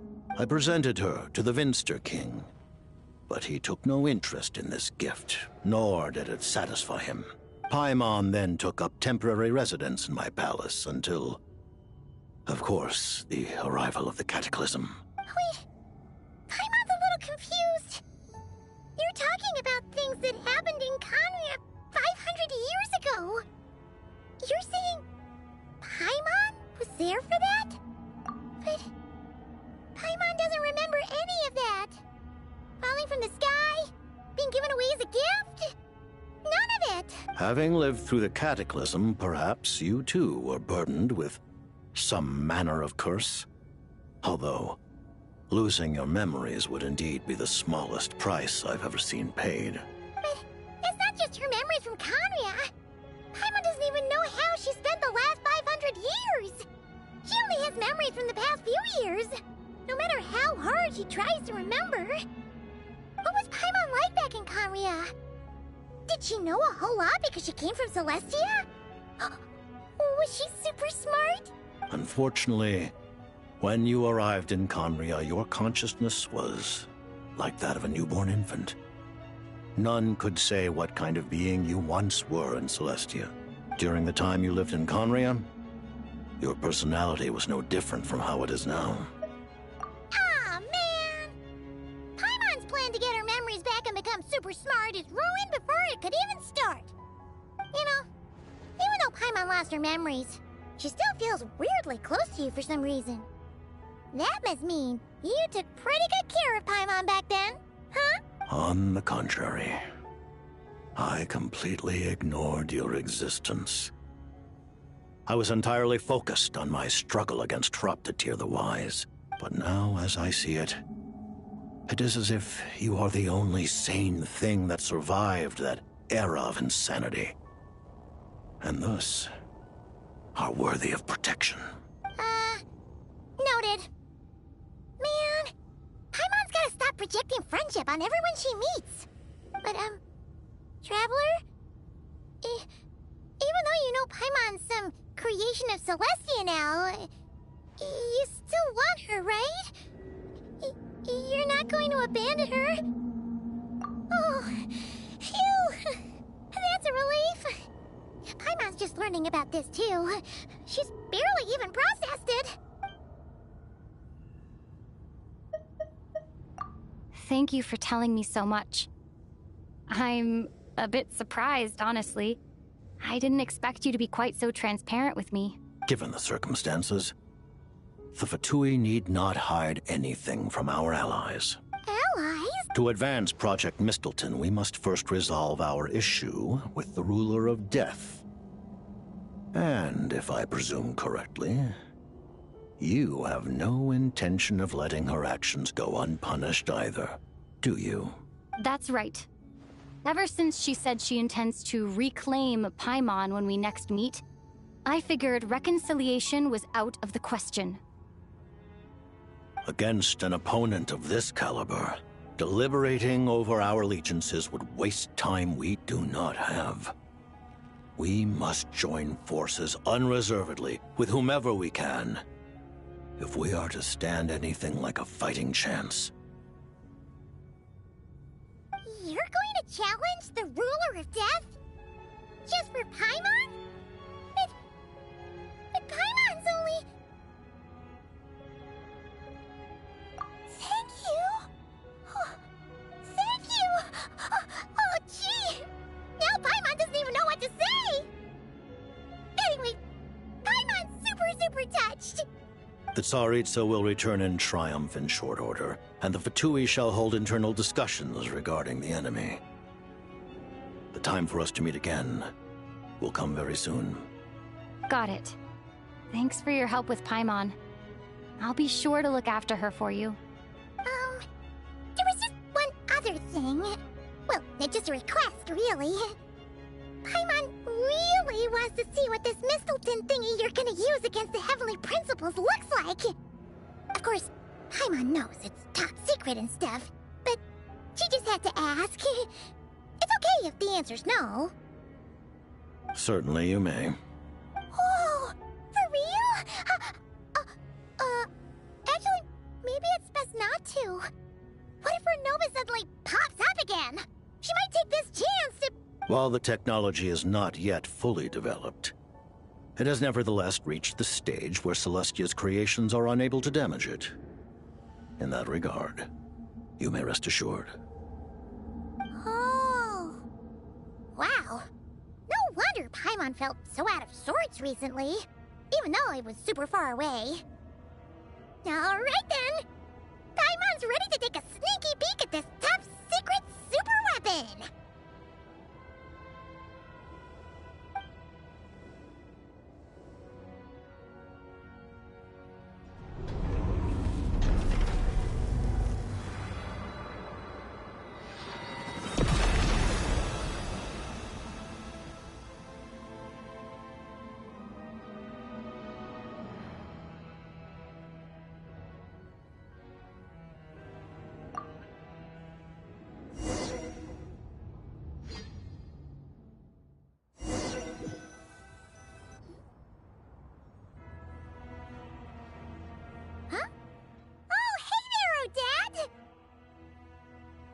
Paimon? You're okay. Thank goodness. You look well. Have you recovered?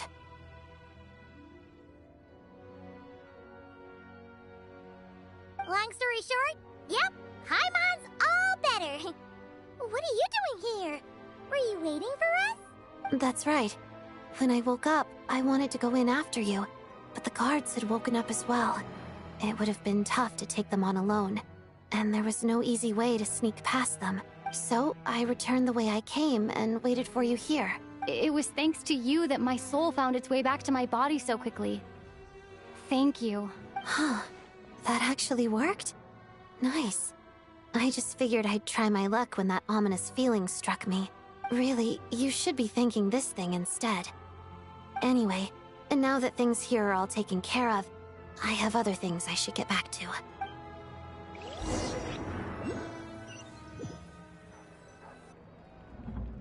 Ah, Director Chuganov, you're back.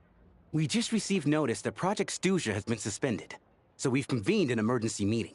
This is the preliminary plan. In addition to expanding production capacity, we've also discussed feasible layoff plans to optimize revenue and expenditure structure. Our calculations indicate that the factory's profits will increase by at least 30%. Just give the word, Director. That won't be necessary. Leave the energy for those who need it. Whether they use it just to get by or to run a business, that's up to them. Start preparing to halt production and lay off the staff. Make sure the workers are able to land on their feet and that they are duly compensated. Thank you all for your hard work during this time. Am I hearing you right? Why? After all the tough times we made it through, now is exactly when we should start to turn a profit. I just suddenly don't want to do this anymore. Huh. Does there have to be a reason? Iskra, it's time to rest. Dear esteemed members of the Rokot, given the effects of Lelik's radical actions upon our organization's reputation and social stability, a decision has been made to permanently withdraw this codename from use. Considering that Lelik did what they did for the benefit of the people, the Rokot has nevertheless negotiated with the authorities, ultimately securing a waiver for all penalties due to them. Lelik will be suspended for a period of time. Depending on their future performance, they may be allowed to adopt a new codename and continue acting as part of the Rokot. The purpose of this notice is to remind everyone once again that motives and methods are equally important when one operates in the shadows. Even with Project Snezhnaya's suspension and our interim operational victory, we must guard against complacency and rashness and work to consolidate the progress we have made so far. We act only for the greater glory and solidarity of our nation. May the aurora shine ever on, and the tundra always stand firm. We act only for the greater glory and solidarity of our nation. May the aurora shine ever on, and the tundra always stand firm. Looks like it's finally over. You mean for us? Just thinking out loud. I've never seen the Snezhnaya Vecha so lively before. I never once thought I'd come here. But I understand everything now, Rosaline.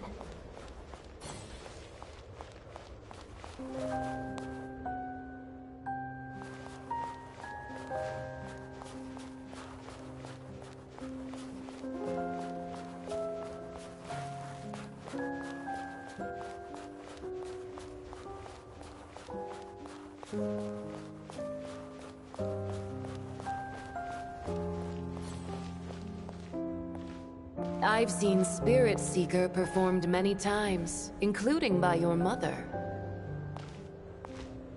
Why do you bring that up all of a sudden? Even though the choreography is always identical, every dancer finds a way to make it her own.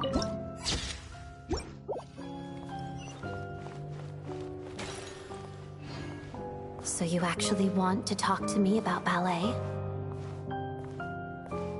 I just think it would be a pity if the dance was lost to history. She didn't teach it to you, did she? That was an unusually subtle taunt for you.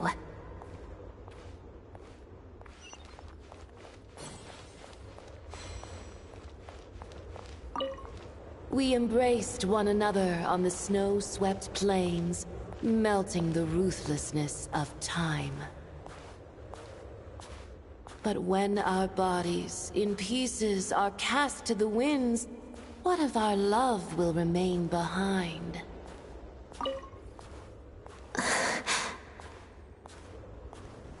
Don't tell me you can't sing. Shush.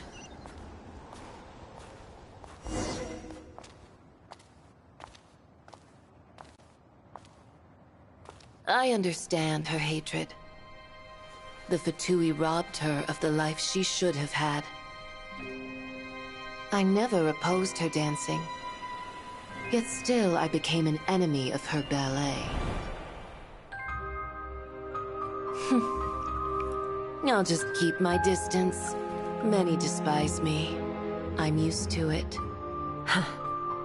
You're certainly not one to shy away from confrontation. But children, they need a different approach. I'm hardly the most maternal figure. Yet, she is a child. In my experience, while a father commands authority, he must still yield to love. You should tell her what you think about her dancing.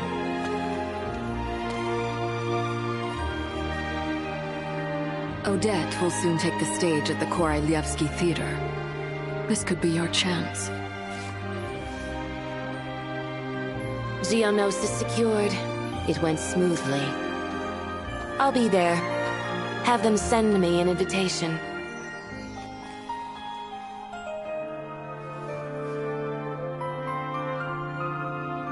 Sadly, things didn't work out. Her final words are inside that block of ice. This? Aren't these for monitoring her subordinates? Not yours. This one isn't her witch's flame, but my two worlds' flames. The two worlds' flames can burn away memories. It was my parting gift to Rosaline.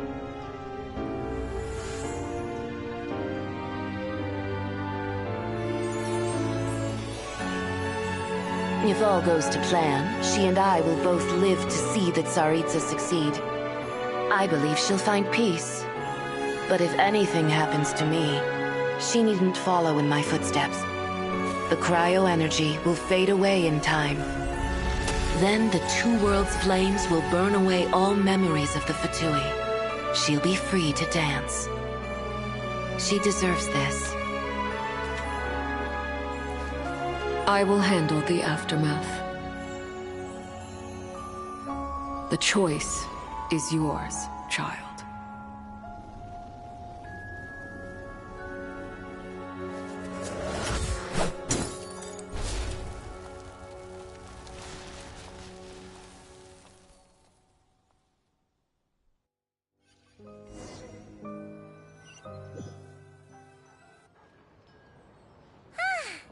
Fresh air at last!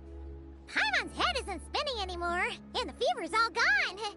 Paimon's finally free to fly again! Oh, it's nice to finally know where Paimon came from, too. It did make Paimon a little nervous at first, but it's such a relief now. Like, who cares if Paimon's a creation of Celestia? She's probably not anyone that important. Probably just the fairy of food and fun or something. And like you said, this doesn't have to change anything between us. You're not gonna just... Hey! Hurry up! Why are you walking so slowly? You've spent the last few days lying in bed and stuffing your face. I didn't think you'd be able to fly this fast. Says who? Paimon's as agile as ever. They don't call her White Floaty for nothing. Paimon originally wanted to check out the bookstores in Snezhnaya, but she's more in the mood for flying around right now, so let's save that for later. Wait! They've got light novels from Yai Publishing House here, too! Huh? And this is Paimon's favorite mystery story from Fontaine! Wow! They got a sequel! The local Snezhnaya books look pretty interesting, too, but also kinda heavy. Not the easiest things to look around. I thought you were in the mood for flying around. Paimon can read while she flies. Hey! Look at these two dolls! Which do you like better?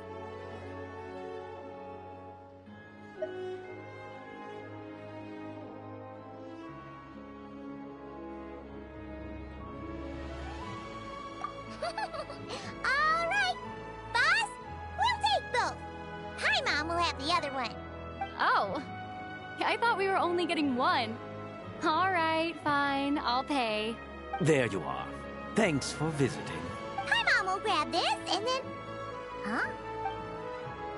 Huh? Huh? How many layers does this thing have? And what are you laughing at? Huh. You knew all along, didn't you? A whole bunch of people are gathered over by the plaza. Hey, look! That looks like Tartaglia! Hey, Tartaglia! I know that voice. Of course. If it isn't Paimon and my old comrade.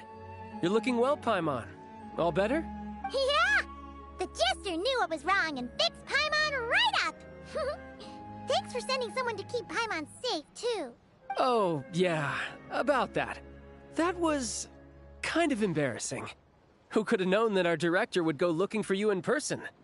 So sorry for the misunderstanding. Oh, right. Let me introduce you. This is my little sister, Tonya. Tonya. Once a fear takes sickly child, Tartaglia and the sister is now somewhat better health. But eager to heaven, including some matter performances. Last senior, the 8th of the 2 Harbingers. Especially. Pairing the base of the crimson butterfly, she passed through the howlings. Snow after losing place where her heart is found rest. At least the frozen earth should found another place of shelter. Hello. Firstly, I'm really sorry about my brother. Sounds like he's caused you no end of trouble. Hey now, why'd you have to start with that? Not that it isn't true, of course. So she's the real Tonya. She said you two didn't manage to meet up at the theater. She waited ages for me, and when I didn't show, she got a little worried and went outside. I know, right? He didn't bother to say a word to me. I searched up and down the city for him, and he only told me about it when I finally caught him at the gates of Glupov. I've been rushed off my feet lately, so I didn't get the chance to go home. I just figured the Traveler would fill you in when she got there. Well, the snow was bad, and you're never late. So I was really worried about you. How was I supposed to know that you'd stood me up? I'm sorry, Tonya. I really am. I'll make it up to you somehow. Just... please don't tell Mom and Dad. Although the mix-up led to a series of misunderstandings, it's probably for the best that the real Tonya didn't get caught up in that mess. Besides, it's obvious that Tartaglia isn't usually one to break a promise. He only gave his ticket to me because he had to look into Lilac. No, it's fine. It just meant I didn't get to see the show in the end. By the way, what did you think? You were one of the first people to see it, you know? I would say the best is yet to come. Huh? What kind of review is that? Hey, look!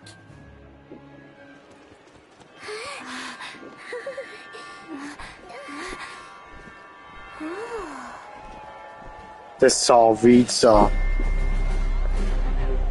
There she is.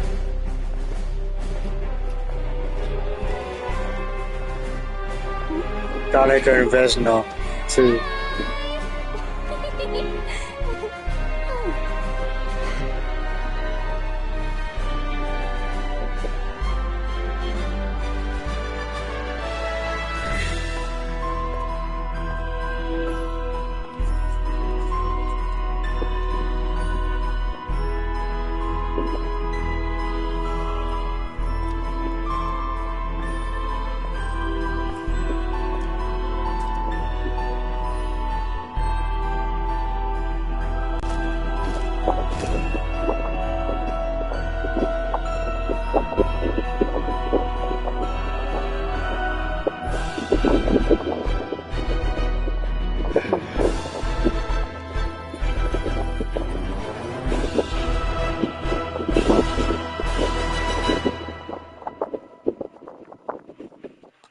And that's how you end an Archon Quest.